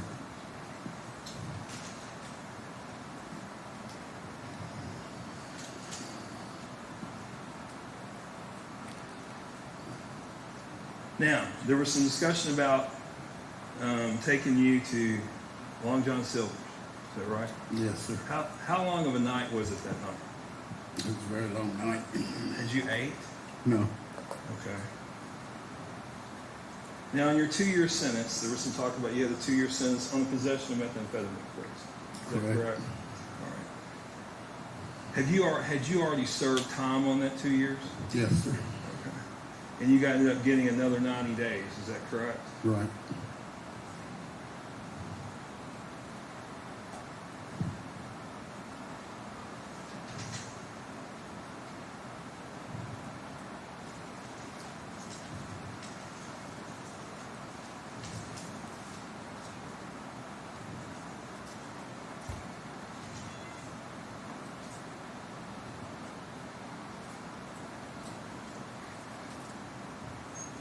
I'd like to elaborate on the 90 days if I could. Sure. Well, I mean, the reason I got the 90-day sanction, which I was told, was my old lady had passed away in October of 2021, of 13 years. And that's when I went absconding. And the reason I got the 90-day sanction, I was told the parole and probation said they wasn't messing with me. As far as they was concerned, go back and do the 2 years. The prosecuting attorney had a heart for me and is the one that gave me the 90-day sanction. Okay. Okay. Is that why did you relapse then back in 2021? Yes. Okay. Okay. I'm sorry. But that's where the 90-day sanction came in. Okay. All right. I'm going to leave you with this. You're not on probation anymore, right? No. You're clean. Yes. That's what you testified to. Is that correct? Yes. Okay. There's no charges. I don't have any charges against you or anything. No charges, no warrants. And no matter what it is right now, okay, all I want, you can tell me, Shane, everything's a lie, I told you. All I want is the truth. What is the truth, Charlie? Tell this, ladies and gentlemen, who are deciding this case, what the truth is. I told the truth. I mean, what you testified here today. Yes, sir. Because if it's not, just tell them. No, it's the truth. What I've testified to is the truth. No further questions. Any recross? Any recross, Mr. Boyd? No, Your Honor. Any questions from any jurors? May this witness be validly excused or subject to recall? Excused. You're validly excused. You may go. Thank you. Call your next witness. Ryan Cecil. Ryan Cecil. Ryan, no B, just Ryan. Ryan Cecil. Ryan Cecil.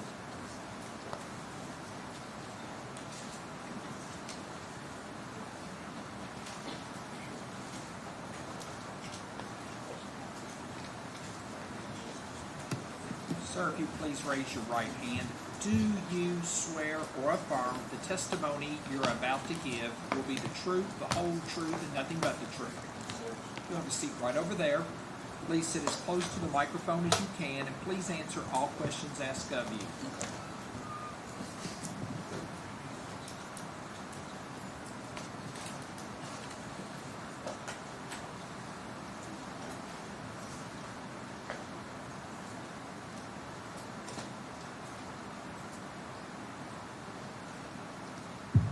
Mr. Cecil, would you please introduce yourself to the ladies and gentlemen of the jury? Ryan Cecil. All right, Mr. Cecil, I'm going to ask you questions. You just direct your answers towards it. Okay. I'm not going to go into your background because you're a coon hunter. Is that Yes, correct? sir. Okay. And could you tell me? Do you remember July 3rd of 2015? Yes, sir. Okay. And why do you remember that? We had a competition coon hunt. Competition coon hunt. Okay. Yes, sir. I am familiar with coon hunting, but I imagine 14 out of the 15 people over there are not. Could you kind of go through and tell them what a competition coon hunt is? Like I said, you got a coon dog, and there's 4 of us, or 3 that night. You go on a cast and you turn a dog loose, and you get points rewarded for striking a coon when they smell it first, and then more points the first dog to tree the coon. And we usually hunt 2 hours a night, and just at the end of 2 hours, the dog that done the best won. So how many of y'all are hunting? 3 that night. Three that night? And did you know the other 2 guys you were hunting with? I knew one for sure, and had seen the other one a time or 2, but didn't know him directly. Okay, who's the one you knew? Daniel Donahue. Daniel Donahue? Yes, sir. All right. Had you been around the other guy though? Yes, yes. Okay. And y'all are out there trying to score your dogs? Yes, sir. Is that fair? Okay. So where did you all go to do this? On Pascal Ballard Road, Fabian Ballard's farm. Okay, Fabian Ballard's farm. And did you all 3 ride together? We drove 2 vehicles, I think. Okay. And Treese, can we go ahead and put that map up?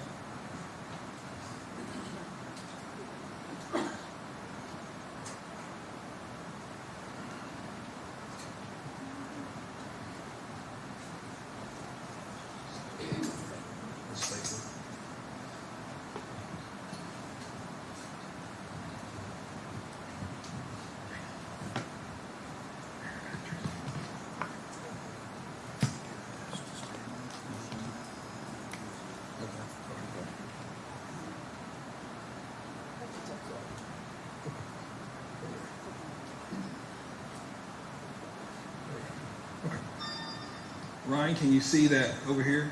Yes, sir. Okay. So you went to Fabian Ballards, is that what you said? Yes, sir. Okay. And is that close to the Pascal Ballard Road farm? Yes, sir. Okay. So where did y'all go when you got up to hunt? Go up there. Yeah, you go on up and take that with you. Yeah. You can come down here if you need to. So we parked right here and took this road in. Okay. And tell me about what was the weather that night? It was raining nasty, just a disgusting night. Can you not coon hunt on bad nights, or is it? Yeah. Okay. Anyway. So y'all parked up there. Yes, sir. Is that what kind of road is that? Is It's it like a little gravel road, kind of logging road deal. okay? And how far does it go back? You see how- Okay. All right. And so when you get there, do you get your dogs out? Mm-hmm. Yeah, get the dogs, you put tracking collars on them and stuff, and you start a time and turn them loose. Okay. And is there any kind of pecking order in this? What I mean is somebody judging? Yeah, there's a judge and a guide, and there's just a judge and a guide. Okay. And just for my purposes, how do you score this thing? Like I said, the dog that barks first, he essentially smells a coon when he barks. He gets 100 points. Second guy's 75. Third is 50, and fourth will be 25. Okay, and that's how you score. Yes, sir. Okay. So you all go up there. Do you all just stay down here and let the dogs go? Yeah, just we went in the road and turned the dogs loose. Okay. Do you all stay down there the whole time? No, you can go towards the dogs and walk. And like I said, the dog gets street here, you can walk to them or wherever. Okay. So do you all start walking down the road? Yes. Okay. And are the dogs barking? No. Not yet. Okay. Do they eventually bark? Yeah, when we turn them, you turn them loose. Like I said, when they smell the coon, they start barking. Okay. Was it hard to hear them that night? How loud are coon dogs? No, pretty loud. Okay. And why was it loud to hear them? It was raining real hard. It was raining hard? Yes, sir. Okay. So y'all go walking down that road, that logging road there, and do you see anything out of the ordinary? Yes, we walked up on a white car parked in the woods on this road. Okay, about where was it? Just general Around guess. the curve, probably right in here, I would say. Okay, so it was around the curve? Yeah, right in here, probably. Okay. And you said it was a white car. What size of car was it? Four-door, small, just, white car. Okay. And what kind of, do you remember the interior? Did you look into Yeah, everything? it was like a gray cloth interior. Okay. And was there anything in the car? I didn't see anything. Okay. And do y'all keep hunting that night? Yeah, kept hunting. Okay. Tell me, was the car, you said it was raining quite a bit, Yes, right? it ran hard. Was the car muddy or anything? It looked clean to me. No mud, no nothing on it. Okay. And do you remember the make of it or anything? Yeah, it was like a Buick Century or just a Buick model car. A Buick? Mm-hmm. Okay. Did you look at did it have y'all didn't have to take a picture of it? No, I didn't take no Did you look at the tag? No, I did not. Okay. All right. And I'm going to show you what I'm going to mark is it 59? Huh? 58. Stapled that thing. So, no, I'm looking for my scorecard. This one.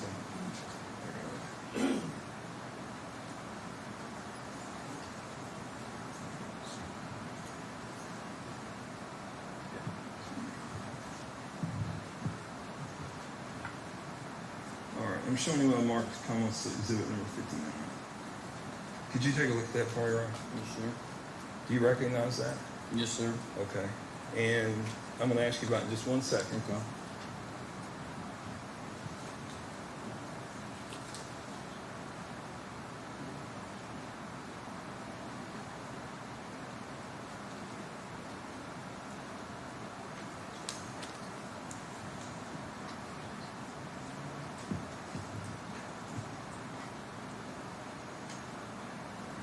So you recognize this document? Yes, sir. What is it? It's the scorecard, how we fill out our dogs, our name, our phone number, and like I said, there could be 20 people at the coon club, but we draw out in a group of 4. All right. So those are the 3 that got drawn that night together. Okay, is this that night's scorecard? Yes, sir. Does it fairly and accurately represent that Is it actually a copy of the scorecard? Yes, sir. That's our here. I was actually the judge. Oh, you were the judge? Yeah. Okay. Who won that night? I think the porter with that gentleman. Mr. Porter won? Yes, sir. Okay. The judge, I'd move to introduce into evidence Commonwealth's Exhibit number 59. 58. 58, I'm Any sorry. objection to 58? Okay, I'll show it's introduced at this time.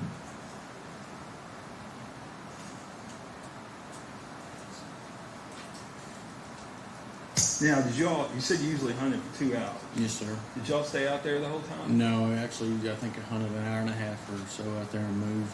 Okay. All right. Now, at some point,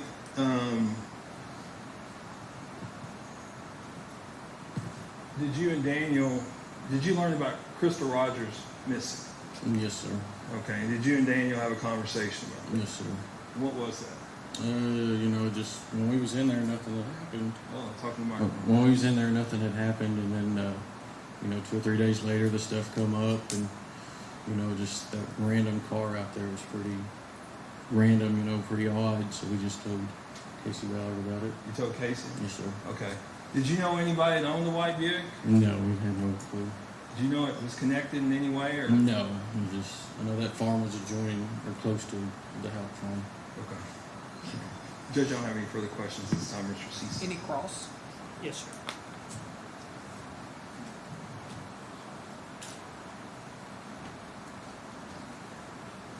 That's good.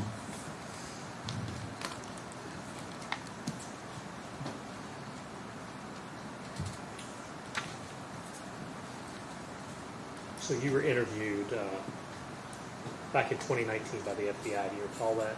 Yes, sir. And one of the things they were asking you is when you got to the farm. Do you recall that? Yeah. Yes. And then you had told them it was about around 10:30. Yes, Does that sir. sound right? Yes, sir. You told us today you were out there for about an hour and a half. Yes, sir. I think you told them it was about 2 hours, but it was an hour and a half, 2 hours, Yes, sir. correct? So you're out there a pretty long time. Yes, sir. Okay. Now,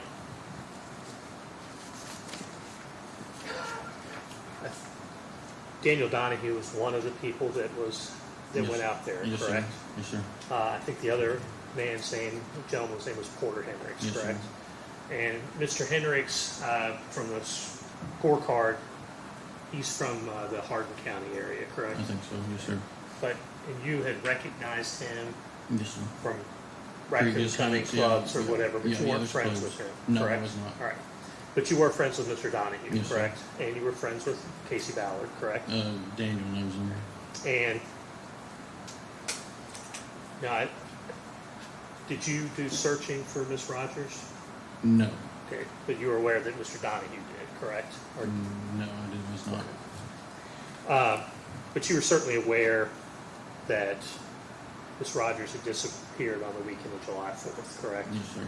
And that was something that was certainly on the news Yes, in sir. the area, correct? Yes, It was on frequently, correct? Yes, sir. You had been raccoon hunting on the Fabian Ballard property, correct? Yes, sir. And you were aware, at least when you talked to the FBI, you believed that there was permission to hunt there, correct? Yes, Daniel. Okay. In fact, I think you even said you thought Daniel had permission for Brooks or his mother to raccoon hunt back in there. Does that sound right? Yeah, Fabian Ballard, I guess. Okay. Well, actually, you said back to the FBI that you thought he had permission from Brooks or his mother to raccoon hunt that night. Maybe, yeah. Okay. Now, you didn't give a statement in this case to law enforcement until June 5th of 2016, correct? Daniel done all that. I just got contacted by the FBI. Okay. Well,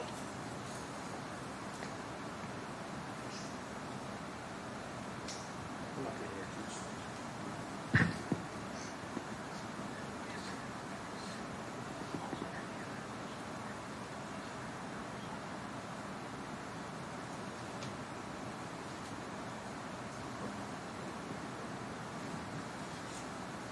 That approach, Your Honor.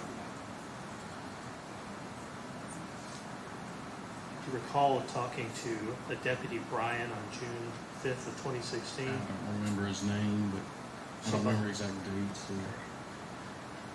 So is it your testimony you didn't talk to anybody in law enforcement until the FBI in 2019? That I remember. So you don't recall talking to Brandon Bryan on June 5th of 2016 with the Nelson County Sheriff's Office? No, sir. Okay. Do you know Brandon Bryan? I do not. So you don't know why there would be a document with your name on it and Brandon Bryan? I don't remember all their names. I know I've been questioned 2 or 3 times. Were you aware that that is the brother-in-law of Crystal Rogers? No. Now, when you're out there that night,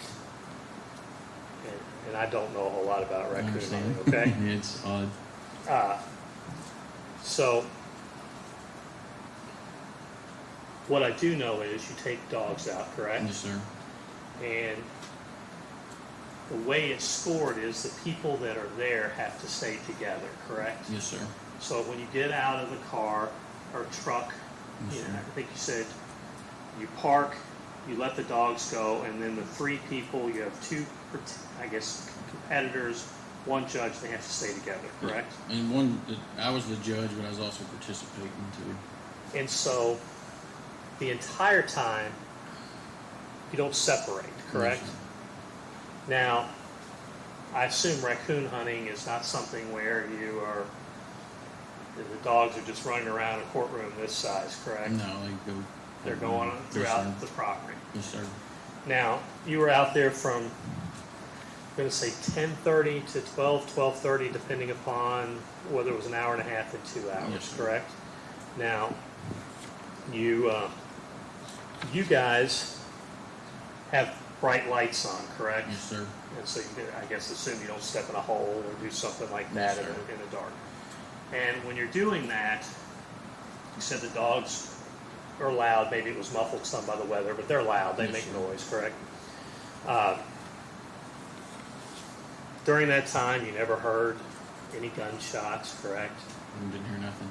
You didn't hear anyone screaming, correct? No, sir. You certainly didn't see blood or disturbances out there. No. And I assume you were walking back in those fields a lot, Yeah, correct? Yes. Yes, You ever sir. saw anyone, correct? No, Ever heard any machinery moving? No, sir. And I assume during that time,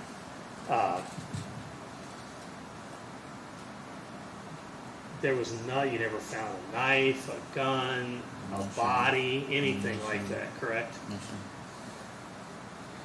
And from the time you got out of the truck till the time you walked back in, as part of this competition, the 3 of you stayed together, Yes, correct? sir. And as you sit here today, you believe the first time you may have talked to law enforcement was 2019. Maybe I don't remember all the dates, but yeah. Give me 1 second, okay? That's all the questions I have. Thank you. Any cross? Any redirect? Sir? Any redirect? Oh, no, sir. Okay. Any questions from any jurors of this witness? May this witness be found excused?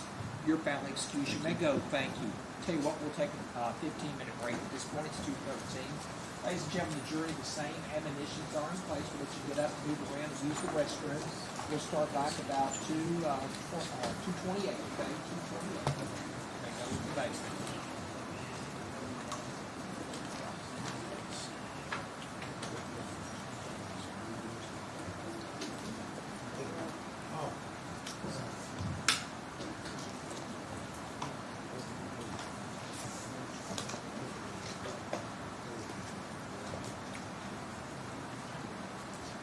You'll be ready with your next witness. We'll start back at 2:28. We will be,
At this time, let the record reflect all 15 jurors have returned to the courtroom. Everyone may be seated. Mr. Young, call your next witness.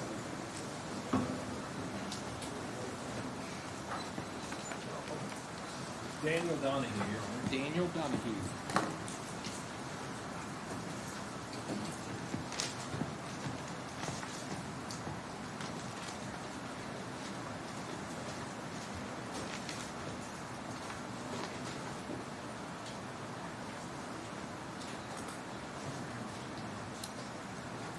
Sir, if you'd raise your right hand for me. Do you swear or affirm the testimony you're about to give will be the truth, the whole truth, and nothing but the truth? Thank you, sir. If you have a seat right over there. Try to sit as close to the microphone as you can, and please answer all questions asked of you. Good afternoon, Mr. Donahue. Good afternoon. I'm going to be asking you some questions, but I'm going to ask you to direct your answers to them. Okay. All right. Go ahead and tell them your name. James Daniel Donahue. All right. And are you a coon hunter? I am. Okay. I'm not going to go through the whole coon hunting process because Mr. Cecil just explained that all to us, and I don't want to cover. I'm going to reply the same ground. Okay. That evening, did you participate in a scored coon hunt? I did. All right. And who was that with? The UKC Kennel Club. All right. United Kennel Club. All right. And who did you draw as your group? Ryan Cecil and Porter Hendricks. Okay. Do you know both of them? I know Ryan well. I don't know Porter very well. Okay. Have you been around him? Around him a little bit. Okay. They're kind of in the coon hunting? Yeah, at the club. Yeah. All right. And did you all go hunting? We did. All right. And where did you go? Balltown, Fabian Ballard Farm. Fabian Ballard Farm. And Teresa, if you could put that up there for me. Did you have permission to hunt on Fabian's farm? I did. Okay. Yes. And Teresa's going to pull that up. If you don't mind, grab that microphone for me. You guys take the whole thing, just stick this thing up there. And step down there in front of the TV. All right. And did y'all ride together? No, I drove by myself. Ryan and Porter rode together. Okay, so y'all took two vehicles? Yes. All right. Could you tell me could you show me where Fabian's property is? It comes up and through here. All right. Like that. Okay. And where did y'all go to coon hunt? We parked right here and we turned the dogs loose down the road and we hunted back in through here. Okay, and I think there's been testimony when y'all hunt together as a group, right? We do. And there's a judge who I think may have been Ryan. Yes. Is that right? I think so, yes. Okay. And what was the weather like that night? It was raining. Okay. And tell me about going down that road. Did you go down? Did you see anything unusual that evening? Yes, we seen a white Buick parked on the road, in the middle of the road. Where was that? Roughly right in here. Okay, around the corner? Yeah. When we walked around this corner, we walked up like a little rise, and there was a white Buick pointing this way, pointing back out. Oh, okay, so it was facing out. Yes. Okay. Now, you said it was raining that evening, right? You can go ahead and grab a seat there. Yes. Okay. Did it have any mud or anything on it? No. Okay. And how long did y'all hunt that night? We hunted there for an hour. Okay. Around an hour, maybe a little more by the time we gathered dogs and stuff. Did y'all go somewhere else? We went to another farm to finish the hunt. Okay. Do y'all do a 2-hour hunt? Yes. Okay. All right. And do you know who owns the property as we look at the TV screen on the right-hand side over here? Yes, the house. Okay. And do you know who lives there? Rosemary House. Okay. Did you all ever hunt over here on their property? No. Okay. Any dog get loose or anything you have to go find over here or anything? No. Okay. Did y'all stay over on Fabian's? Yes. All right. Now it's July. Were there leaves on the tree? Yes.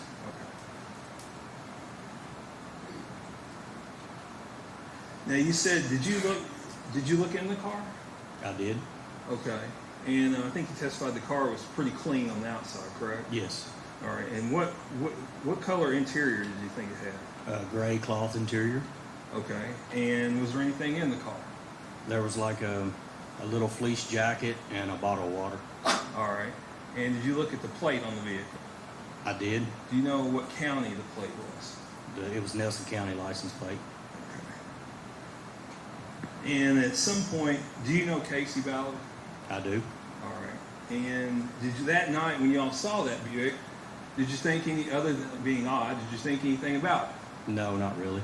All right. And I assume you learned in the next week or two, did you learn that Crystal Rogers was missing? Yes. Okay. And did you learn that she had supposedly been on the farm that night? Yes, I did. Okay. And did you know anybody that owned the white Buick like that? I didn't know. Okay. Did you know it? Did you contact Casey to let him know that? Yes, I did. Okay. Why did you contact Casey to let him know that? I just thought it was odd that that car was there in the middle of the night, you know, in the middle of a rainstorm. Okay. And this was July 3rd, right? Yes. Okay. Judge, I'm... Andy Cross? Yes, sir. Thank you.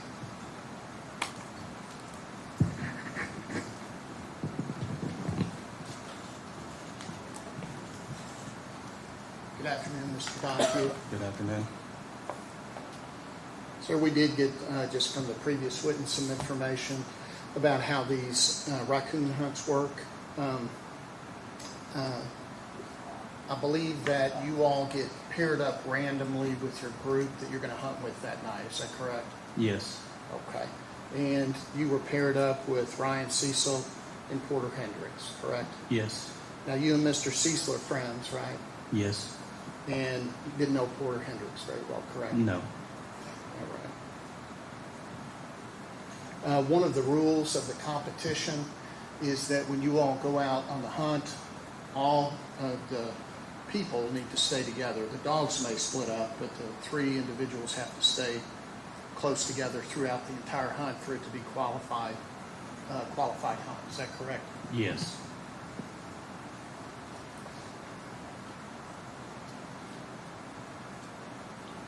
There's no shooting. It's not that kind of a hunt. No, the sir. objective is to tree a raccoon, correct? Yes. All right. Now, sir, you are friends with Crystal Rogers' brother, Casey Ballard, correct? Yes. You all went to school together. He's a couple years older than you. Is that right? Yeah, 3 or 4. All right. You all camped together. We did. You've been to birthday parties at his house, correct? Yes. And you participate in searches for Crystal? Only one I ever went to, I went to the farm to show him where I seen the car. All right. That was all I really did. And as you indicated on direct examination, you all had permission to hunt in that location, correct? Yes. While you were out there, I think you told the FBI that you believed you were out there about 75 minutes total. Does that sound about right? Yes. Okay. And you all are moving around, kind of keeping an eye on the dogs, correct? Yes. Okay. During the time you were out there, you obviously didn't hear any kind of gunshot. You didn't hear any screams. No. You didn't hear any heavy machinery, anything moving around. Nothing out of the ordinary that you heard, right? No. You didn't see any other people out there anywhere while you were out there, correct? No.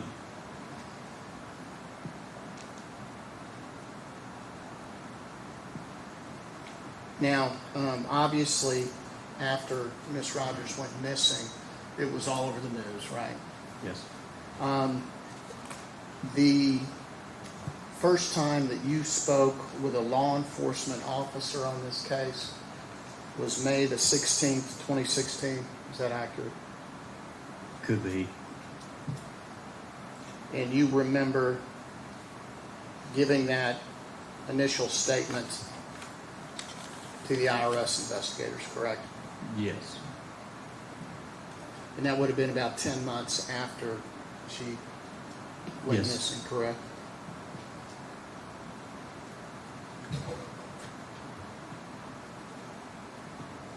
You indicated to the IRS, and you gave 2 statements previously in this case, one to the IRS in about 10 months afterwards, and then one to the FBI in 2019. Do you remember speaking to the FBI?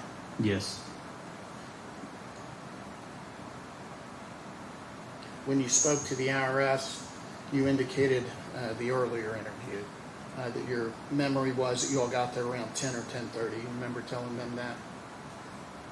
Vaguely, I guess. Okay. And then, It was a little after 10. okay. And then when you spoke to the FBI, you told them you got out of the truck at exactly 10:05 because Yes. you looked at your clock on your truck. And you recall telling them that? Yes. All right. When you've testified here today and you told the FBI in 2019 that you looked in the car and you saw a fleece jacket in the back seat, you recall that? Yes. All right. Do you remember in 2016 when you spoke with the IRS, the first interview, you indicated maybe there was a jacket laying in the back seat? Do you remember saying that? I don't remember exactly saying that.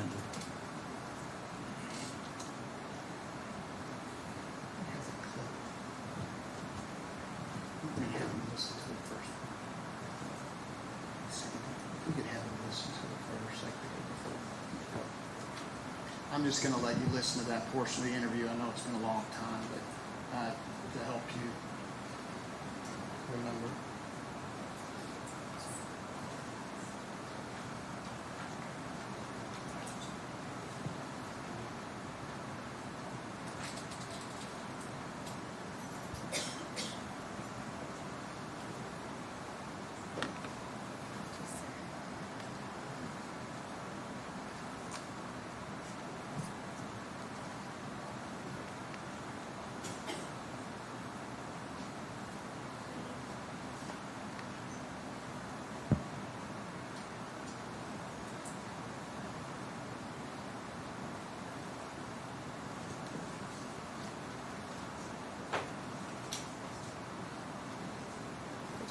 Yes. Sir, do you remember that now? Yes. Saying maybe there was a jacket in the back seat. All right. And then finally, at some point, and again, going from your interviews, you were shown either a picture of a white Buick or white Buick by Casey Ballard. Do you recall that? I don't recall that. Okay. So that's all the questions I have. Thank you very much. Thank you. Any cross? No. Any redirect? No, sir. Any questions from any jurors? Let this witness be found excused. May. You're found excused. You may go. Thank you. Call your next witness. Jamie Brooks. Jamie Brooks.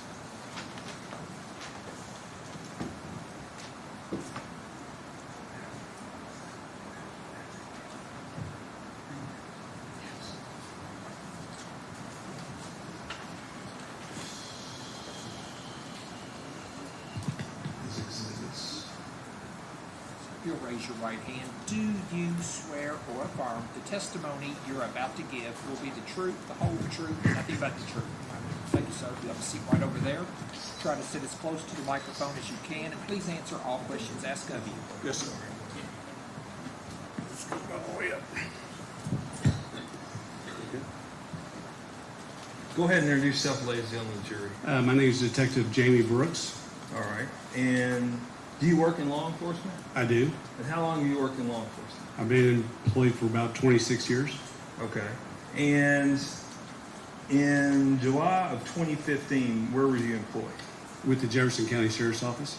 All right. And did you have a specific assignment in the Jefferson County Sheriff's Office? Yes, sir. I was assigned with the IRS's Financial Crimes Task Force. Okay, the Internal Revenue Service? Yes, sir. All right. And did you have an occasion to work on this case? Yes, sir. Okay. Explain, ladies and gentlemen of the jury, how you come to work on this case. Detective John Snow with the Nelson County Sheriff's Office contacted our team and asked for assistance.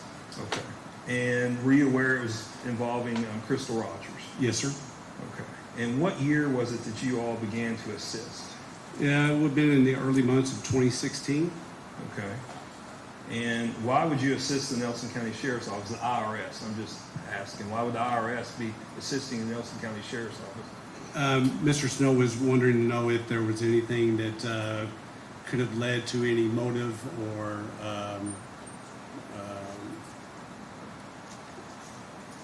financial transactions that could have helped with his assistance in this case. And do you know how many detectives that the Nelson County Sheriff's Office had at the time? He only has, I believe it's him and another gentleman, so their resources were pretty low. So I think he was just needing any help that he could get. Okay.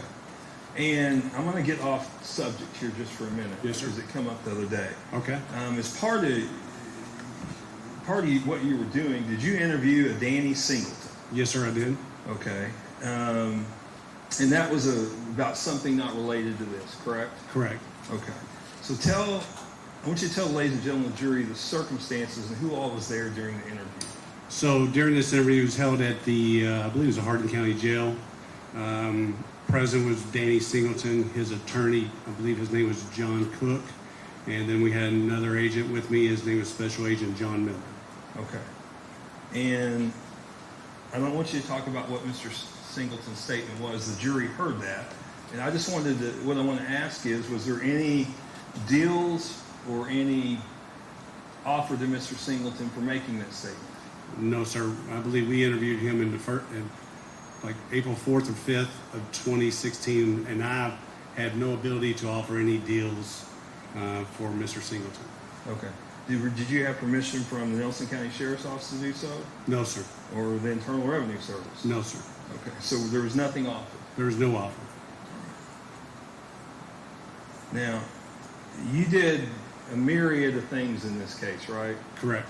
And did you have a chance to review some video surveillance that's previously been admitted back on July 3rd? Yes, sir.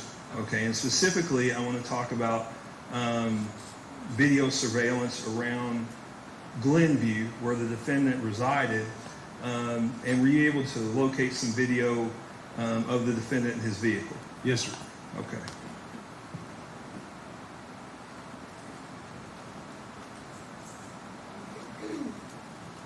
We're going to move on and come back to that. I'm confusing my wife. So,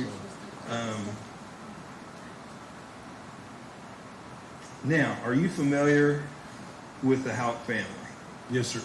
All right. And had the IRS seize some recorders in this? Yes, sir, they did. Okay. And did you review the contents or some of the contents on the recorders? Yes, sir, I have. Now, did you listen to all the recorders all the way through? I didn't listen to all of them all the way through, no, sir. And so you're familiar with the Houck family, correct? Yes, sir. Are you familiar with Rosemary Houck? Yes, sir. Rhonda McElvoy? Yes, sir. Nicholas Houck? Yes, sir. And Brooks Houck? Yes, sir. Okay, and are you also familiar with their voices? Yes, sir. Now, were you there when the recorders were seized? No, sir.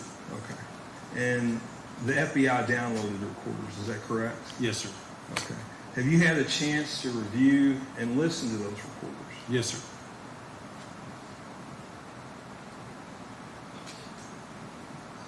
Now, did one of the recorders have a timestamp? Yes, sir. One of them did and two of them did not. Okay, and who's primarily on the one with the timestamp? I believe that was Brooks's. Okay.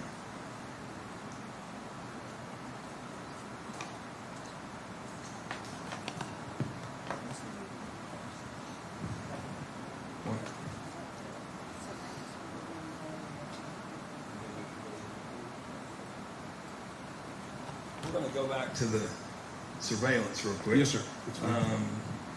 I'm going to look. You can look up here at this over here at this TV. You can get up and walk over there. Jamie, take this with you.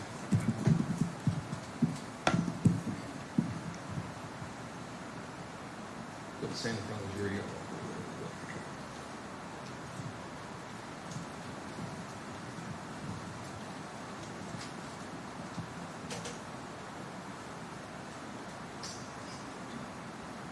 there. And do you see Mr. Houck's truck? Yes, sir, I do. Okay. Was it in the top left corner? Yes, sir. It's going to drive by at the top here. Okay. Now, it's cut off on here, but have you previously reviewed this? Yes, sir. Okay, and what time is that? That's approximately 5:30 in the afternoon on July the 3rd. All right. You can grab a seat. Okay. Oh, I'm sorry, there's again. Yeah, there's several videos that we actually catch the vehicle going by. That was the A1 storage video. This is going to be the Circle K.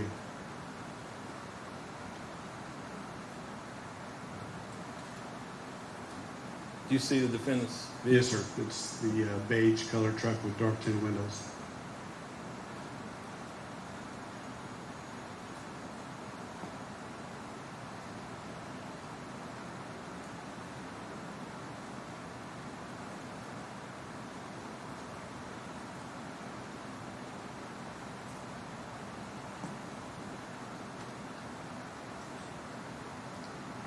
Let me know if you see it.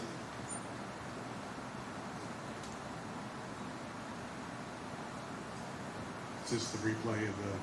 Oh, that's the replay. First one we watched. Yeah, I'm sorry. Yeah, I'm sorry. Yeah. So this is the truck heading back towards his home residence.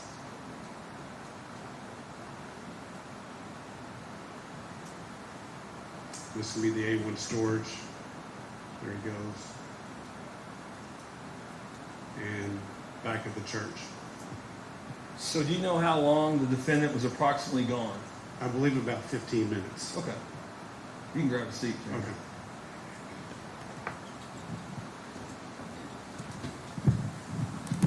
Now, I don't want to talk about what the conversations were, okay, because the jury will have to listen to that and Yes, make sir. up their own mind what those were. But were you able to review a recorder that had a July 7th, 2015 recording on it? Yes, sir, I was. And who was that a conversation between? That conversation was between Detective John Snow and Brooks Houck. Okay. At this time, Your Honor, we're going to ask to play. Hang on a second. I can handle these.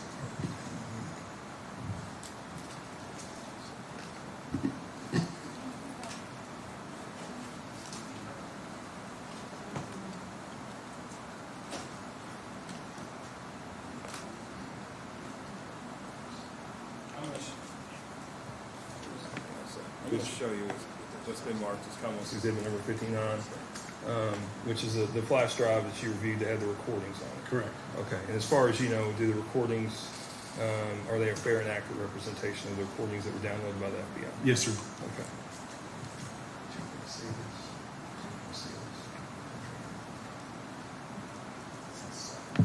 Yes. This may be all.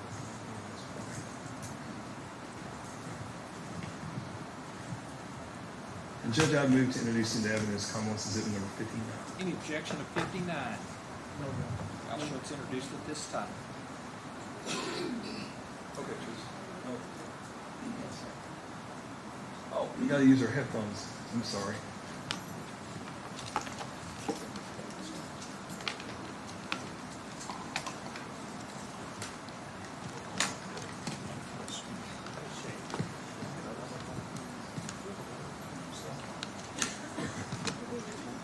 Can I use this? Oh no, I think I got to make it a little hot. Yeah, here we go. Oh. Yeah, y'all can use it. It's got shorts.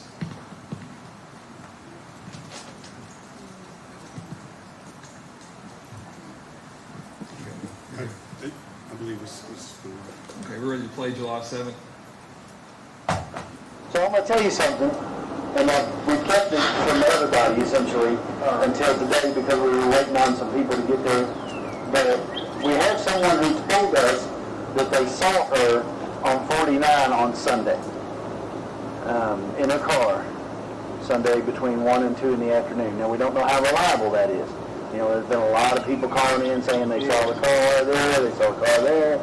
So, but we've got people down there looking now, just to say that we looked. You know, they got a bloodhound down there. They're going to try to run a track from there and see. That's great news.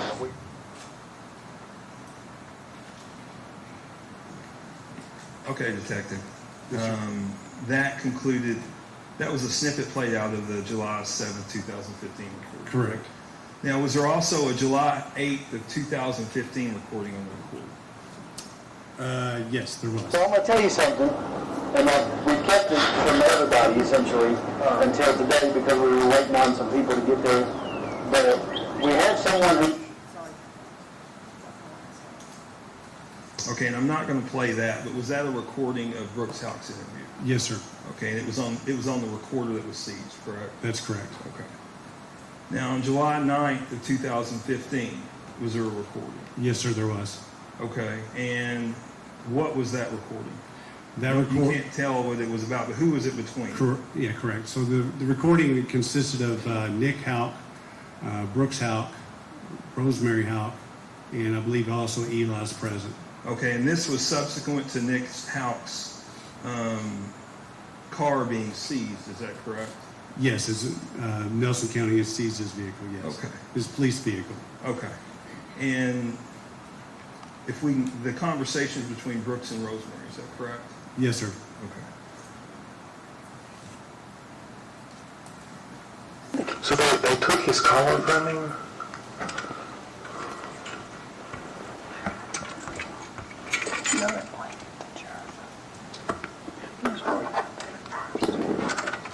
Is there anything on it? Uh-uh. We read that one yesterday. Don't matter. Teresa, can you play that one more time? I didn't have the volume correct.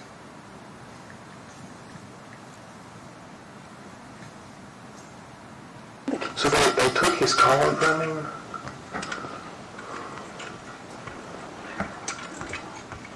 No, that blanket picture. He was worried about that. Is there anything on it? Uh-uh. We read that blanket yesterday. Don't matter. Okay. Detective, are you aware that when they seized Nick Houck's police car, that they also seized a blanket out of the back of it? Yes, sir, I do believe that to be true, yes. Now, is there another recording on July 9th? Yes, sir. Okay, and is that between Brooks and Rosemary?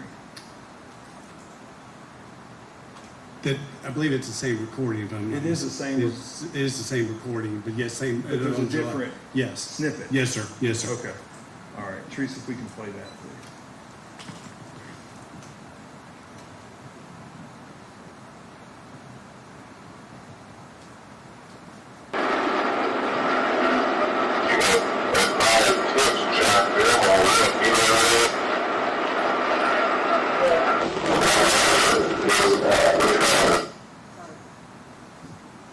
What? Teresa's asking me a question.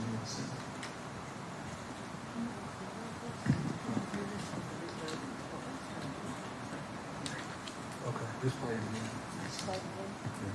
Yeah. She's having an issue. We're gonna play it again.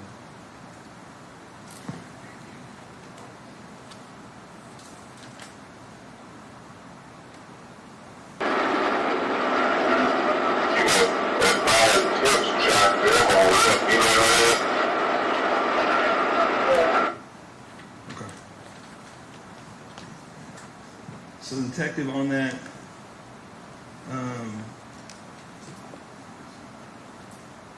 was there another recording on that recorder?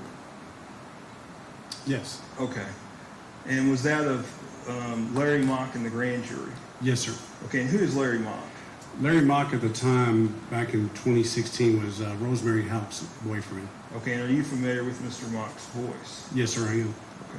Teresa, we could play a snippet.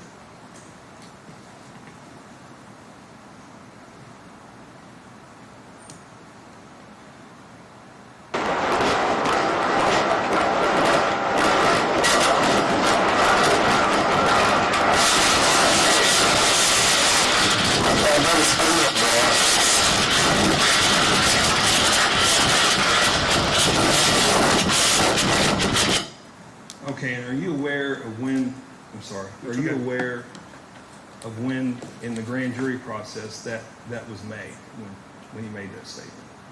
This was after he was exited the grand jury proceedings. Okay. Now, on one of the recorders, was there a conversation between Rhonda McEvoy and Brooks Houck? Yes, sir. Okay, and was that at her grand jury? Yes, sir. Okay, and who is Rhonda McEvoy? Rhonda McElroy would be the sister of Brooks Houck. Okay.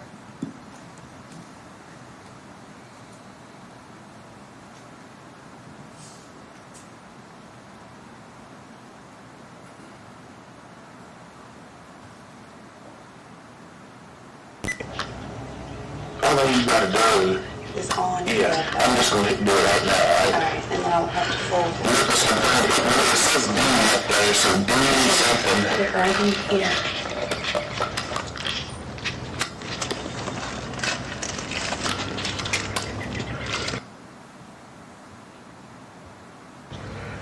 to stop it now. Turn it off. I've heard. Let's record right now, just to keep it left on the phone right there. Are you sure? Yeah. Hey, in the courtroom where I'm at, all right? Is that okay?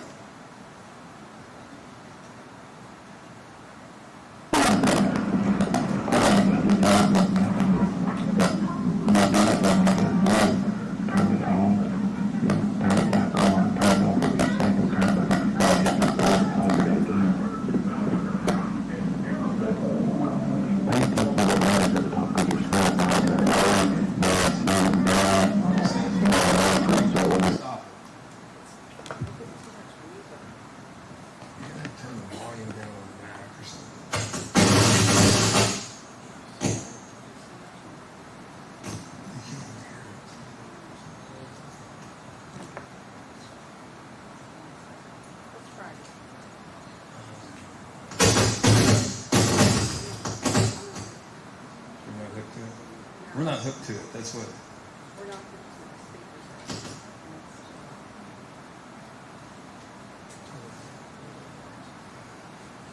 Okay, let's try it again.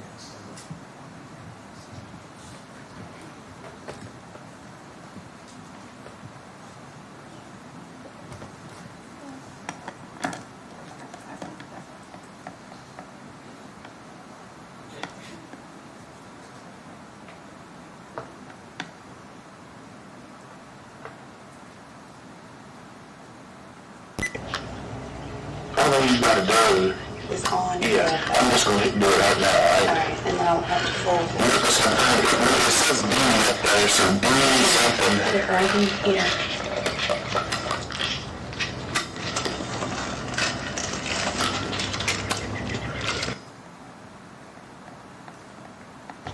I don't know how to stop it now. Turn it off. I've heard.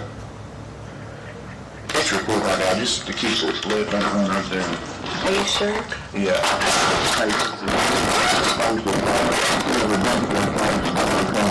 In the courtroom where I'm at, all right? Is that okay?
need be, I'll just call Detective Brooks back up to, once we get it lined out. I don't know what's going on. He's been playing just fine, but as of now, it's not working right. So, Detective, at some point while you're working at the Nelson County Sheriff's Office, did you all receive a tip from some coon hunters? Yes, sir. Okay. And do you remember when that was? I believe the coon hunters, July the 10th of 2015 is when they reported their tip. Okay. And do you know who that tip come in from? Daniel Donahue. Okay. And did that tip lay dormant for a while? It did. It did? It did. Oh, okay. And who was the one who picked back up on the tip? That would be me. Okay.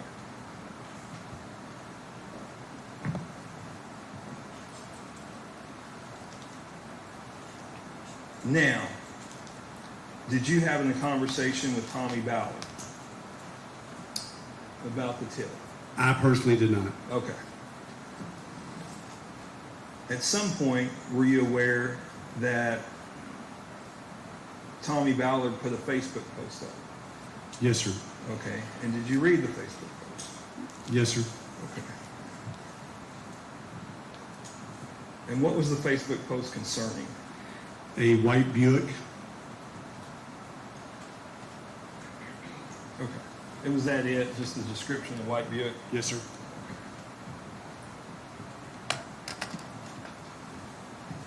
I'm going to show you what's marked Commonwealth's Exhibit number 60. Could you take a look at that? Don't read it. Just Yes, tell sir. me if you recognize it. Yes, sir, I do. And what is it?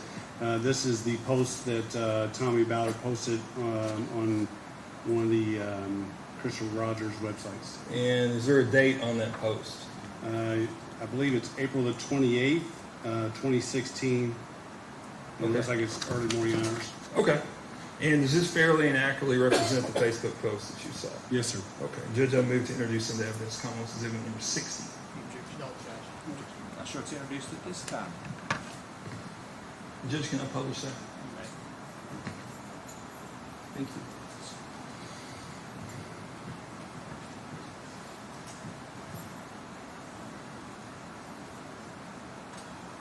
Now, in that Facebook post, Mr. Ballard is basically asking if anybody has any knowledge about a white Buick, right? That's correct. Pretty vague post, correct? Yes, sir. Okay. And where does this lead you? So the post would have been on the 28th, and I believe on May the 1st, which would have been Sunday, I received a phone call from Mr. Ballard. Okay, we can't talk about what was in the phone call. I understand. Okay. At some point, did you draft a search warrant? I personally did not.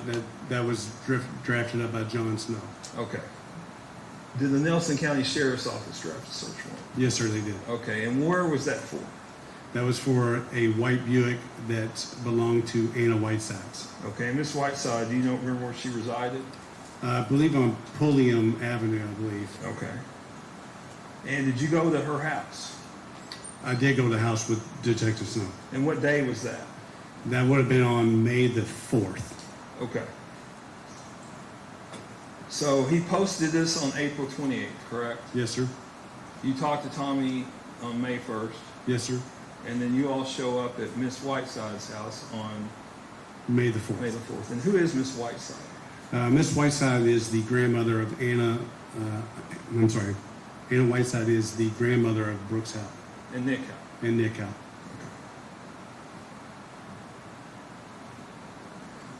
And did you all learn that she had a white Buick? She did have a white Buick. Okay. And you all went to the house looking for it, is that correct? Yes, sir. All right. And tell the ladies and gentlemen of the jury what you found when you got there. When we got there, the white Buick had been sold. Okay. And was there another car there? There was. She escorted us out to her garage and opened the garage door, and there was a vehicle that was in the garage that was not the white Buick. That was not the white Buick. Okay. Correct. Did it have a temp tag on it? It did, and the temp tag was recent because back in 2016, dealerships were only allowed to use a 30-day temp tag on vehicles when they sold vehicles. And the date that was listed on the temp tag led me to believe that this vehicle was sold recently. Okay. Did it have a location where the vehicle was sold? Yes, sir, it did. Okay. And where was that? Town and Country, which is in Louisville, off Preston Highway.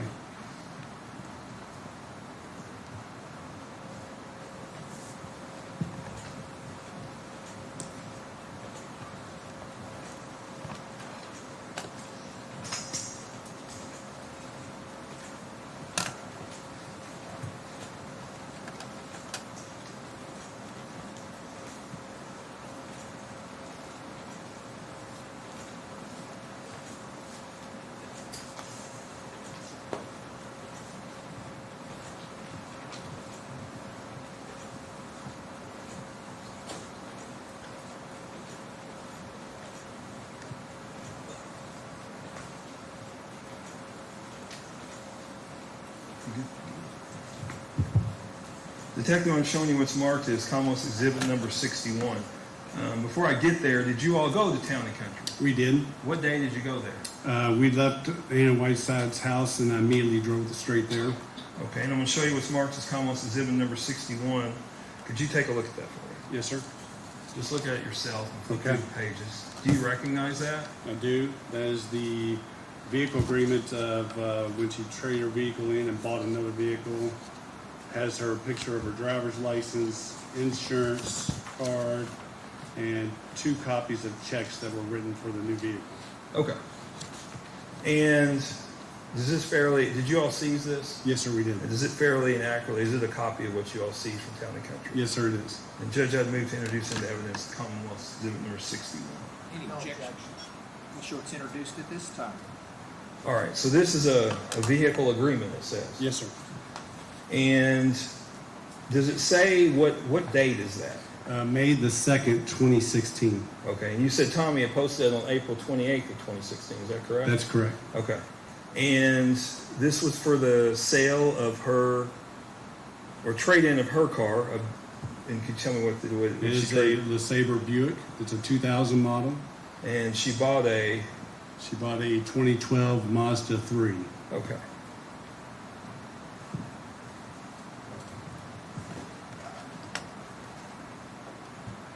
Now, were you all able to locate that vehicle? Yes, sir, we were. Okay, and where was it? It was at Town and Country. Okay. And when you located it, what did you do? So I immediately contacted LMPD to have the vehicle transported to LMPD's forensic lab where they can process the vehicle for us. Did y'all stay with the vehicle during? We did. I followed the vehicle all the way to the forensic lab. Okay, and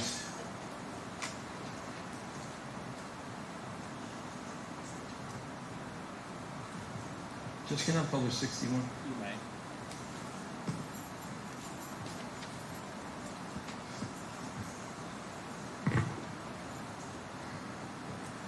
I didn't print one of our exhibits, I apologize. I had to put stickers on.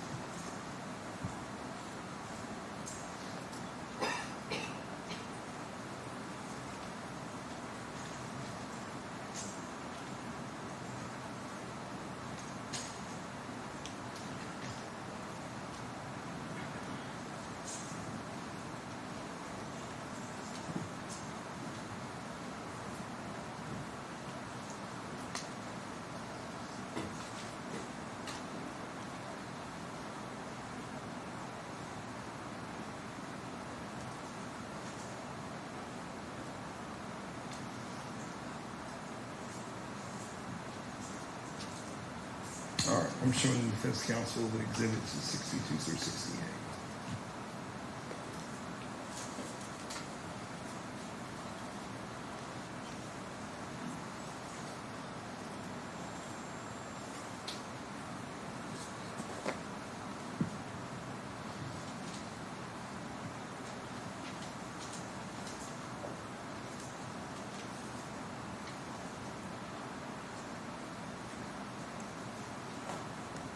Thank you.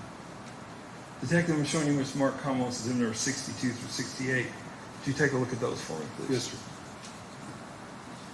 Don't tell me what they are yet. Just take a look at them. Yes, sir.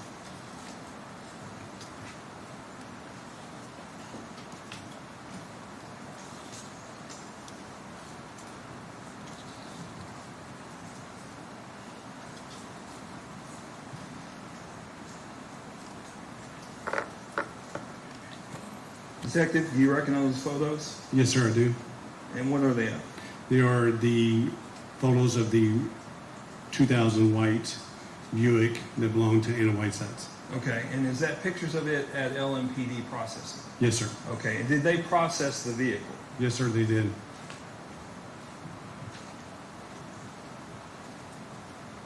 Now, were you aware of anything collected out of the vehicle? I am. Okay. That the processing unit, that I guess it's called the evidence technician unit. Evidence, yeah, the ETU unit. Yes, Okay. sir. And they handle all that, They right? handled everything. Yes, sir. Were you involved in the processing? No, sir. All I did was sit back and watch. Okay, is that the way it works in Louisville? Pretty much, yes. They do all the work and they bundle it up and package it up. Okay.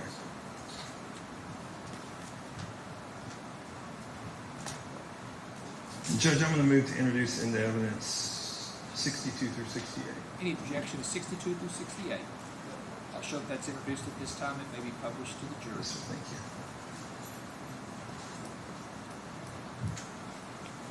you. Now, was that evidence submitted to the Kentucky State Police Lab? Yes, sir, it was. Okay. And was there a hair located in the vehicle? Yes, sir, there was. Okay, and where was that hair? It would be on the left side of the trunk. All right. And I'm showing you two laboratory reports that's identified as exhibit number 69 and 70, okay? Yes, sir. And I'm going to ask you, do you recognize these lab reports? I do. Okay. I do. And was these lab reports, part of the lab reports, do they pertain to the hair that was found on the left side of the trunk? Yes, sir. Okay. And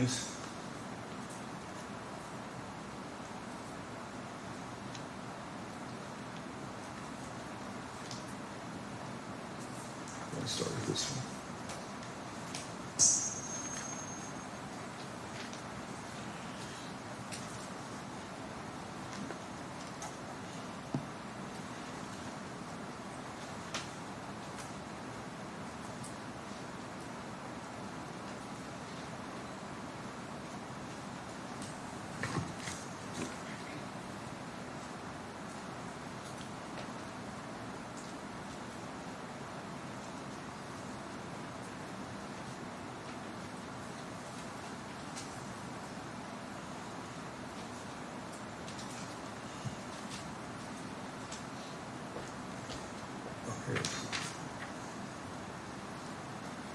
All right.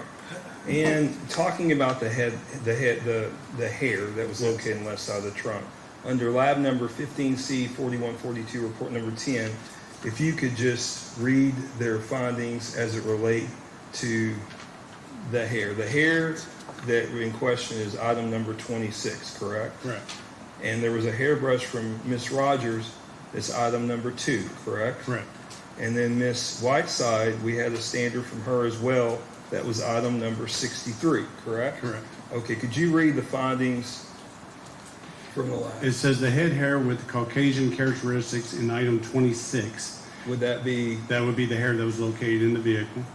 Previously microscopically compared with the head hair standard collected from item 2, which would have been Crystal Rogers' hairbrush, and determined to be similar in color and limited microscopic characteristics, was different from the head hair standard in item 63, which was Anna Whiteside's hair. Okay. So Anna Whiteside's hair was excluded as it relates to just a microscopic analysis. That's correct.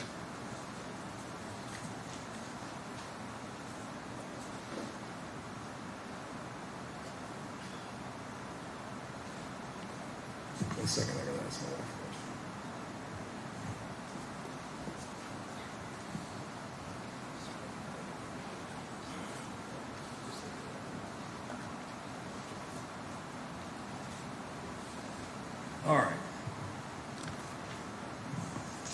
Judge, I'm going to ask item number 69 be admitted to evidence. No objection to Special 69 is introduced at this time. Sorry, I should have done it before.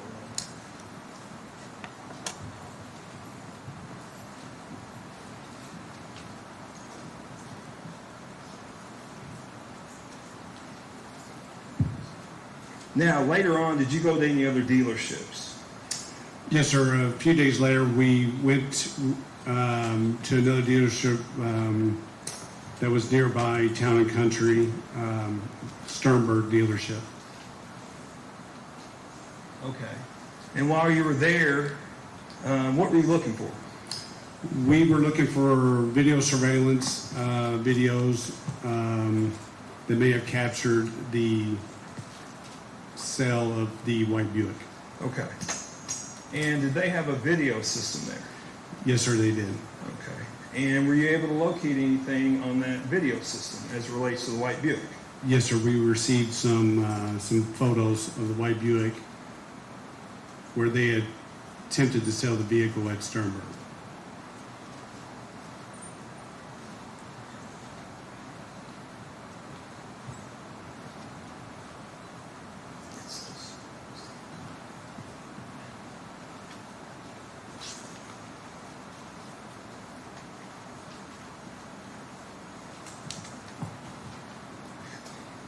Okay, Detective, I'm showing what's marked as common exhibit number 63. No. You've introduced 62 through 69. I'm sorry, sir. Oh, 70. I'm sorry, it's been a long day.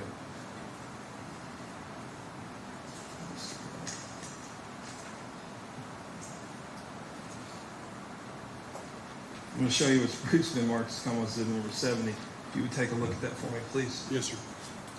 Look through them yourself. And while you're looking at them, is Sternberg Auto close to Town and Country? Yes, sir. It's just right down the street from it. Okay. And who did you meet with to get these? Yeah. If you don't remember, that's okay. I don't remember his name off the top of my head. That's okay.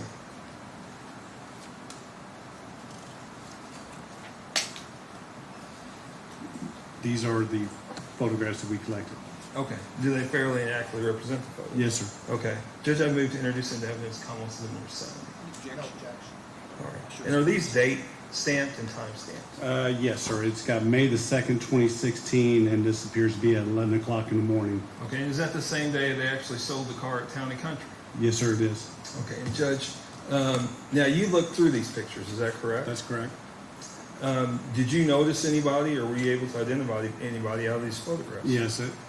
So in the photograph, it appears to be a salesman from Sternberg, along with Anna Whiteside, and being led by Nick Houck. Okay. And Judge, I would like to publish these to the jury, please. Published to the jury.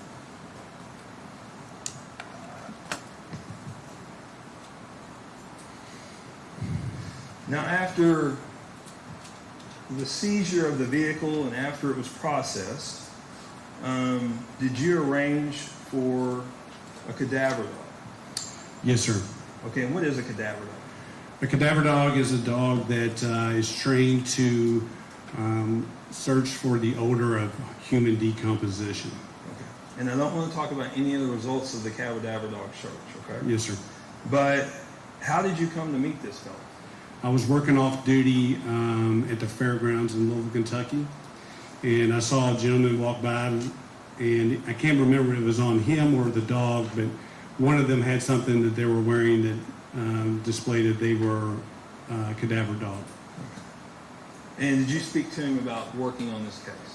I did speak to him about working this case, and I asked him, I didn't express any details about the case, but I was asking, he was telling me that he did a lot of work with the military. I just didn't talk about it. Okay, I'm sorry. But yes, I asked him if he would help us, assist us on this case. All right. So what did you tell him, if anything, about this case? I didn't tell him anything about the case at all. Okay. Did you tell him what kind and color of vehicle you wanted him to look at? No, sir. Okay. Would this be what would be classified as a blind search? Yes, sir. Okay. So where did you all do this? So the Jefferson County Sheriff's Office has a lot that we house other seizure vehicles, and that's where we had the white Buick stored at.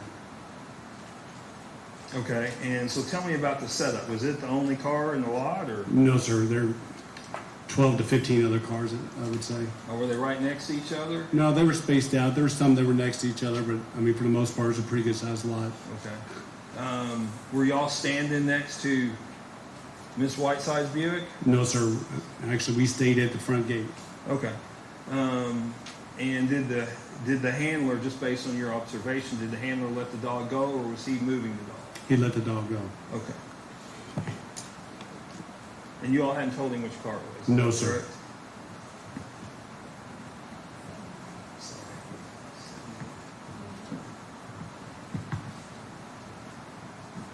Detective, I forgot to introduce this exhibit, so I'm going to show you what's marked as Commonwealth's Exhibit number 71.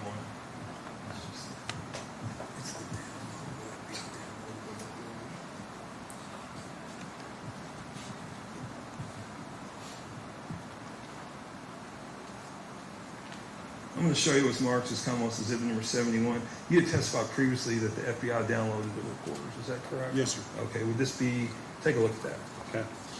And what is that? That appears to be their forms that they fill out on the FBI has from their digital forensic analysis section. Okay. And is it pertaining to this case? Yes, sir. It's got the digital recordings marked on it. Okay. And Judge, I move to introduce into evidence Commonwealth 71. Any objections, said Judge?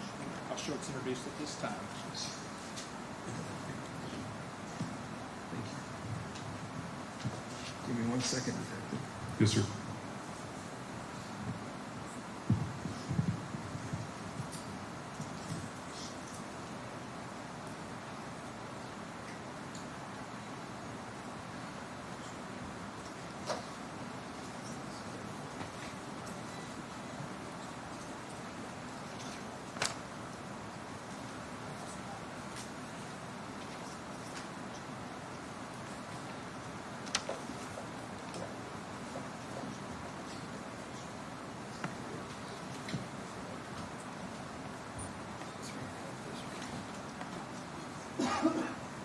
I forgot to introduce some surveillance.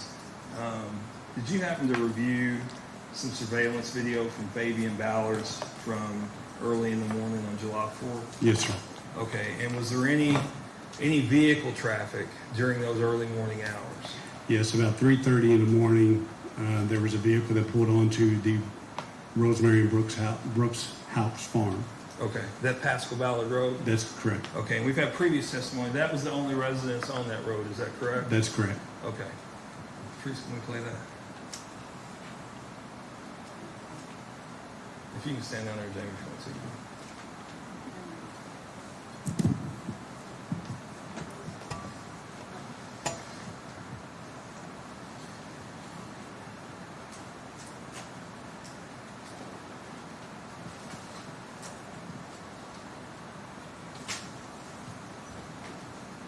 I'll get it. Just leave it plugged in.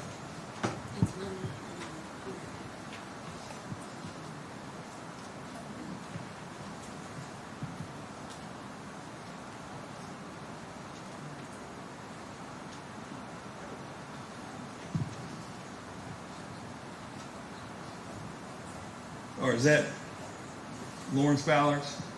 Yes, sir. And what time is that? It's reporting on July 4th in the early morning hours at 3:32 in the morning. Okay, and was that car going to? It initially was, now it's leaving. And what time was that? It's at 3:45 in the morning. So it was there about 13 minutes, is Yes, that sir. right? Yes, sir. Okay.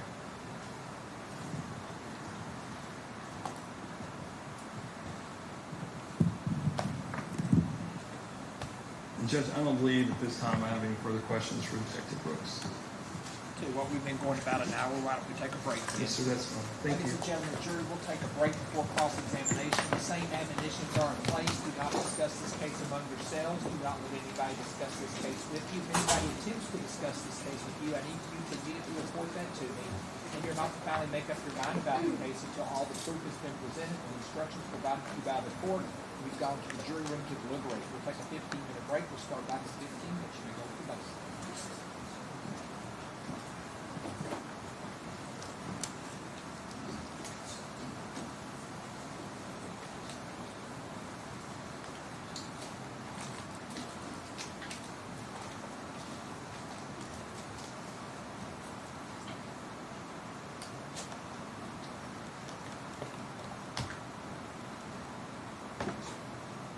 court's in recess until 3:44.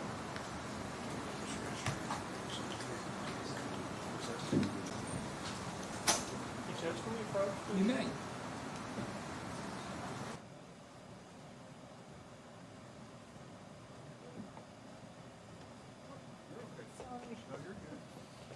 Just during the break, it came to my attention, and I guess you may or may not have been able to see this, but when Shane asked the question about the hair in the trunk or whatever, apparently like 8 or 9 of the Ballard family made audible gasp. I didn't hear it, and then got left out of the courtroom all at the same time. Apparently, a couple of jurors reacted to it. I didn't see a mass exodus, but It's a pretty good source that told me that it wasn't a member of the Houck family. So I just asked. There's nothing that can be done about it now, but I would just ask the court to pay attention. And if this happens again, I mean, obviously the jurors look at this. It's not supposed to be on emotion. I'm looking in that direction, and I never. Everyone may be seated. Thank you. They're all standing out there. I did not see anything. Okay. One thing I wanted to talk to you while you were up at the bench, or one juror that we had discussed before, I had a juror complain that he was asleep again this morning for some period of time. The elderly lady on the back row, nobody has on the microphone, do they? No, sir, I do not. She's had a hearing issue, and she's also hypoglycemic, and she's having some issues with her sugar today. So I just wanted to let you all know that. I didn't know. We've talked amongst ourselves about the sleeping juror. Yeah, I think everyone's good with getting rid of the guy in the front row on the far right. I'm concerned about the older lady too. Just I knew that the lady down there made a bunch of cookies, so I had to basically get her a cookie. So I think she's been doing better since then. But they said her sugar level was very low also today. Just wanted everybody to know. Judge, just while we're up here, the 2 last videos, I thought they'd already been introduced under another flash drive, but they had not. I've talked to the defense counsel. I don't think they have an objection to me introducing them. What number? 72 and 73. No, he's already played them. Yeah, I'm sorry. I really didn't. Okay, so I'll show that's. When we go off the thing, I'll say 72, 73, and Yes, sir. this Thank time. you. All right, thank you. All right, at this time, I'm going to show Exhibits 72 and 73 are introduced into evidence. While we were at the bench, the 15 jurors have returned. Counsel waived the call. Yes, sir. Yes, sir. Any cross of this witness? Yes, sir. Proceed when you're ready.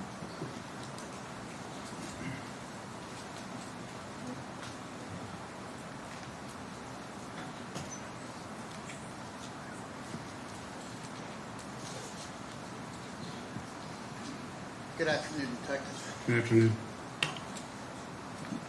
Can you hear me okay? Yes, sir.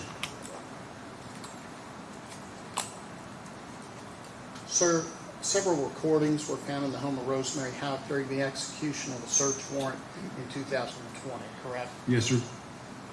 And I know you testified to it. I just want to make sure that it's clear.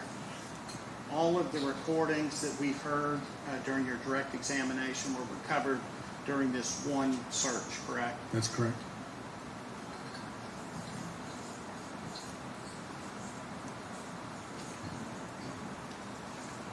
And that's in August of 2020? I believe that's correct. Okay. And then after they were recovered, you all had a chance to download them. I think you said the FBI downloaded The them. FBI did that, sir. And then able to review them, correct? That's correct. And all those recordings have been in the custody of law enforcement and part of this investigative file since 2020, correct? Correct. Okay. Then the information that you testified about the Facebook post regarding the white Buick, Yes, sir. about the sale of the white Buick, the search of the white Buick, all of that information, that was in 2016, correct? That's correct.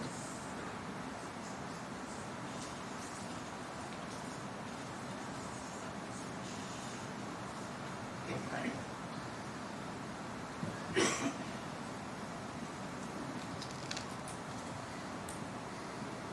Now, the recordings I'd like to talk to you about first. Okay. We testified about a few different things. The recordings were created based on the timestamps. I think you testified one of the recorders had timestamps, so you could tell. You could tell the date on it, sir. That's right. Yes, sir. And the recordings, at least on that recorder, some of those were made very early in the investigation, correct? That's correct. So we're talking about July 7th, July 8th, July 9th of 2015, and then some of them are later. Correct. Okay. We know from the evidence in this trial, and I'm sure you from working on this case, early in this investigation, Brooks Houck became kind of the focus, a suspect in the investigation, correct? That's correct. He was questioned on July 5th of 2015, July 7th, and July 8th, correct? I believe that's correct.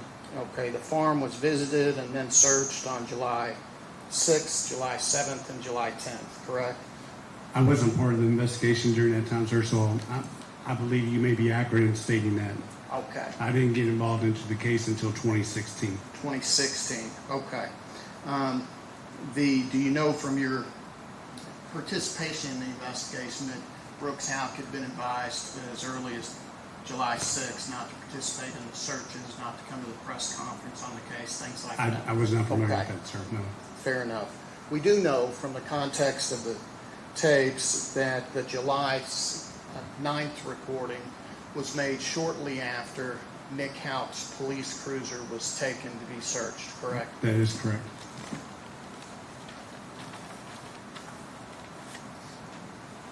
And in your review of these recordings, it becomes clear that Brooks Houck and some of his family members had begun recording lots and lots of different kinds of interactions, correct? Yeah, I believe they started recording, the first recording was 2 days after she reported missing, which would have been the 7th, 8th, and 9th, yes. Right. So Brooks, for instance, is recording his contacts with the police, correct? Yes, sir, he is. He records on July 7th when he goes down to get fingerprints to Detective Snow, correct? That's correct, sir. He records his own statement even though the police are recording him. That is correct. They record appearances in front of the grand jury later on, correct? Yes, sir, they did. They even recorded a meeting with their own attorney. Yes, correct? sir. Now, one of the tapes you played, there's a reference of Blanket by Rosemary Howe. That recording was made on July 9th, correct? That is correct. And we just heard a portion of that. But from the entire tape that you all recovered is approximately 41 minutes long. Is that correct? It is very lengthy. Okay.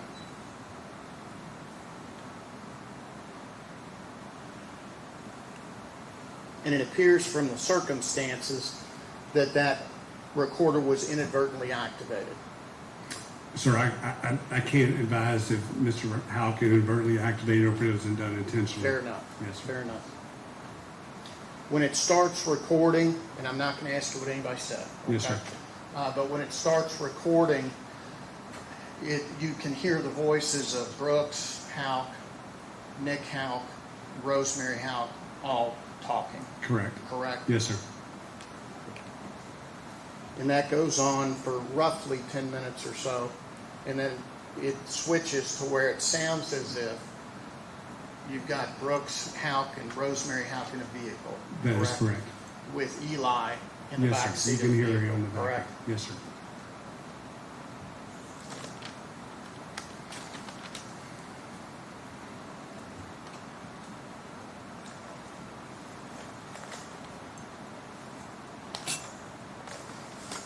During the course of that 41-minute recording, there's no mention that you hear of Steve Lawson, correct? No, sir, I did not hear anything about Steve Lawson. Okay. There's no mention or discussion of Joey Lawson. No, sir, I didn't hear anything about Joey Lawson. No mention or discussion of Charlie Girdley. No, sir. No mention or discussion of the location of a body or a weapon or anything like that, correct? No, sir.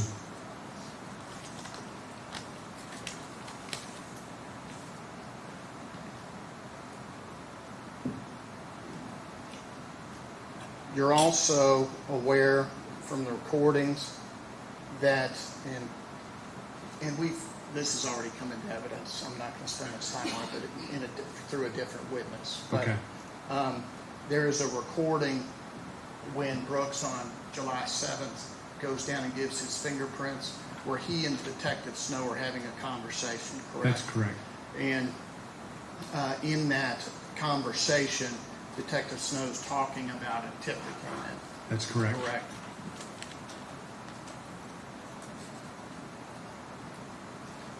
And the tip that he's talking about came in on Sunday, July 5th. Do you recall that? I don't recall that specifically. I know that the tip came in pretty quickly because the recording was on the 7th. She was reported missing on the 5th. So within that time frame, Right. someone reported her allegedly seeing her near the bridge on 49. That's right. Yeah. And there's discussion that we've already heard Yes, between sir. Brooks and John Snow about that tip and the reliability of it. Yes, sir. And then the discussion where it comes up on the tapes that were just played, where Brooks Houck is in the vehicle with Rosemary Houck, that recording was made on July 9th, correct? Correct. And that's 4 days, I guess, after the July 5th date, correct? Should 2 be- days after the John Snow. Correct. Yes, sir.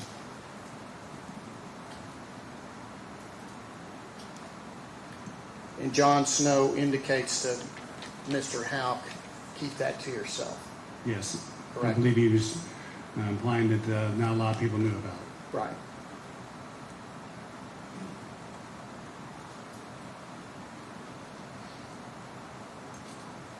Okay, you're aware from your participation in this investigation, obviously, that Nick Houck's police car was taken and processed. Yes, sir. You're aware that the interior of that car was processed. I know you didn't participate in it. The Yes, sir. exterior was processed. The trunk was processed. There was a box and some other items in this blanket were all in the, excuse me, in the trunk of this vehicle. They were all examined. You're correct. They were all examined. Yes, sir. Okay. And you're aware that there was no physical evidence of any kind linking anything to Crystal Rogers taken from Nick Houck's police cruiser, correct? I don't have those reports in front of me, Okay. so I don't know if there was anything that was evidentiary value. All right, and then let me expand an earlier question a little bit. I asked about the 41-minute recording. Yes, sir. In all of the recordings that you listened to, all of the ones that were seized in this case, through your review of them, is there any mention in any of those of Steve Lawson? No, sir. Is there any mention of Joey Lawson? No, sir. Charlie Girdley? No, sir.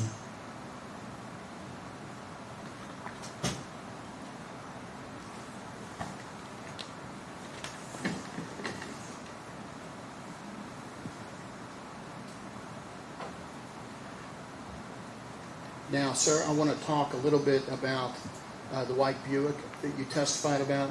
Yes, sir. That had belonged to Anna Whitesides, correct? The white Buick that we seized on a search warrant did belong to Anna Whitesides. Yes, sir.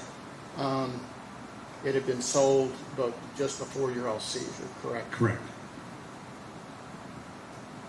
All right. Now, there's not a lot of documentation in the file about this particular issue, so correct me if I'm wrong. Okay. But my understanding is you all, I know you didn't do the search warrant, I think John Snow did it, back on May the 4th of 2016, there was a search warrant done to search the white Buick, correct? I believe that was the correct date, yes. Okay, you all went to Miss Whiteside's house, the vehicle wasn't there, you followed the procedure and ended up finding the white Buick on a car lot. Yes, sir. That's the same day, right? Yes, sir. Okay. And you had it impounded, as I understood? We had it towed to the LMPD's forensic analysis lab, yes. Yes. And at that forensic analysis lab, you were present. You said you stayed with the vehicle, correct? Yes, sir, I stayed with the vehicle. I had to call in a favor for them to process it immediately. Okay. But they thoroughly processed that vehicle, obviously, right? Yes, sir, they did. Okay. And during the course of that processing, the car was swabbed for DNA, correct? I believe that's part of their process. Yes, and it's been stipulated in the reports on the results of those items. The steering wheel of that vehicle, Miss Whiteside's former vehicle, was swabbed for DNA, and they found two different DNAs on it. One of them was Anna Whiteside's. Okay. And Nick Houck and Brooks Houck were excluded as donors of the other DNA that was found on that steering wheel. Were you aware of that? I'm not officially, I can't say I'm aware of that, but I do believe kind of seeing something of that nature. But if I had the document in front of me, I could probably, Yes, sir. yeah, verify that for you. But Are you aware that, as we sit here, that there were no fingerprints found of Brooks Houck, of Nick Houck, of family members of the Houcks in that vehicle? that's correct. At the time that we searched, at the time that the lab was doing their search, which was obviously 8 or 9 months since she was reported missing, there was nothing found in the car with their prints on it. Right. And obviously that trunk of that vehicle was thoroughly processed as well, right? Correct. And during the course of that processing, the evidence technicians unit, it's their job to look for evidence, right? Yes, sir. They also swabbed for DNA in there. Yes, sir. They did tape lifts in there. Yes, sir. In fact, they actually pulled the carpet out of the white Buick and laid it down. They used special lights, UV lights, did all of that type of processing, looking for evidence. Yes, correct? sir, they did. All right. Could I ask, please, what number exhibit defense is on? Thank you.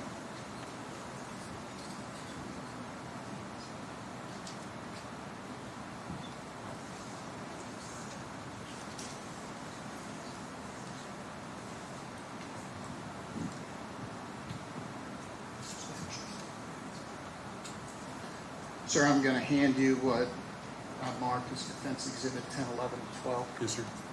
And ask just to look at those. I know you introduced some photographs of the white Buick. Yes, sir. Could you identify what these are? So these pictures are of the trunk, the carpet in the trunk.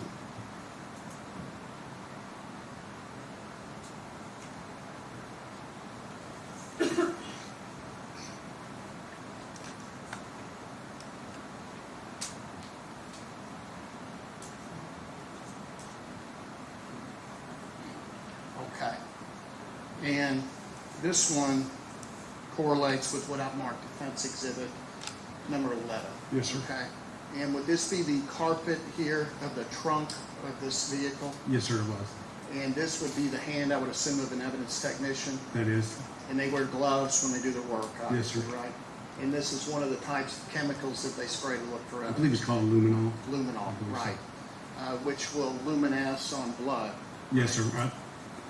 Bodily fluids, I believe, is Yes, what sir. it does, sir. That was my next question, Yes, sir. bodily fluids as well. This correlates to Defendant's Exhibit 12, and at this point, they've actually pulled this carpet out of the white Buick, correct? That's correct. And laid it out and done further examinations, correct? Yes, sir. And then this photograph correlates with Defense Exhibit 10, and it shows the evidence technicians unit using alternative light sources on this. Yes, sir. Correct. Your Honor, at this point, we would move to introduce Defense Exhibits 10, 11, and 12. Any objections? I'll show that 10 through 12 introduced and may be published to the jury.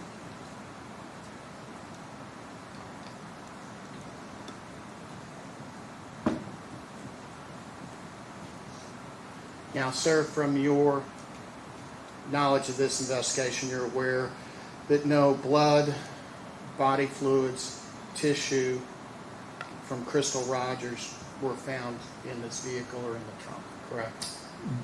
None of those. The only thing, as we spoke of earlier, is the hair that was found, but that was They're tested. talking to you about that in Yes, just sir. a minute. I'm but sorry. Yes, sir. No other items. No blood No, sir. drops, no body No, fluids, sir. no tissue.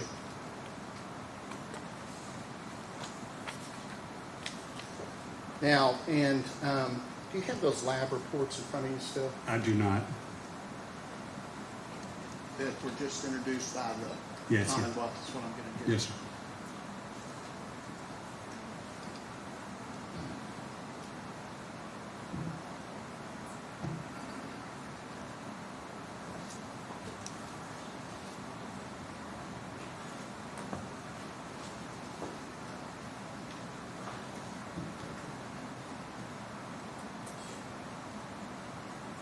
That's all right. Okay, thank you.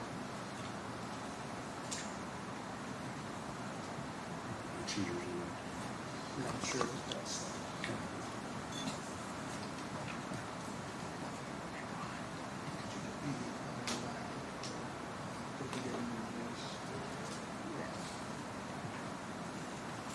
I want to ask you some questions. I'm not sure you have all the information yet to answer. Okay.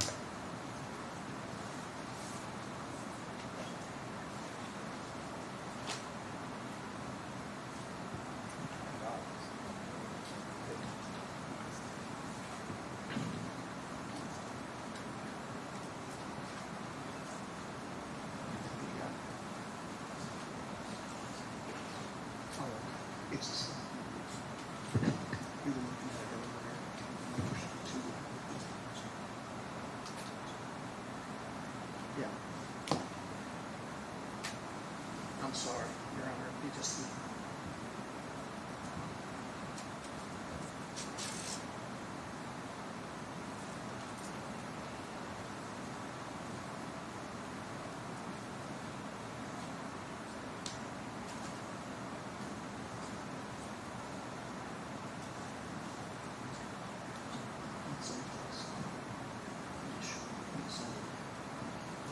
I'm just showing this other lap. Sir, if I could, I want to make sure you got everything you need. This is, you can keep Okay. that. This is another lab report. It's not been Okay. introduced. Yes, okay. Yes, sir. Regarding the search and processing of the white Buick, this hair that you discussed is not the only hair that was recovered, correct? Exactly. On which report do you want me to focus on? The one I just handed you. Okay, the one you just handed to me? Okay. Yes, sir. All right, so this is, look like it's talking about a Crown Victoria, Chris Rogers vehicle. I don't know if this has anything to do with the white Buick.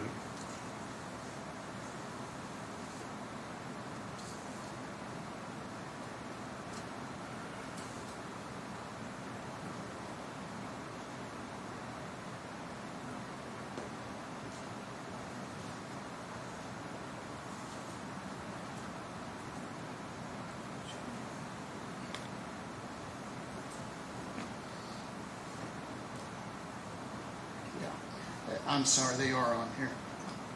They have a number of vehicles on here. Okay. The ones we're focusing on, if I could, you see this tape list from the carpet of the trunk of the Yes, sir. white Buick? Yes, sir. Tape list from the right side of the trunk, the left side of the trunk of the white Okay. Buick. You see that? Yes, sir, I do. Okay. And these hairs were sent in for analysis, correct? Or for, they're identified in this report, correct? Yes, sir. All right. And in the white Buick, multiple head hairs were found in the trunk. Item 24. Says item 24, it says the tape list from the carpet in the trunk of the white Buick. It's D1 and L1. And those included Caucasian hairs, mixed race hairs, included 2 pubic hairs, a facial hair, and animal hairs.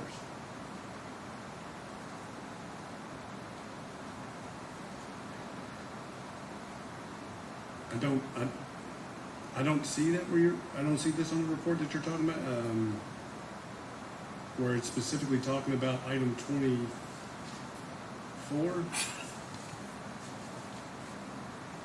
Maybe I've gone too many pages back. These reports. They're very difficult to read, but you have to know which one you're talking about. It's at the bottom of page 3. What'd you say? Bottom of page 3. Bottom of page 3. That's it. We're talking about in here.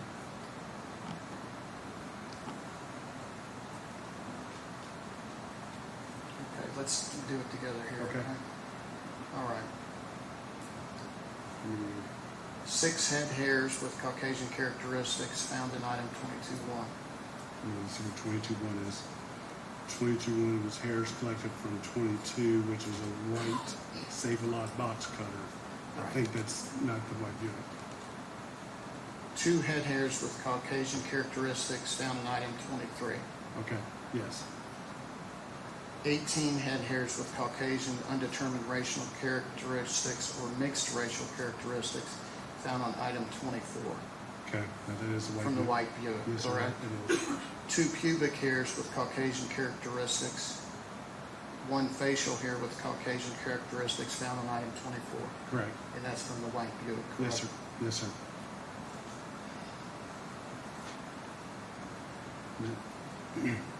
So, and really, it's a long way to make the point that there were lots of hairs that were recovered. It appears to be. Correct. There was 1 hair that was sent off for further testing. As you indicated, similar in color and limited microscopic characteristics to Yes, sir. that was found on Crystal Rogers' brush, correct? That's correct, sir. And that was not sufficient to have a DNA profile, correct? That particular hair was sent to the FBI lab, and they did their testing for mitochondrial testing, and it came back with no DNA profile. Right. All right. Now I want to switch, if I could. You talked about also a cadaver dog that was involved in this case, correct? Yes, sir. All right. Now, the vehicle was recovered on May the 4th of 2016. You were a deputy sheriff at the time, but you were also a member of a federal task force, correct? That's correct. And you've done that for 10 or 12 years, right? I've been doing it for quite a while. Right. So you're familiar with the federal system, and you have access to some federal assets, or you can at least request them in cases, correct? I mean, if potentially, yes. Okay. And the FBI has highly trained canines and canine handlers, correct? I've never dealt with any of them, so I'm not familiar with that. You know they got them, right? I'm sure they do. Okay. Trained for HRD, or human remains detection, correct? I would assume they do. I'm making an assumption at this point. I've never dealt with FBI and searching with cadaver dogs. Okay. And on May 4th or 5th, right after the recovery of this vehicle, or before the forensic search even, you could have notified a full-time law enforcement canine team and asked for a search on this car, correct? It actually didn't come across my mind. Okay, and that's fine. I'm Yeah. just indicating you could have done that. If I had thought about it, I potentially could have, yes, sir. Okay. So what happened was that on May the 20th, some 16 days after the car was forensically examined and searched and gone through and all those things, you were working off-duty at, I think, the NRA show at the fairgrounds in Louisville? It was at the fairgrounds. I'm not familiar with what show it was, but it was at the fairgrounds. It was at a show, Yes, right? sir. Yes, sir. Okay, and you see a guy with a dog, right? I see a dog walking with a gentleman who, like I said earlier, I couldn't remember if he had something on his jacket or the dog, something that alerted me that he was some form of a cadaver type dog and handler. Okay, so you walk up to him and you talk to him. He's a nice guy. Very nice guy. And you don't know anything about him, though? No, right? no, nothing about him other than he's from Texas. Okay, And he knows nothing about the case. right. And he's a volunteer dog handler. He does it part-time. He's part of a ministry for his church. Are you aware of I that? believe that's what I found out. Okay. And this is, again, 16 days later, and then you have him run the dog over the car, correct? Yes, sir. Now, when you do that, you don't have him do it that day, but you arrange to meet him the next day, and you go pick him up at the show. He's at the show the second day also, right? Correct. He gets in your vehicle, he and the dog, right? I believe so, yes. And you drive them to Poplar Level Road where the lot's located, right? That's correct. About a 10 or 15 minute drive. 10-minute drive, yes, sir. Okay. And during the course of this search, were there any other law enforcement present, or was it just you? No, there was other law enforcement present. Okay. This is another area where there's not anything in the file. Did you do an investigative letter on this occurrence with this dog handler? I'm not familiar if I did or if I did not. Okay, there's not one in the file. Okay. You don't have one, right? been so long I can't remember if I did or did not, sir. As you sit here today, Yeah, you I don't don't. have any documentation No, sir, I of do this not. search. I do not. And you and how many other law enforcement were there? I believe there's two other agents I work with, Jay Taylor and John Miller. Okay, and you don't get your cell phone out and film this search, right? No, sir. Or take any pictures of it going on or do No, anything sir. like that, right? None of the other law enforcement's film what occurs, No, sir. right?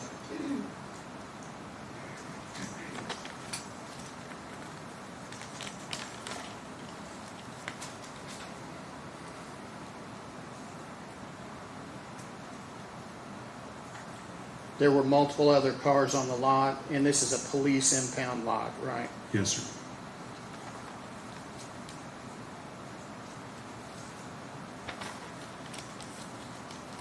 Okay, I want to talk to you for just a minute about two witnesses that have actually already testified here today. Daniel Donahue and Ryan Cecil. Yes, sir. You're familiar with those individuals, correct? Yes, sir. I'm familiar with Daniel Donahue. I'm not really familiar with the other gentleman. Okay, I don't but you know where they Yes, sir. fit in this Yes, case, sir. right? Okay, you're aware that they're friends with one another, correct? If you say so. They said If so. they said so, yes, sir. I believe Okay. that. And are you aware that Donahue is friends with Casey Ballard? That I did not know. Okay. Now, Ms. Rogers obviously went missing the weekend of July 4th, 2015, correct? Yes, sir. Neither Donahue or Cecil came to you in the early part of this investigation of the John Snow or any other law enforcement that you know of? I was not part of that investigation during that time. I didn't get involved until much later, so I'm not familiar if they made any contact with law enforcement before then or. Okay, Daniel Donahue. Well, let me ask you this. You're familiar with the search warrants in this case? Correct? Some. All right. Maybe. There was a search warrant done when you were working on the case. Okay. August 30th, 2016. It indicates law enforcement officers did not learn who the individual was that saw the white Buick until later in the investigation. Does that sound consistent with what I you mean, know? that's a fair statement. Yes, sir. Donahue was interviewed for the first time by law enforcement on May 16th, 2016. Are you aware of that? Yes, sir. Okay. And then the same search warrant from August 30th, 2016, says that on June 2nd, 2 weeks after Donahue's interview, investigators learned that Ryan Cecil was with Donahue, and that's almost a year out. You all learned the name of the second individual. Does that sound accurate? That sounds accurate. All right. Did you learn at some point that there was a third man there named Porter Hendricks? No, sir, I was not. Okay. Are you aware of any law enforcement prior to the FBI in 2020 interviewing Porter Hendricks? No, sir, I'm not. Okay. You know that you didn't back during that time, I didn't have correct? any. No, sir.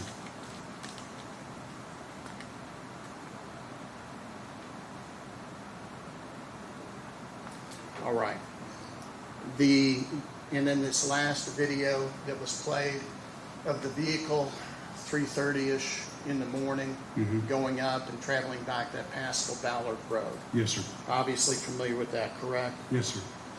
And I'm sure you all looked at that video and studied it, correct? We did. Okay. There's no way to discern from that video really any identifiable information about the vehicle itself, right? No, sir, there's no way to identify You it. can't tell if it's a car or a truck. You certainly No, with can't. 100% certainty, no, sir. Right. And you certainly can't tell the color, the plate number, if there's people in it, how many are in it, anything like that, correct? I assume someone's driving it, but yes, I can't identify how many are in it. And again, that video's been in existence, or y'all had possession of it since July of 2015, correct? I believe it. I'm not for sure exactly when the videos were collected for the case, but Early on. I assume probably early on. And the Google location data that was subpoenaed in this case regarding that time period, are you familiar with that at all? No, sir. Okay. Sir, that's all the questions I have. Thank you very much. Thank you. Any questions or any redirection? Very brief.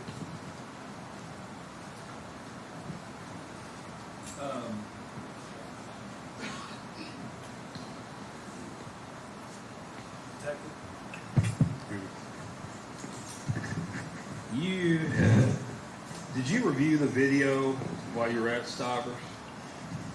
At Sternberg? At Sternberg's.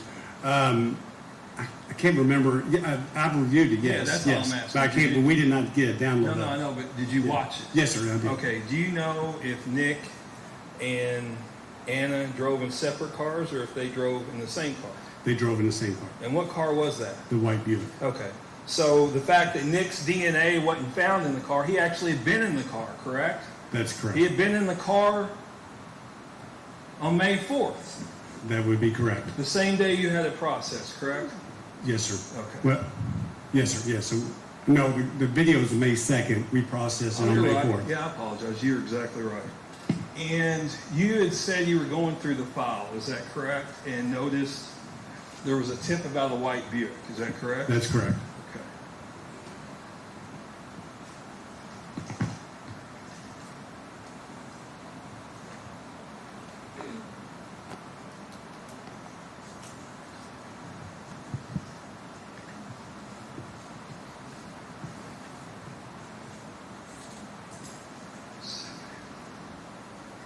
One second.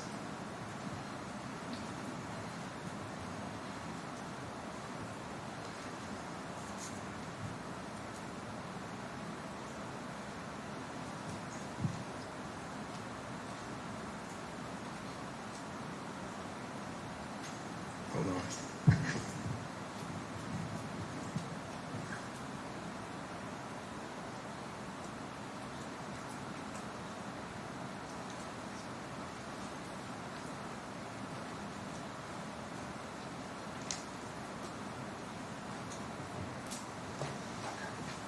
Now, Detective, I'm not going to introduce this, but I'm going to ask you some questions about it, okay? Okay.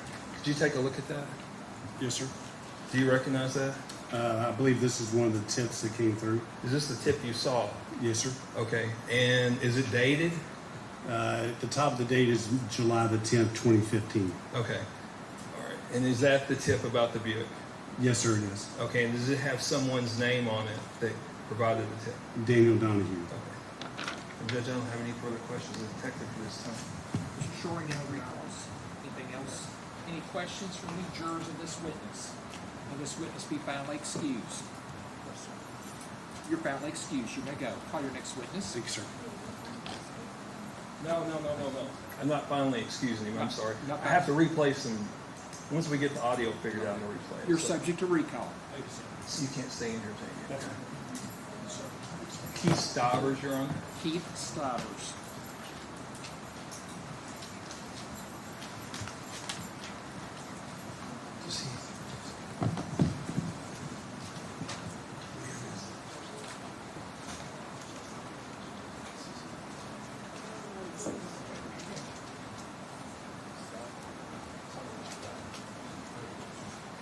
Sir, if you'll raise your right hand, please.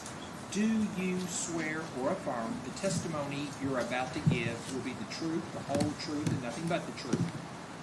Thank you, sir. If you have a seat right over there, please sit as close to the microphone as you can. And please answer all questions asked of you. Mr. Young, proceed when you're ready. Yes, sir. Mr. Stivers, I'm going to be asking you questions. I'm going to apologize. You've been here a long time today. It's my fault. It's okay. But I'm going to ask you questions if you'll just direct your answers towards them, okay? Yes. All right. Go ahead and introduce yourself. James Keith Stivers from Louisville, Kentucky. All right. And where do you work? Sternberg Automotive Group. Okay. And how long have you worked at Sternberg? October 1st, 1986. So Been there a minute. almost 39 years, yes. And what do you do currently? Sales manager. You're sales manager? Yes. Were you employed there in May of 2015? I was. Okay. And what was your position then? I was a sales manager at that time as well. All right. And do you all at that business buy and sell cars? We do. All right. And do you remember an individual named Nick Houck and Anna Whiteside being at your business? I do. All right. And do you remember what day that was? if I showed you a photo that was timestamped, would it help you? Yes, it was the 2nd of May, 1986. 1986, I think that's when you started working there. Was that the same day? No, it Okay. wasn't the same day. I've been here a long time. I got the month of the and the day right though, right? Yes, sir, you did. Right. All right, let me get it for you. Yeah, it's time stamped on the photo, but I do not recall.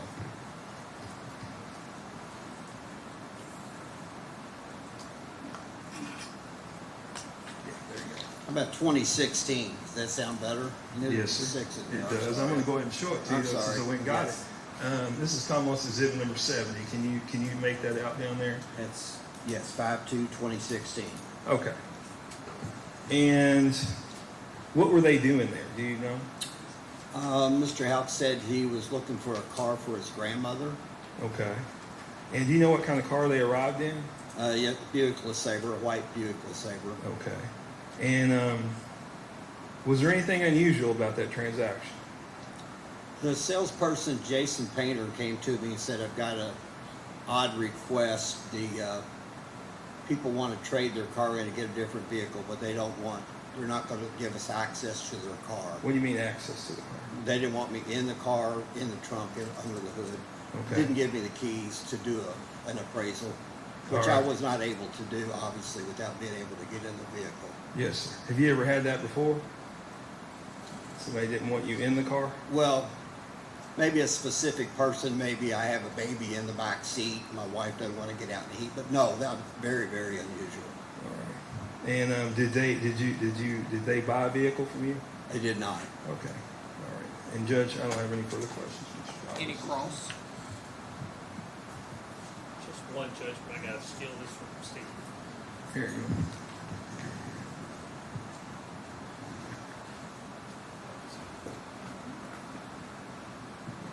Hey, good afternoon, sir. Good afternoon. I assume if you trade a car, then and you buy it, then you all get it, right? That's correct. And then you can get in the trunk if you want to, correct? Well, yeah, but before they trade the vehicle, I have, just like you're going to buy a car, I need to do a proper appraisal. I understand, but if, Right. if you buy my car, you can get in that car anytime you want, can't you? Yeah, after we do the transaction, yes. Thank you. Okay, thank you. Any questions of this witness? Any redirect? No, sir. Any questions from any jurors? May this witness be found excused. Yes, sir. You're found excused. You may go. Thank you. All right, thank you. Call your next witness. Francie Holt. Francie Holt.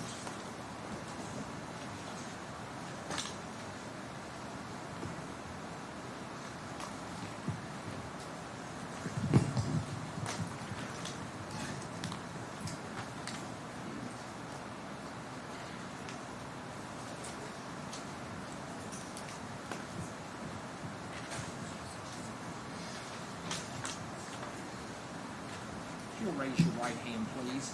Do you swear or affirm the testimony you're about to give will be the truth, the whole truth, and nothing but the truth? Thank you. You'll have a seat right over there.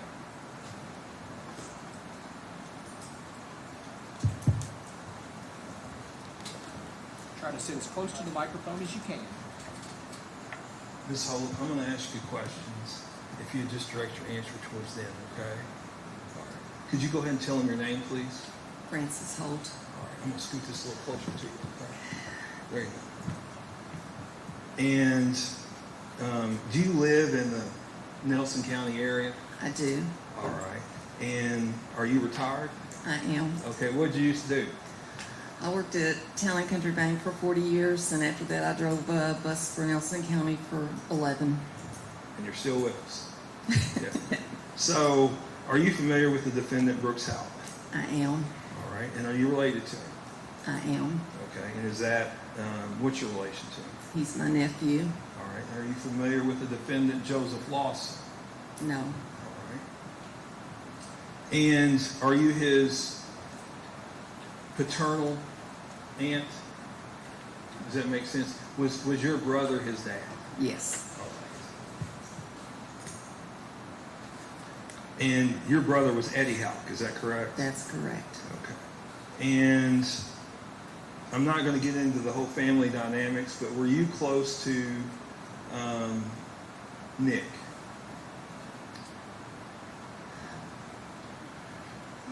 No. Okay. Was your mom close to Nick? Yes. And was your mom Anna Whiteside? That's correct. Okay. All right. Now, was your mom close to Brooks and Rhonda? No. What about Rosemary? No. Okay. Now, describe Nick and your mother's relationship. Nick took care of all the rental property, anything that needed to be fixed. He was the one that took care of all the repairs. All right. And back in 2015, who would have had a key to Miss Whiteside's house? Nick would have had a key to her house. Okay. What about her vehicle? There was a spare set of keys there in the kitchen. Okay. And what kind of vehicle back in July of 2015 did she have? She had the white Buick. Okay. And would Anna have let Nick use the car if he asked? Yes. All right. The July 4th, 2015 weekend, I know you've been asked about this, and it's been a long time ago. Can you remember what you were doing that weekend? On July the 3rd, I took my 2 grandsons and mom, and we went to Burnham. Okay. And do you remember what you did on the 4th? The 4th was on The Saturday. Saturday. Yes, ma'am. And I have your diary if it would help you. It would. Okay. You okay if I show her diary? I was going to anyway, so. Oh, okay. All right. All right. I'm going to show you your diary here. Okay. Do you recognize this? Sure. Okay. That's my writing. All right. Yes. And you got really pretty handwriting, but I can't read it as well as you can probably. Because if you can read it, and if you let it refresh your recollection. It says on Saturday the 4th, had Diesel and Ethan. I picked up Mom, and we went to Burnham. TK called Ethan to work. Mom's key wouldn't work. She spent the night with me. We watched fireworks in Bardstown. Was that your mom's house key? That's correct. And is that why she spent the night with you? That's correct. Okay. Now,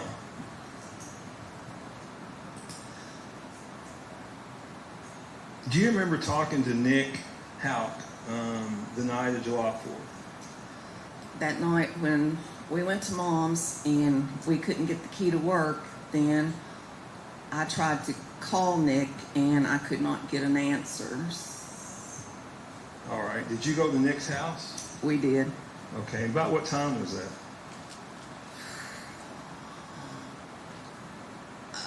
It was that night. I'm not sure exactly. Was it dark?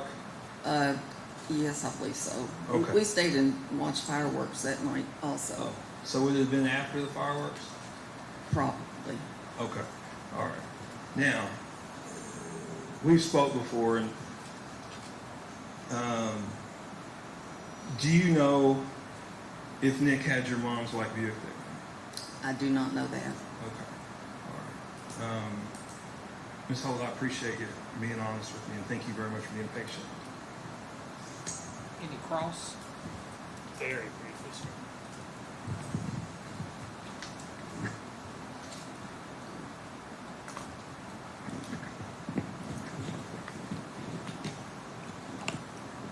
Good afternoon, Ms. Holt. And so Mr. Young was asking you back then you kept a diary, correct? I did. And so you actually a scripture diary, correct? And then you'd write little things about your day, correct? Yes. And may I approach, sir? So on the July 3rd of 2015, you didn't make any notations, I did not. correct? Correct. And so, as Mr. Young said, on July 4th, you picked up your mom. You all went to Barnheim Forest, and a couple other people went there. Is that correct? My 2 grandsons. Yes, ma'am. And then your mom. So you drove out to Barnheim, I guess, or the grandsons. I did. I drove. And your mom's key didn't work during July 4th day, correct? When she That's- went back home. That's correct. And July 4th, of course, I think Mr. Young asked you, you went over there to Nick's house that evening during firework time, correct? because I knew that he had a key and we were gonna get his key. And obviously you didn't see your mom's car at Nick's house, correct? That's correct. That's all the questions I have, ma'am. Thank you. Anything for any redirect? Did you go in Nick's garage? I did not. Thank you very much. Anything else, Mr. Butler? No, sir. Any questions of this witness from any jurors?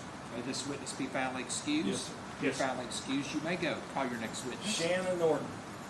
Shannon Norton. Yes, sir.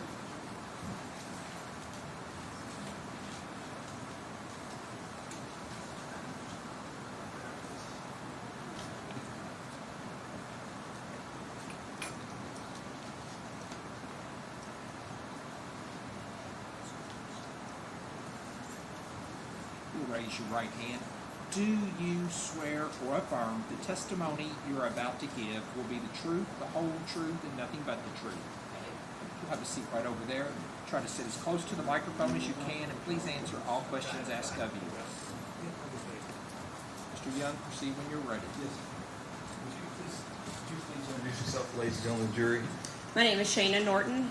All right, and Miss Norton, me and you're familiar with each other, correct? Correct. Okay, we come from the same county? We do. All right, Hardin County. And what do you do there? I am the Chief Deputy Coroner for the Hardin County Coroner's Office. Okay. And you're here, nothing related to your job, correct? That is correct. Okay. And do you remember the weekend of July 4th, 2015? I do. Okay. And did you have any reason to be traveling down the Bluegrass Parkway? Yes, I did. Okay. And what was that for? We were traveling back from a family's home in Shelby County, and we take the Bluegrass Parkway to get back and forth. Okay. And did you notice anything? Was it daylight when you traveled back? It was. Okay. And did you notice anything between Bardstown and Elizabethtown? Yes, I did. What did you notice? When we were traveling westbound on the Bluegrass Parkway around the 14-mile marker, we had noticed two vehicles on the right-hand side of the Bluegrass. Okay. And what was one of the vehicles? One of the vehicles was the maroon Chevy that I believe was the vehicle of Crystal Rogers. Okay. And what was the other vehicle? The other vehicle was a late 90s, early 2000 Chevy Silverado pickup truck, and it did have a trailer with dual wheels attached to the vehicle. Now, is that the type of trailer you'd be able to haul a car on? Yes. Okay. And was there anything unusual about the trailer or Miss Rogers' car? The trailer did have a flat tire on the driver's side, and the reason we noticed is the vehicles were parked very close together. The vehicle was parked behind her car. Okay. And do you remember the day you reported this? Yes, we reported it on July the 9th. Okay. And why did you wait till July 9th to report it? We had actually left out of town that next morning, and we were out of the state for a few days on vacation and not keeping up with anything here locally. Okay. And when you come back in town, did you report it? Yes, we seen it on TV, and we recognized the car that was on the local news, and that's when we called it in. And did you notice anybody around either the truck with the trailer or Miss Rogers' car? I did not. Judge, I don't have any further questions.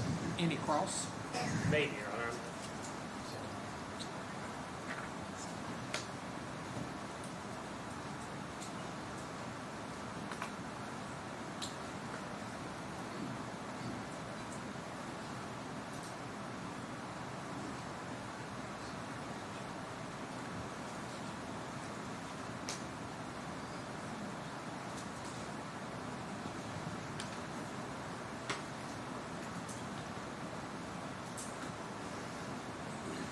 So, ma'am, you noticed this.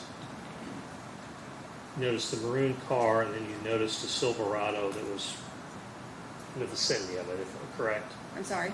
You noticed the maroon car, you said, that you reported on July 9th, correct? Correct.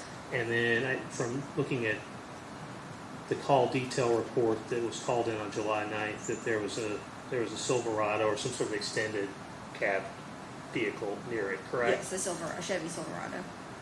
And then you also reported that you saw another car, I guess, on the side of the road a couple miles back that was off the road too, correct? Correct. So you're just trying to, so as you're going down the road, you see 3 cars that are off on the emergency lane at different places at different times, correct? Correct. And you don't know whose car, I mean, I know you're saying you think that was Crystal Rogers' car, the maroon one. You don't have any idea who was in the other cars, correct? Correct. That's it. Thank you. Any questions? Any redirect? No. Any questions from any jurors? May this witness be found excused? She may. You're found excused. You may go. Thank you. Judge, can we approach her? You may.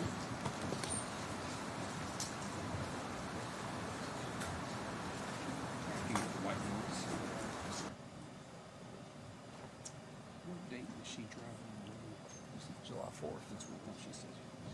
Just, the only thing we have left is that deposition, and I think we were all bored that day, but it lasted an hour. So I don't know if you want to go ahead and play it, or I haven't had a chance to review it, Judge, because we had to get the AOC one today. We'll just call it a day again, is that what you're asking? I'm happy to call it. What time you think you'll finish I tomorrow? think we'll finish tomorrow. I don't. Well, it depends on how long. If I have 3 Charlie Girdleys or something, I mean. But yeah, I mean, I think we'll finish in the afternoon. Okay. Yeah, y'all are starting to bore the press. They're out there reading books. I'm telling you, you're starting to bore them. I'm starting to bore them. Oh, that's great. Anything else to take up the week holiday? No, sir. No, Have sir. a good night. Thank you. Thank you. Sorry. Okay. Fran. Ladies and gentlemen of the jury, that's going to be all the proof that's going to be introduced for today's date. I want to remind you the same admonitions are in place. Do not discuss this case among yourselves. Do not let anybody discuss this case with you. If anybody attempts to discuss this case with you, I need for you to immediately report that to me. You're not to finally make up your mind about the case until all the proof has been presented. You receive the instructions from the court. You've gone to the jury room to consider what your fellow jurors have to say about the case. Again, we cannot do any outside research. We cannot read any media reports. Everything has to be based solely upon what we hear in this courtroom. If you all have any questions, we'll start back tomorrow at 8:30. We'll be back at jury room at 8:30. Any questions before we let you go? See you in the morning.